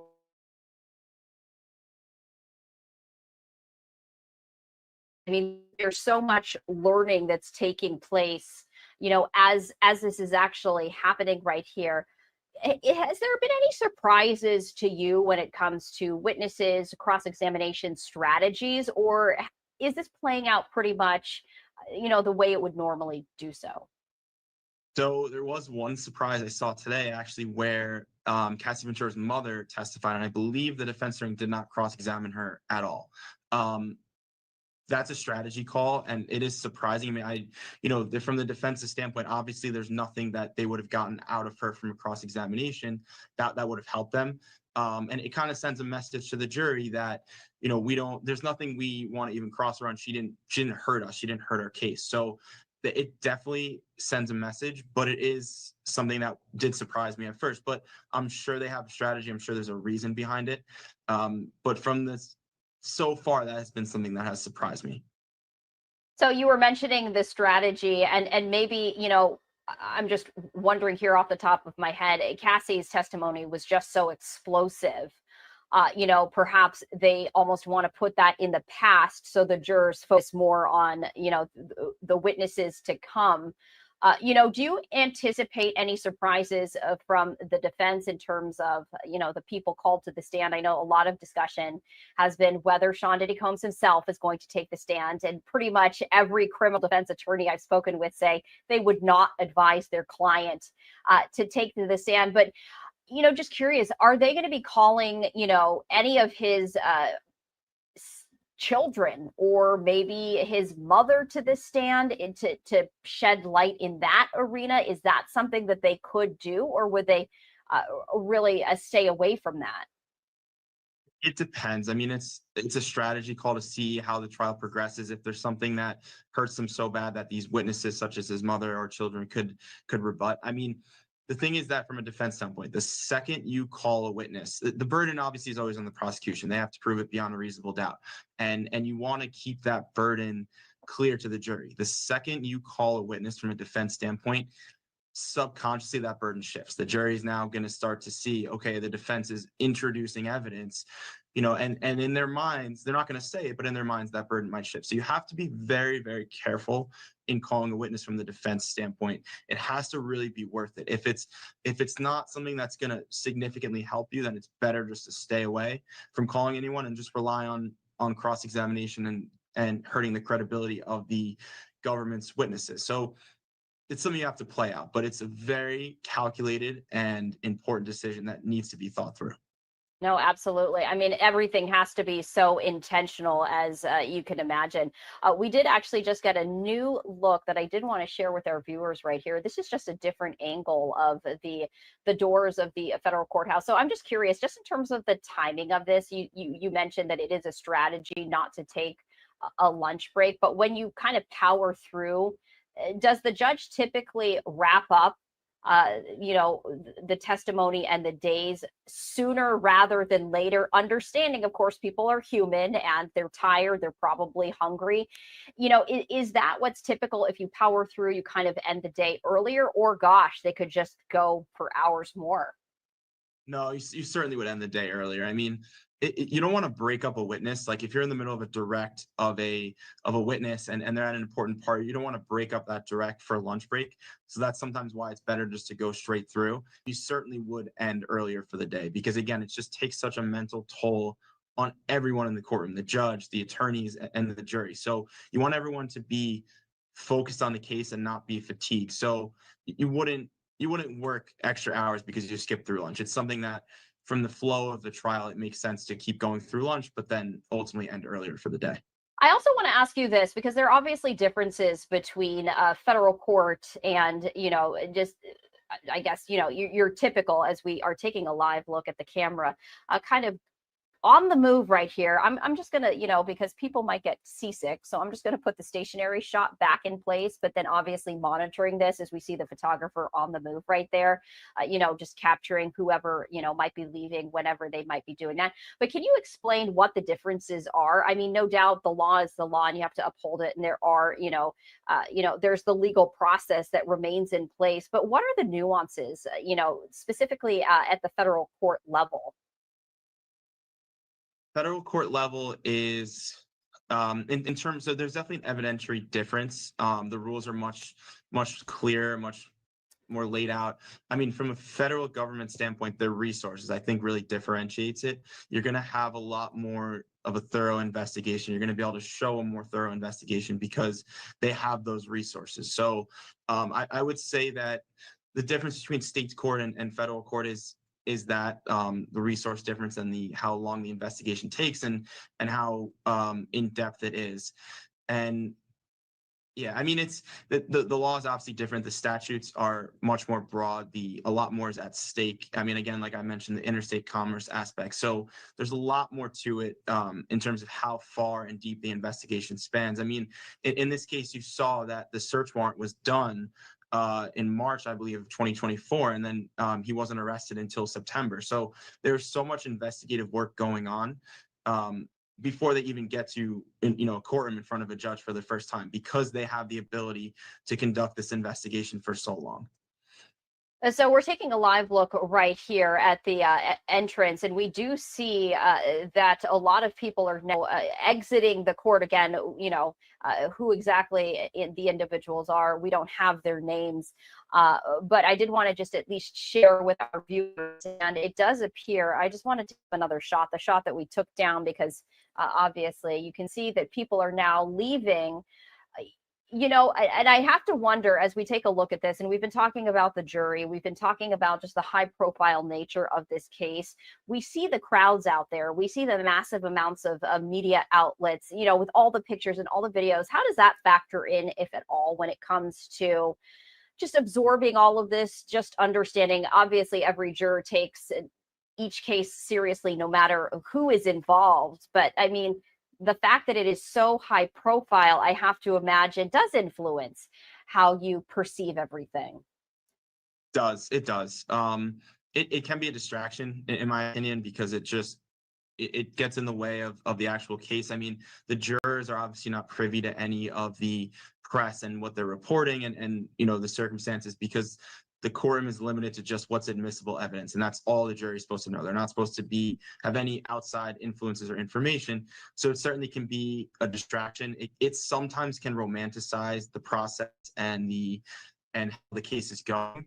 That factors in also, but my overall opinion is it's just a distraction. I mean, it takes away from the case, and the public can form an opinion, but that's not really what's relevant. What's relevant is the admissible evidence that the jury hears and making their decision based on that. So based on the witness testimony that we've heard so far, how strong do you think the prosecution's case is? It's certainly very strong. I mean, I've seen that the sex trafficking is something that the defense has a good theory of, that it was consensual. There was consensual activities going on. The racketeering is something that they're certainly building up. Since the inception of this case, I've stood by the fact that video in that hotel room has set the tone for the entire case.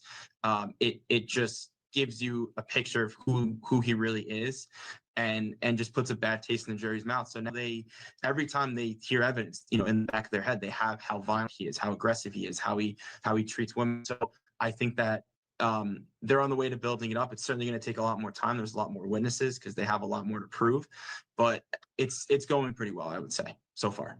So Chase, before we let you go, we're just keeping an eye on this, the exit right there of the federal courthouse, as we're anticipating perhaps the end of the day here. Who knows? But anything else that really you're keeping a close eye on? I mean, this is a federal courthouse, so again, we don't have eyes and ears in real time. We rely on the journalists who are inside to provide all of that, which is unique in and of itself. But anything that you are really focusing on as we continue? I mean, like you said, this is a marathon. We're almost, potentially 8 weeks of testimony, of decisions. Obviously, then you have the jury trying to decide, what to do. Anything that really you're keeping a close eye on? The defense theory, how they're going to attack it. I mean, sometimes the evidence can be overwhelming. I thought that defense's theory from the opening was fantastic, in the sense of they came out right away and said, my client's a bad guy. He's bad. He's committed domestic violence. He's not a good person, but it doesn't rise to the level of sex trafficking. It doesn't rise to the level of racketeering. And I think that gives a lot of credibility to the defense with the jury, because they're not going to come out and say he's a good guy, because the evidence is going to show the opposite. So they are, and it's interesting for that to happen, because you would think, it's hard to imagine a defense attorney would come out and say their client is a bad guy, but I think it's a great strategy. And I'm interested to see how it plays out with each of these witnesses. Do they decide not to cross-examine future witnesses because it doesn't fit in with their theme? Do they spend longer on certain witnesses? So I'm interested to see how the defense theory plays out, and how they portray to the jury, what they believe, that he's a bad guy, but it doesn't rise to sex trafficking. It doesn't rise to racketeering. It almost kind of like pokes the hole. It deflates, maybe the enormity perhaps of what the prosecution is trying to outline, when they admit it right off the bat, and it almost takes the air out of that argument. It's going to be very interesting to see how they outline.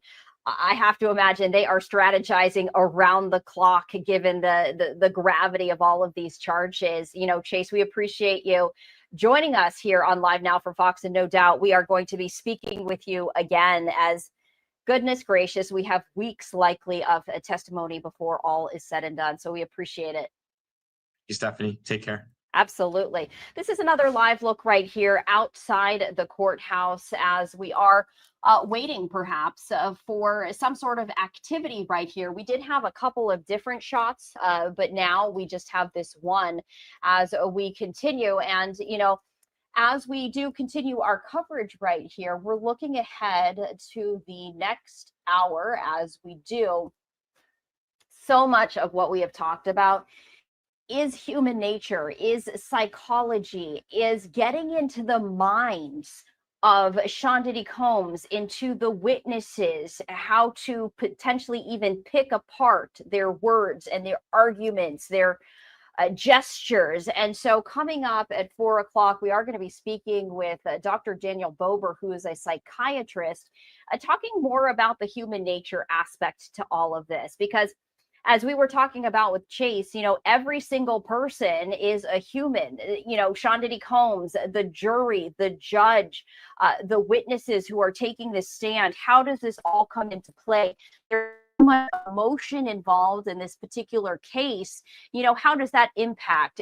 How do the witnesses, address all of that? How does the line of questioning potentially impact that? So we're going to be speaking with Dr. Daniel Bober, who is a psychiatrist, also talking about some other issues, because there has been a lot of questions about Cassie and Sean Diddy Combs' relationship. In fact, on the stand just a short time ago, we were hearing from one of the male escorts stating that all of the freak-offs, the alleged freak-offs, were consensual. And he said that he never got any cues of discomfort from Cassie. He testified if he had, he would have stopped. And so there is that question over the issues of coercion, over the issues of all of that. And so we're going to be speaking with Dr. Bober about all of that, delayed recognition as well, consent versus complicity. And that's going to be an interesting conversation as we continue this live look. What I'm going to do is, because this is live outside the courthouse, I'm going to raise my audio so we can just listen in for a moment.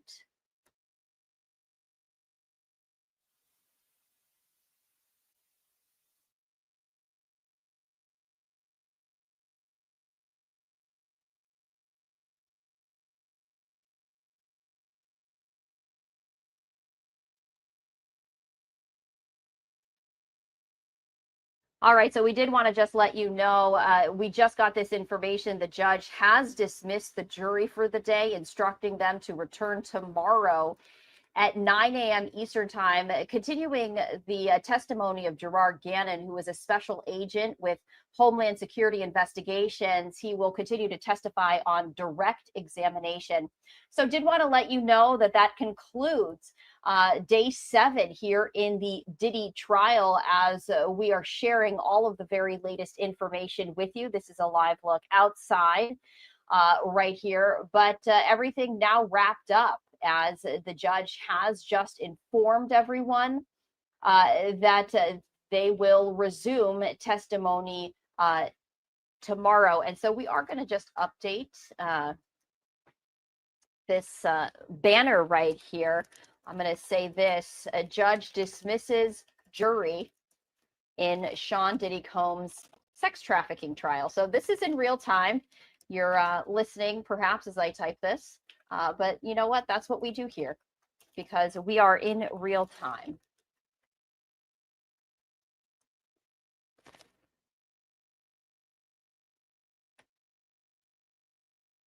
All right, so there you have it. The judge dismisses jury in the Sean Diddy Combs sex trafficking trial. This is an exterior live look right there at the courthouse.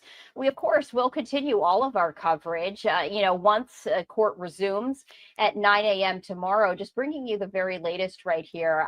As we did just get information, as Special Agent Gerard Gannon is going to continue his testimony tomorrow, talking about the various raids in Sean Diddy Combs' home.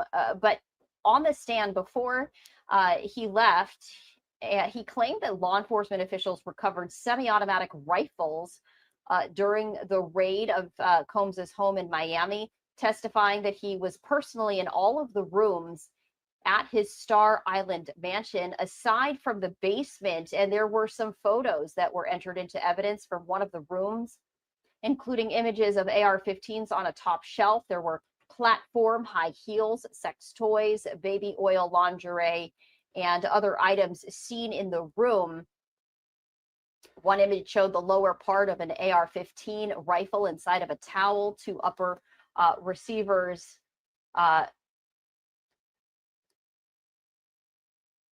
Two upper receivers were shown. Gannon took an upper receiver from an AR-15 out of evidence and out of an evidence bag during the trial, showing the weapon had zip ties to prevent it from being fired. So this is a live look. As you can see, the photographer right there panning around the outside of the federal courthouse right here. This after the judge has dismissed the jury. So we're just going to stay on this live look for just a moment. As you can see, activity happening as we speak right there. The photographer zooming into this. So continuing with the special agent who will continue his testimony tomorrow. He testified that the serial numbers were cut off of the AR-15s that he found. And during the search on his home back in 2024, this was March 25th, authorities allegedly seized various freak-off supplies, including narcotics, and more than 1,000 bottles of baby oil and lubricant. We also heard testimony from a male escort stating that all of the sexual encounters that he experienced with Cassie were consensual. So we are continuing this live look right here outside of the courthouse. We have a couple of other views. Some of these views are on the move, but we can also share this one with you right here. Just a different view of the outside of the courthouse as we continue to follow all of those developments right here. You can see that this camera now continuing to pan. A couple of people waiting outside, some of the media, as we are just standing by as the judge has dismissed the jury in the Sean Diddy Combs sex trafficking trial. This was day 7 of the testimony, and tomorrow we will continue to hear testimony from one of the special agents who was front and center when it came to Sean Diddy Combs' home raids right here. Continuing our thing. And just a little side note, we don't have cameras inside. That's not allowed because this is a federal courthouse. So we do rely on some of that testimony. Apparently, according to Fox News, Combs was seen trying to warm himself. This is a scene captured by the sketch artist today. As jurors were hearing testimony, he wore a dark sweater for court. He was flipping through paper while waiting for the judge to take the bench this morning. And you may remember that the testimony was delayed by about 20 minutes because 4 jurors were late because of traffic issues with the train system there. So there was a morning break. The judge actually did comment on the temperature in the courtroom, noticing that they were trying to turn it up and that he was freezing along with everyone else. So can you imagine you're sitting in a room, you can't really move much for 9 up to 6 hours at a time, maybe even longer, and you're freezing. That's really difficult, especially I have to imagine for the jury as well, because you're trying to absorb all of that information. And if you're physically uncomfortable, that can absolutely make it a challenge. So no doubt they wanted to address that issue. But according to the sketch artist, Combs was trying to warm himself up. And then also the judge commented that he was freezing there as well. We're going to continue to hang on this live look, but this concludes the testimony for day 7 here at the Sean Diddy Combs sex trafficking trial. At the very beginning was the testimony of the former personal assistant to Sean Diddy Combs. He had testified yesterday. They adjourned, and then he went back on the stand this morning. First detailing that there was an incident where Sean Diddy Combs, he says, checked his browser history. This after there had been a blog post alleging an altercation of Combs beating Cassie. And so he wanted to see, according to this former personal assistant, he wanted to see the browser history of his personal assistant, saying that Diddy seemed pretty upset. That's according to testimony by the personal attorney right there. And the personal attorney saying, assistant, I should say, admitted that he did actually look for the blog post and Googled it. As we do await this, I do want to see, what the sights and sounds are here as we continue our live coverage.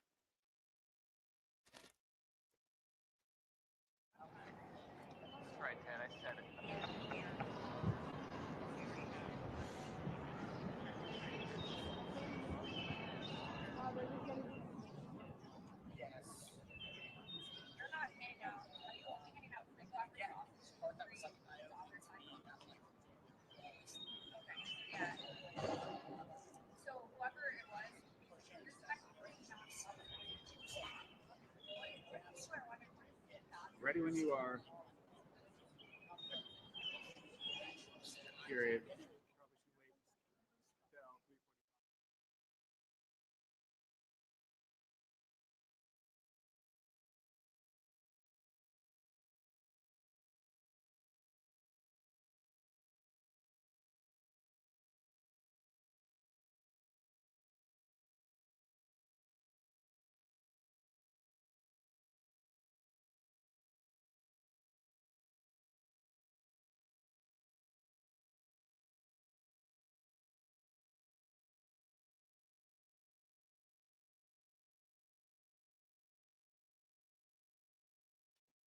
All right, so we really didn't hear much. We did perhaps hear from one of those photographers kind of chatting with someone right there. But we do have another live look that we did want to share with you. This is a close-up right here of one of those exits. It says, well, now the camera is moving, so we can't read that to you. But there we go. It says attorneys, law enforcement, messengers only. So that's a very specific door for folks right there, as this angle is a close-up look of those doors. Should we see anyone exiting who perhaps may want to talk? We don't know, but we want to find out. And so that's why we're hanging on these live looks right here, because we do want to bring you, every angle that we can as we continue our live coverage. As day 7 has now wrapped up in the Sean Diddy Combs sex trafficking trial, the judge dismissing the jury for the day. They were there at 9 a.m. Unfortunately, not every juror was. 4 were late, and so testimony didn't get underway until about 9:20. And now the jury has been dismissed, but we're going to just stay on this live look right here. Just checking in to see, if someone should exit as we continue our recap of the day. So this is one look right here. This is another look as well.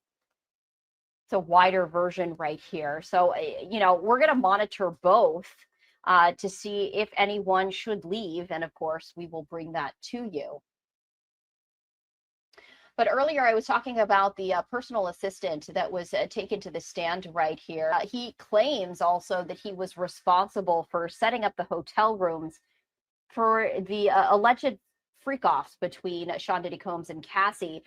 He says he did not book the room. They were already booked under the name Frank Black, but his job was to make sure that all of the items were already in the hotel room for these situations, for these events, testifying that he would bring a Jordan sweatsuit, underwear, socks, toiletry, bag, applesauce, Jello, Fiji water, vodka, and other items to the room. And in the toiletry bag, he specified there was a razor and Just for Men, which is a male hair dye or beard dye as well. He said that there was always a medicine bag that contained anywhere between 25 to 30 different pill bottles, your standard Advil and Tylenol, as well as Viagra and ecstasy. And he also said that there was a Louis Vuitton bag that contained around $10,000 in cash, as well as the rapper's wallet, saying that security always carried that particular bag. That was the testimony today from the former personal assistant, David James, who took to the stand this morning. He was the first to testify, as he had testified yesterday, so they wrapped up his testimony today. This is interesting, though, because he also said that he would go to the pharmacy Dwayne Reed using his own credit card, and that Diddy would allegedly reimburse him in cash later on. So when you're talking about the charge of racketeering, when you're talking about linking the bad boy empire to these acts and these events, that dilutes that argument right there.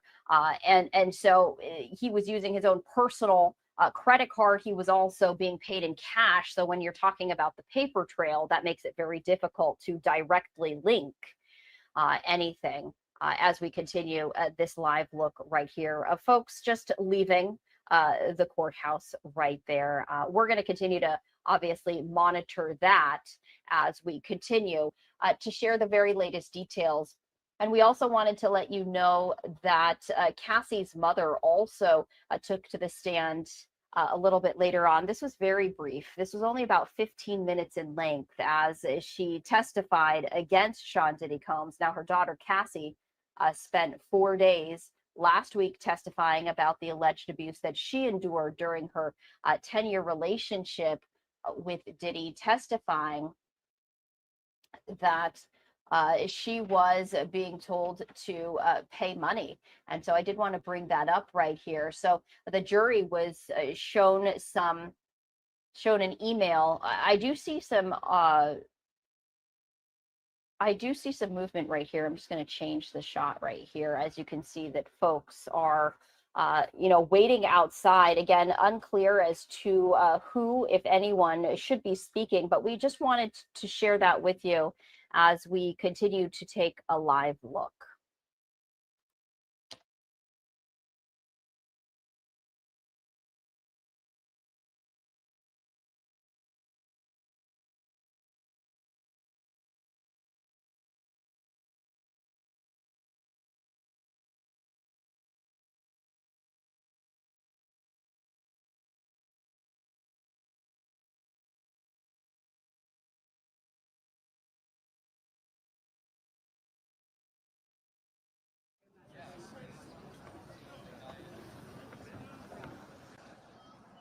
So I did want to bring up the audio just a little bit. As you can see, folks right there outside the courthouse as we continue our coverage with the very latest information right here.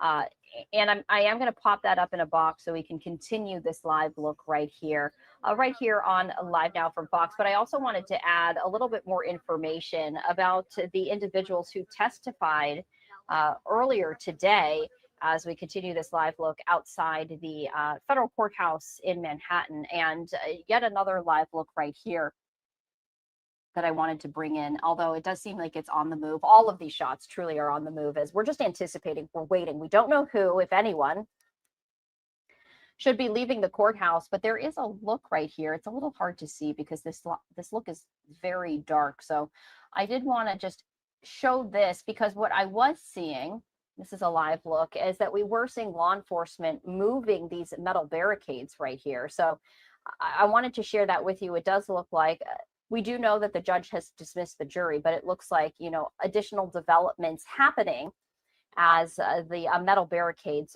right there are being removed, at least from that particular location. You can see law enforcement. It's very dark right here, but we did want to share that with you. You can see some of the police officers right there as they're sharing, what they're doing right here. But in the meantime, we do have another look that I wanted to bring you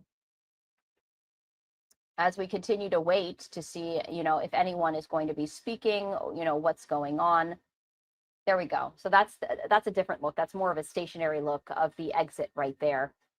As we continue to await. So coming up in just about 20 minutes or so, we are going to be joined by a psychiatrist to talk more about the psychological aspects of all of this. Dr. Daniel Bober, who is going to be joining us, talking about all of the psychological angles, the power dynamics that are being discussed during the testimony, what it means to have that power, that control, what is consent versus complicity when it comes to proving some of these charges against Sean Diddy Combs.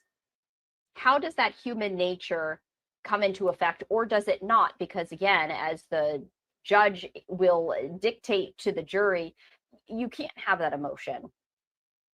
It's just not going to happen. And so you have to stick to the facts and the facts alone. So that is going to be something else that we are going to be speaking with him about as we continue our live coverage right here. But to continue our live coverage, we did want to share that Cassie's mother was testifying earlier that Sean Diddy Combs demanded $20,000 from the family back in 2011.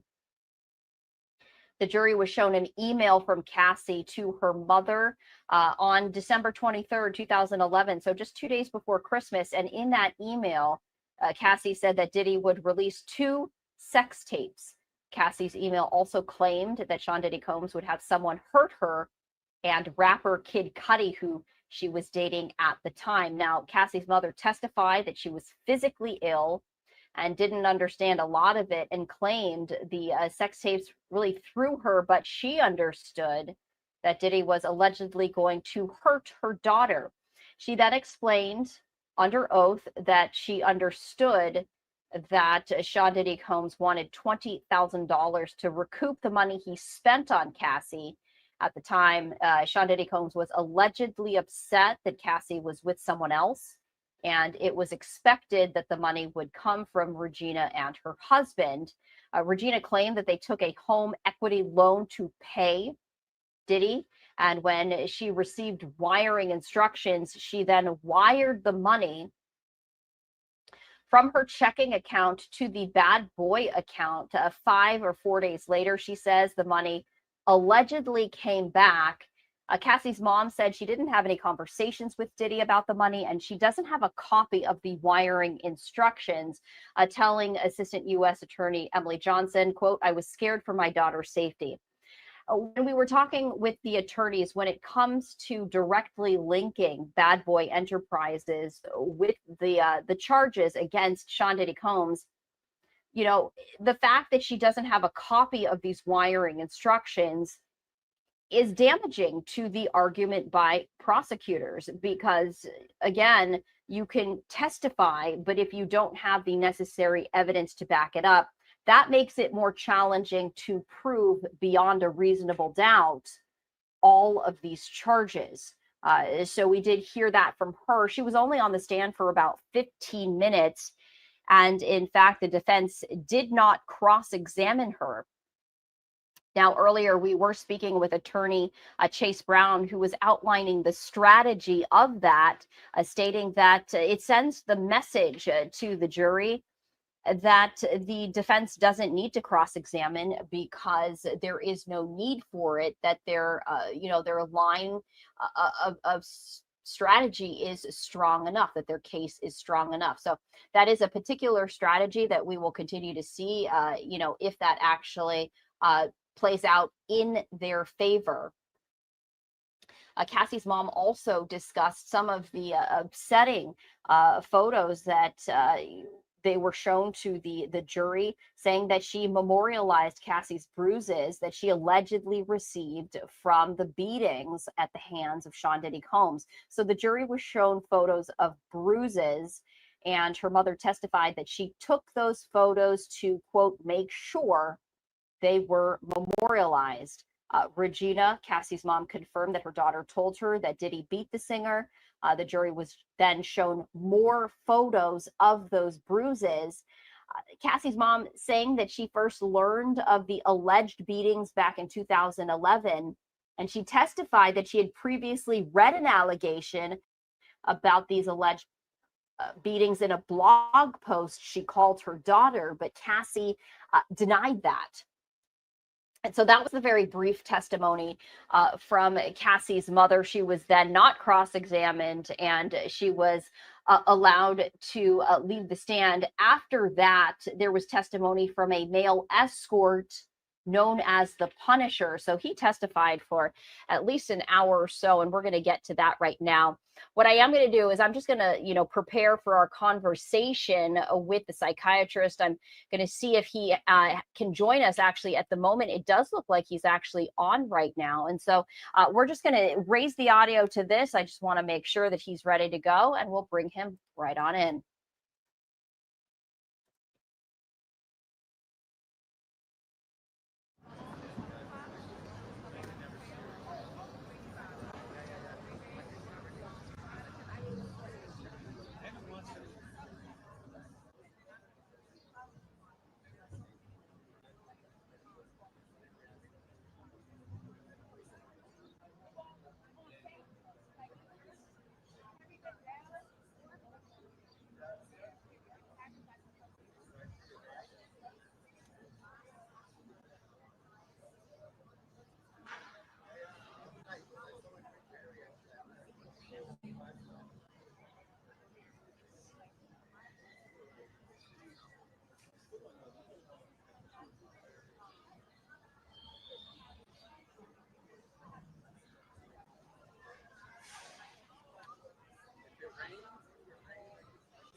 As we continue our live coverage, I did want to dip into our Fox 5 New York team as they are also recapping their live outside the courthouse. Fox 5 Lisa Evers is speaking. She has been in the courthouse covering all of this, and so we did want to dip into that right now. Sessions like that, he said most of the times he was with Cassie. He didn't see Diddy or her inebriated or kind of like too high. He wasn't offered drugs. He said he was offered a drink, and he saw what he thought was marijuana there. But Richard, the real thing about him that was so fascinating was the longer that he talked, he was under cross-examination by Xavier Donaldson, one of the attorneys on Diddy's team, and he started to ask him about this. What's your business like? What are you doing? As a male entertainer? And he said mostly it's like bachelorette parties. We'll go and do things just to super flirt. I'm going to keep it PG with the grandmothers and the mothers there, and the mother of the bride or whatever, Right. to make it a fun evening. But he said some shocking things. He said he had about 8 to 15 encounters with Cassie and Diddy, having sex with Cassie, and that most of it, except for the last two times, was unprotected. There was no protection. So that was pretty interesting. And that he just painted more of a picture of it was a professional. He considers himself a professional, but that he was, that she seemed to totally be into it and enjoying it. Yeah, he got paid. He and got showed paid. up. He got paid, exactly. Yeah. Well, except for the last time, which was the final time, and they didn't hire him again, he got $500, basically, like he said, a cancellation fee because he had performance issues. And then he revealed, this led to a line of questioning about his journey. He said that he was going through this journey that many men go through, and that he was writing a book about it. And the name of the book, which we couldn't catch at first, and he was asked to repeat it a couple of times before people could really understand it. We're like, what's the name of that? And he goes, the name of the book is called In Search of Freezer Meat. Oh. And you wild testimony connect the in that dots there. So courtroom, it was, Lisa, yeah. we thought it was going to be, I thought today, coming here, that Yeah. was going to be pretty basic, but that just went, and there's a lot more to that. Much more than basic. Another thing that stood out to me was, we talked about Combs' alleged drug use last week. He claims that he used drugs every day. Right. It was Cassie who said that he was overdosing. What else did he say about the drugs today? David James, you mean? Yes, David James. Yeah, David James was a personal assistant. He was very close to them. He portrayed a much more hectic picture than he did yesterday. And I think there was one thing that I wanted to point out that kind of escaped me because it was towards the end of the day yesterday, but I think it was really significant because I'm listening to the testimony, and I'm like, are they able to get what they need to prove these charges? Because they're very serious charges. And he said that one time at the Star Island, which was Diddy's Miami Beach compound, basically on Star Island there, he was standing on the dock because he was very involved. He was basically living there while he was working for Diddy, and that he was, talking with Cassie. And she just said, she goes, I had no idea how wild this whole world was, because now this was 2007 to 2009, so she'd been with Diddy for at least several years at this point. Yeah. And he said, well, if you're unhappy, if you don't like it, why don't you leave? And she told him, I can't leave. He controls everything. He controls my career. He controls my finances. He controls my money. He controls everything. And she just told him, I can't leave, which was pretty sad. But they needed that testimony. The prosecution needed that testimony, and I think that was one of the real reasons that he was there. Yeah. The drug use is going to keep coming up, and I think that we're going to be hearing a lot more about that, and I think that's going to be play a bigger role than we originally estimated. Yeah, it seems so, because like you said, it keeps getting repeated. Speaking of that compound in Miami, so the final witness today, and his testimony continues tomorrow, was the special agent for Homeland Security. He was basically in charge of this raid back in March of last year.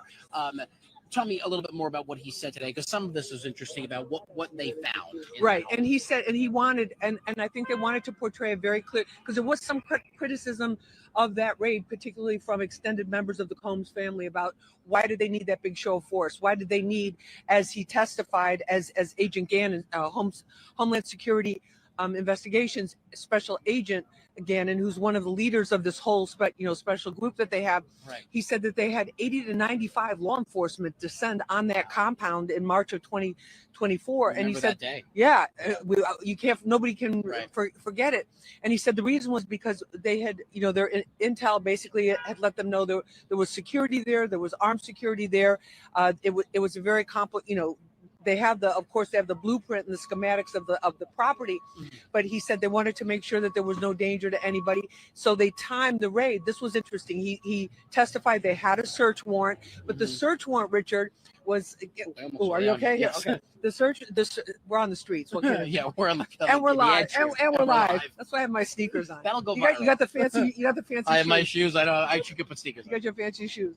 Anyway, he so he was basically talking about the Homeland Security, the investigations, what they were doing. He said that usually they do these raids at about 6 o'clock in the morning. They did this one at 3:40 in the afternoon that day because he said they wanted to make sure that most of the people in the compound were out of there at the time that they went in. I thought that was interesting. And what they found, Richard, I mean, I know. well, they show the they show the closet, and there's a closet. First of all, the property is gorgeous. It's I've been to Star Island, not there, but been to Star Island, and it's spectacular. It's just like one of those amazing places. So you go, they open the door. The evidence photo shows this closet in one of the rooms. There's shelves on it. So I'm like looking at it, and I'm like going, what is this, like Sean John T-shirts or package of what is this? And he describes what's in there. He describes high heels, 7-inch high platform high heels, like dozens and dozens of them. Yeah. He describes lingerie, like freak off essentials. And then he says there were also assembly parts for guns. And so under questioning about the parts, he says, this is the upper receiver, this is the lower receiver. These are for AR-15 semi-automatic rifles. There were bullets that were there was ammunition. And then as the agent testified, that it's very simple to put it together. You put the two upper with the lower, there's a pin that you insert, and then you insert the magazine or pop the clip in, and then it's ready to go. So there was a lot of concern about that. People were kind of gasping, honestly, when they heard that. But the number of things, and then of course there was baby oil they found, there was lubricant, all of these items from the freak off that we have come to know. Yeah, and it's this continues on. He's back on the stand tomorrow. Right. I know that the judge has been trying to wrap the testimony a little bit earlier now. So by 3 o'clock, you guys are coming out, and it's not as long of a day for the jury. But like you said to me, there's so much that's coming out in one day. Right. It's almost difficult to follow and almost difficult to report to even the audience watching how much testimony there is. Oh, they're moving through it, and it's like the pace of it.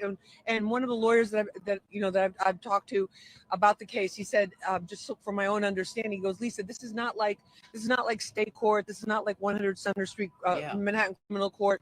He said they are on such a tight schedule. These judges have such full dockets and so many cases that they have to keep scheduling, and they're really keeping it moving. But I thought the cool thing about what this judge Arun Subramanian, what he said when they were doing the jury selection and they were talking about the scheduling and they were kind of negotiating all of that, was he said, and think about it, Richard, this is the time of year, there's graduations, there's weddings, there's all kinds of family events that people are having, the end of the school year for the kids, so all the plays and all of that, and just all sorts of things. And he wanted to give the jurors, which I thought was very smart, he wanted to give them time every day during the week so that they could take care of their personal affairs, bills, family stuff, work stuff, whatever, and basically stay connected with their life, but that they could still get it in. So they shortened the lunch.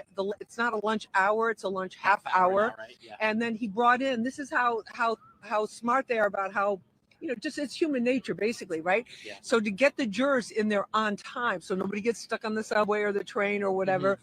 They have a breakfast. They have a breakfast and coffee for the jurors starting at 8:30 every morning. So they get there at 5:30, they get breakfast, they get coffee, and then 9 o'clock they go into the courtroom and get seated. So And they have it's a 6-hour day minus the half hour for lunch. yeah, lunch is So- brought in. Lunch is brought in for them too, so it's a relaxing thing because it's pretty. I mean, it's calmer this week than it was last week, but Right. it's still hectic. Of course, and even navigating around this area. Yeah. But it's good that the judge is mindful of that because it puts the jury in the right state of mind. It keeps them calm. It keeps them, knowing where their meals are going to be, knowing what time they'll be able to leave that day.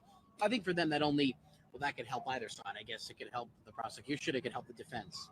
Yeah, and I think everybody appreciate. There's still a sense of at this point in the trial, of mutual respect on both sides. Because remember, Diddy's lead attorney Mark Agnifilo, he's a former prosecutor and one of the top prosecutors in this very district, in the Southern District here of New York. So he's very familiar with how the courts operate.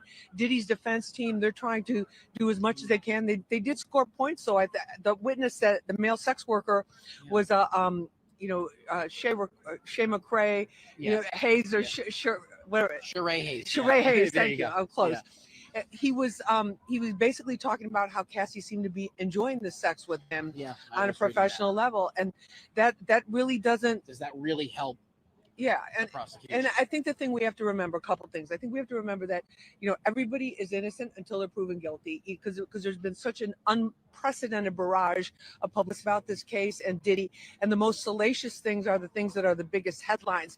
And I don't want us to miss the building up of the case of what they have to prove, step by step.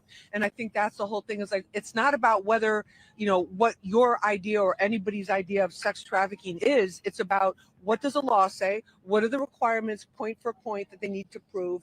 And that's what the jury and the jury has been seeming very interested. They're very involved, paying attention. So we'll see. There's a lot to prove, Yeah. but there's still a very long way to go. I mean, we have to remind everyone that if you haven't been following this, you're only a week and a half in to when the actual opening statements to the first witnesses. Exactly. So there's so much more. No one at this point could say this is a slam dunk case or it's not. No, and also too, remember all the witnesses that they're calling now. Excuse me, the pollen. Yeah. All the witnesses that are calling now are witnesses that are being brought by the prosecution. So the prosecution is bringing these people in to try to prove their case. That's why the sex worker was such a surprise today, that he was seemed to be supporting them, but he was under oath. He had to say what was the truth. Yeah. So then remember, we're still going to hear. We haven't heard the defense case yet, which they kind of have hinted at, saying that it's going to be, domestic abuse, not sex trafficking, drug use, drug abuse, a lot of emotional issues due to the drug abuse and that type of thing. But we haven't heard their case. We don't know who they're going to call. Yeah. That's how did Diddy appear today? He was a little bit more relaxed, pale purple crew neck sweater with the white button-down collar shirt underneath, which is like the prison. The jail uniform that. Well, it was the jail alternative uniform, I see that, the Friday, the casual Friday look every day. And he has a bunch of those different outfits that are all pretty But much his the same. demeanor seems like he's just He seems calmer. He seems like he's paying a lot of attention to it. And I think he's at that point where that initial, excitement, anticipation, fear, all of that. But he's looking at pretty serious charges, and could be a big change in his life. So Could be. Well, we shall see. Lisa, Yes. who is going to be there every single day. Almost I don't know every about day, that, right? almost every day. Reporting for us, giving us the insight I think only you can give. Thank you. So we will send it back to this live stream. Yes. And we'll be back on the 5 o'clock news with another update. Right, at Fox 5 NY. And remember, you can watch on the Fox local app, and then I'll be back at 5:30. It'll end up on YouTube at some point tonight, where we're going to break it all down with the lawyer. Because I'm sure you get the question too. People go like, could Diddy go free? So we're going to look at, is that a possible People scenario? have asked me that like every day. Yeah, Do we're going to you get the think that he's answer. gonna go free? We're All going to right. get the answer for There's that. your tease. Okay. See you guys later. All right. Thanks. Good job.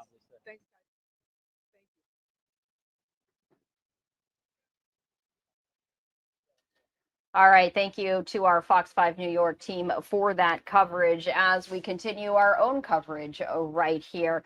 A live look at the exterior right there here as well. So we're continuing this live look as we follow all of this. And I'm not sure exactly why we have this little spot there on our screen. We're going to continue to figure that out right here.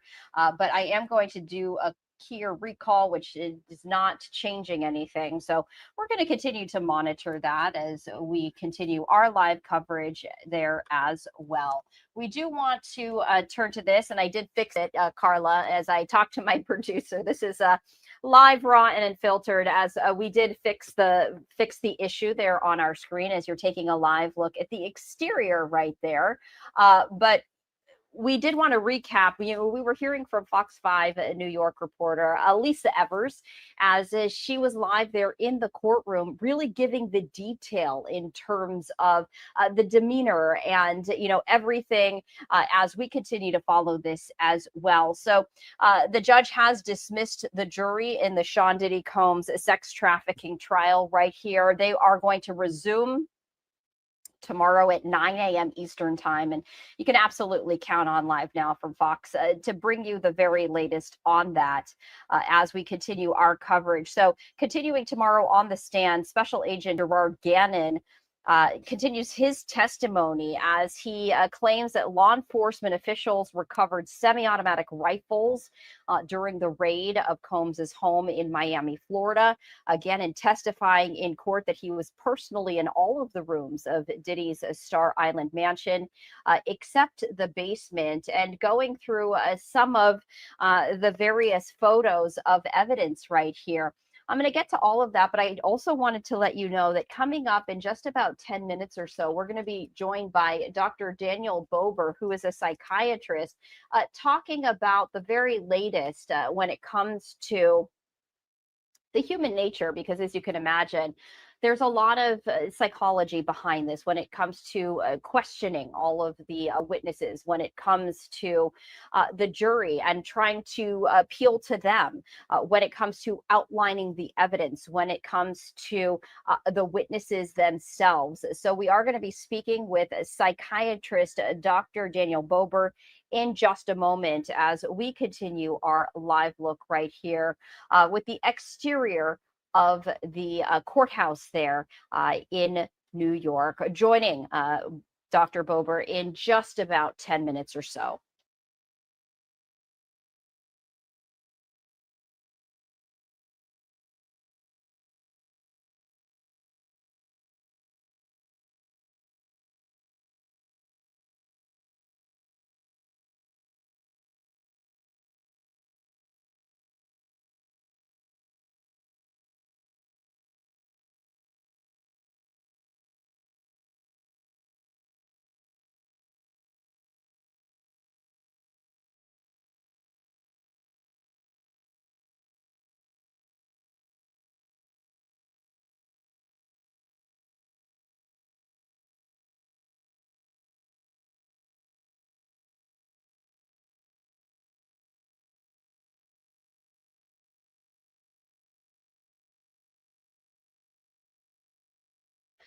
Also, we do have some new information that we did want to pass to you right here, is that we're getting some new information when it comes to expecting testimony from rapper Kid Cudi. So Kid Cudi dated Cassie Ventura briefly during a break that she had with Sean Diddy Combs. And we are now learning from the Associated Press that he is expected to testify tomorrow or Thursday. This is very significant because there have been discussions and rumors about Kid Cudi's car being bombed after Sean Diddy Combs became upset with him dating Cassie. So the very latest is that we are expecting Kid Cudi to take the stand either tomorrow or Thursday. And just to share a little bit more information, Combs demanded $20,000 from Cassie's mother, threatening to release explicit sex tapes when he became angry that he was dating someone else, that someone else being Kid Cudi. This is what Regina Ventura testified this morning at Sean Diddy Combs' sex trafficking trial. She testified that she felt physically sick when she received an email from Cassie in the later part of 2011 saying Combs was planning to release 2 explicit videos of her and send someone to hurt her and the man that she was seeing, that man being rapper Kid Cudi. Regina Ventura is saying, quote, "I did not understand a lot of it. The sex tapes threw me." She then said that she received a demand from Combs for $20,000 to, quote, recoup money he had spent on her because he was unhappy that she was in a relationship with Kid Cudi. So we did want to share that with you. New information coming to our Live Now from Fox Studios, as we are expecting Kid Cudi to testify either Wednesday or Thursday. Continuing our live coverage, as we still have this exterior shot. Now, we haven't seen anyone walking through those doors to speak to the media, but we're just going to stay on this for a short time later as we continue this live look right here. We are going to be joined by Dr. Daniel Bobert, who is going to be speaking with us about the psychological angles that have come up with this testimony right here. Just going to raise the audio on this live look as we continue our coverage.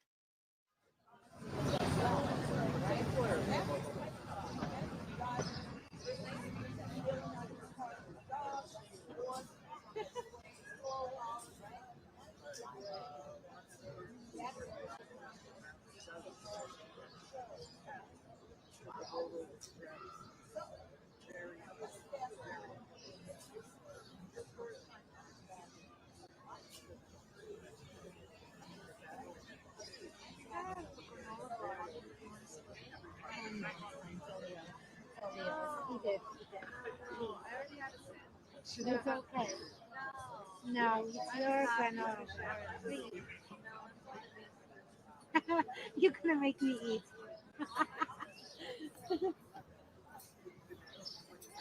I'm gonna get a giant salad after. It's really smushed, but you have to eat it. Okay, let's share it. I'm so grateful. Thank you. Oh, this looks delicious. Thank you, my darling. I really appreciate it. I always carry snacks. There's snacks. Very snacks. This is good.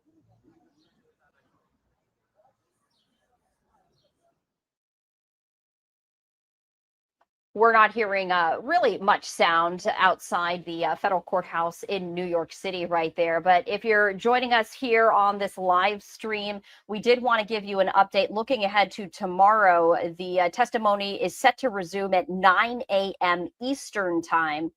And Kid Cudi is expected to take the stand either tomorrow or Thursday. Kid Cudi is a rapper who was briefly involved with Cassie Ventura while Cassie was on a break with Sean Diddy Combs. And we were hearing from Cassie's mother, who testified that Sean Diddy Combs became angry at that relationship, demanding $20,000 from her. And so we are expecting to hear from Kid Cudi. There's also long been discussion over the bombing of Kid Cudi's car while he was dating Cassie Ventura. And there's been a lot of rumors over who was responsible behind that, likely going to be part of the line of questioning when he is expected to take the stand. So in just a couple of moments, we are going to be joined by Dr. Bobert, who is a psychiatrist, talking about the psychological aspects of all of this as we continue our live coverage. We did want to let you know that we are going to conclude this live stream around 4:30, so in just about 20 minutes or so, but we're going to be back up and running tomorrow morning, as we do have all angles covered for you with both live updates on the left-hand side of your screen with the very latest details, and then also I will be joining you once again at noon Eastern time for those live updates here. It's so much going on, and we were hearing from Fox 5 New York's Lisa Evers talking about so much is jam-packed in every day. You have to imagine it's overwhelming for jurors as they're trying to disseminate the information. And we've been speaking with experts all day long talking about how jurors weed all of this out, because at the end of the day, the emotion is powerful, the testimony is powerful, but what all that matters truly is the evidence that is presented. So it is going to be interesting, the strategy on both sides on how they line up this evidence, as Sean Diddy Combs is charged with some very serious counts, including sexual assault, sex trafficking, drug and coercion, and racketeering. So it is going to be interesting to see how they work to prove a lot of these charges against Sean Diddy Combs. He has multiple civil and criminal lawsuits happening right now. In the context of Diddy's legal troubles, the RICO charge really does play a crucial role in the prosecution's case. According to the FBI, RICO law allows authorities to target organizations or individuals engaged in patterns of criminal behavior over time, including activities like money laundering, drug trafficking, extortion, and fraud. So that's been, something that we have been really talking about. So in Diddy's case, federal prosecutors have included RICO charges as part of a broader criminal indictment, alleging that he orchestrated a freak-off sex trafficking operation, which involved drugging and coercing victims into sex acts. The allegations suggest a coordinated long-term pattern of criminal behavior. That is a key component of what RICO is designed to address. So that is, one of the lines of, strategy that the prosecutors are taking a look at, particularly when it comes to that charge. It does look like perhaps, we're still waiting to see if anyone should exit right here, continuing to bring you this live look from New York City. The judge has dismissed the jury for the day, but new information there. Rapper Kid Cudi is expected to testify either tomorrow or Thursday. And no doubt we are expecting to hear some pretty interesting testimony, especially since Kid Cudi's car had been bombed shortly after the time where he began his relationship with Cassie. And according to Cassie's mother, who testified on the stand today, Sean Diddy Combs was very upset by this news and demanded that she pay $20,000. Continuing our live coverage right here, also wanted to let you know that a male escort took to the stand for more than an hour today. He was known as the Punisher, and he was detailing, his role in some of these freak-offs. What's interesting to note is that he did testify that the sex that he had during these freak-offs were consensual, and that he would have stopped had Cassie indicated any discomfort. So we are working to get Dr. Daniel Bober on, and if you just give us a moment, we are going to be doing this. We're just going to do an audio check with him before we bring him on live as we continue our coverage.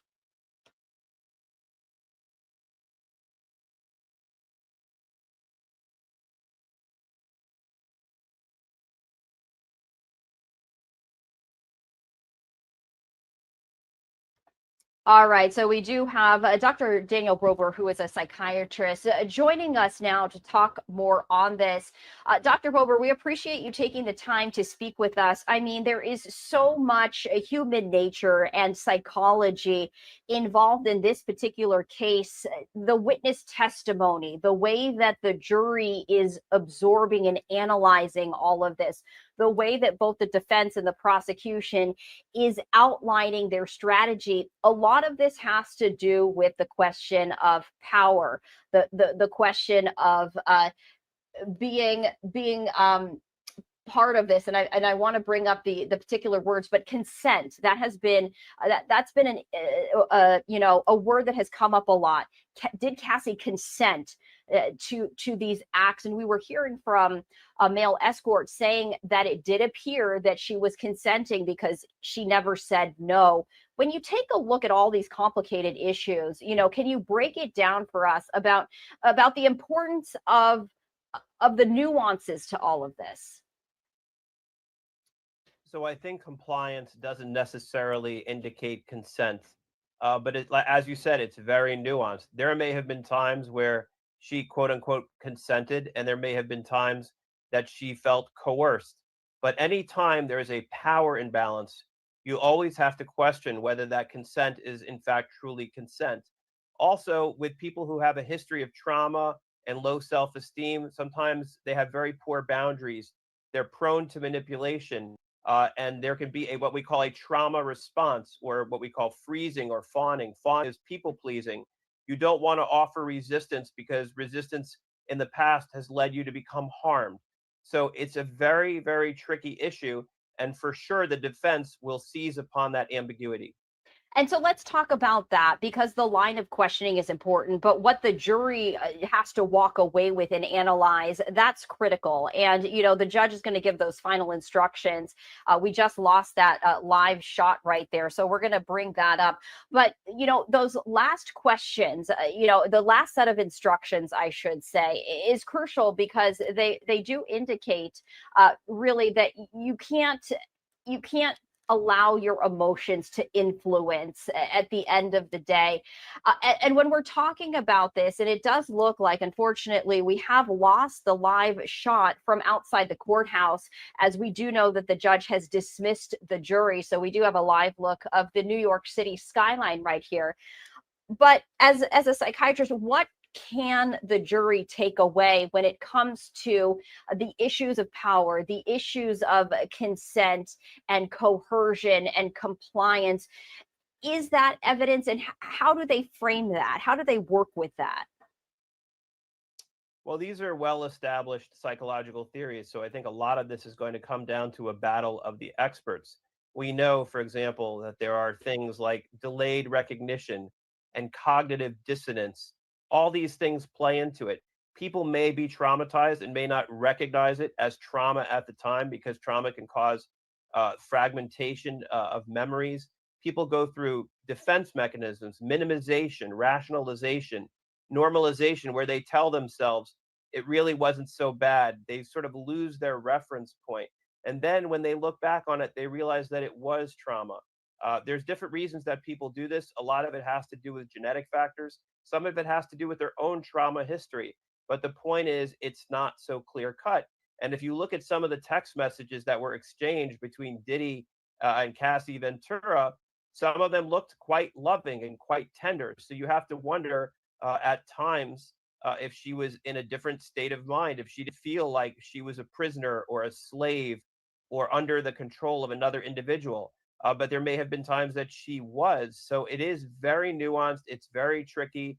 And as I said, I think it's going to be a lot of ammo for the defense, because they're going to make the argument, hey, you know what? She could have walked away anytime she wanted, but there was a tremendous power imbalance. She had to fear what would have happened if she walked away from him, losing her financial security, being smeared in the press. There's any number of things that could have happened had she walked away. We don't know yet if a psychiatrist, will be brought forth as a witness expert to provide testimony. What do you think some of those really important questions in the line, both for the defense and the prosecution, what are some of the questions you feel might be raised if a psychiatrist were to take the stand? Again, I think it's going to be why didn't she just walk away? That's what I would ask her. If I was an attorney or an expert, I would say, why didn't you walk away? Why didn't you leave? You could have walked away anytime you wanted. Was there some motivation you had, some other agenda? Because maybe you were getting something out of it too. Maybe it was helping your career. Maybe it was helping your image to be with someone who is a celebrity of this magnitude. So I would turn it the other way if I was the defense attorney and try to attack that way.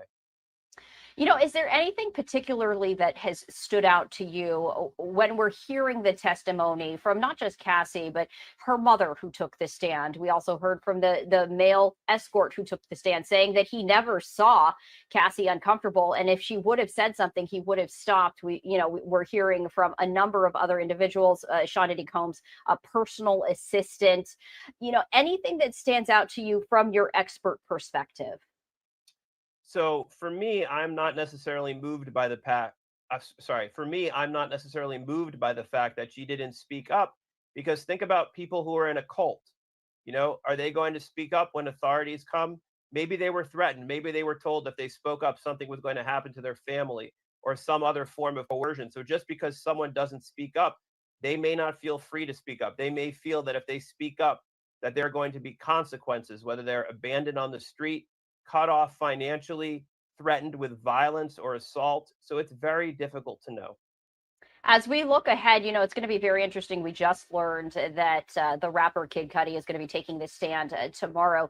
He is the individual who had a relationship with Cassie during a break with Sean Diddy Combs. You know, there's been a lot of speculation over who bombed his car. When we're taking a look at witnesses ahead and kind of that line of questioning, as a psychiatrist, what are you most interested in? Is it what is said? Is it what is not is said? Is it the demeanor? All of the above? Well, I think it all plays to the credibility of the witnesses. You know, how long they knew Diddy, what was their relationship with him? Was there something that he was holding over them? Could they have some other agenda? These are all things you want to question. And this is something the court will look at, the judge will look at, the jury will look at. What is the credibility of these witnesses, and what do they have to say? What do they bring to the table in terms of deciphering this? Because that's really what it's going to come down to, is did she do this willingly? Was it consensual? Was it voluntary? I think that's really what this all comes down to in the end. All right, Dr. Bober, we really appreciate you taking the time to join us here on Live Now from Fox. No doubt we are going to be speaking with you again. Thank you. Absolutely. The judge dismissing the jury in the Sean Diddy Combs sex trafficking trial. And so concludes our live stream. We appreciate all of you who have been joining us for our live coverage since 9 a.m. this morning. We will resume our live coverage at 9 a.m. tomorrow as we continue to take a live look right here at the New York City skyline.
If you crave nature but still shop online, Night and Day Herbals is your dream come true.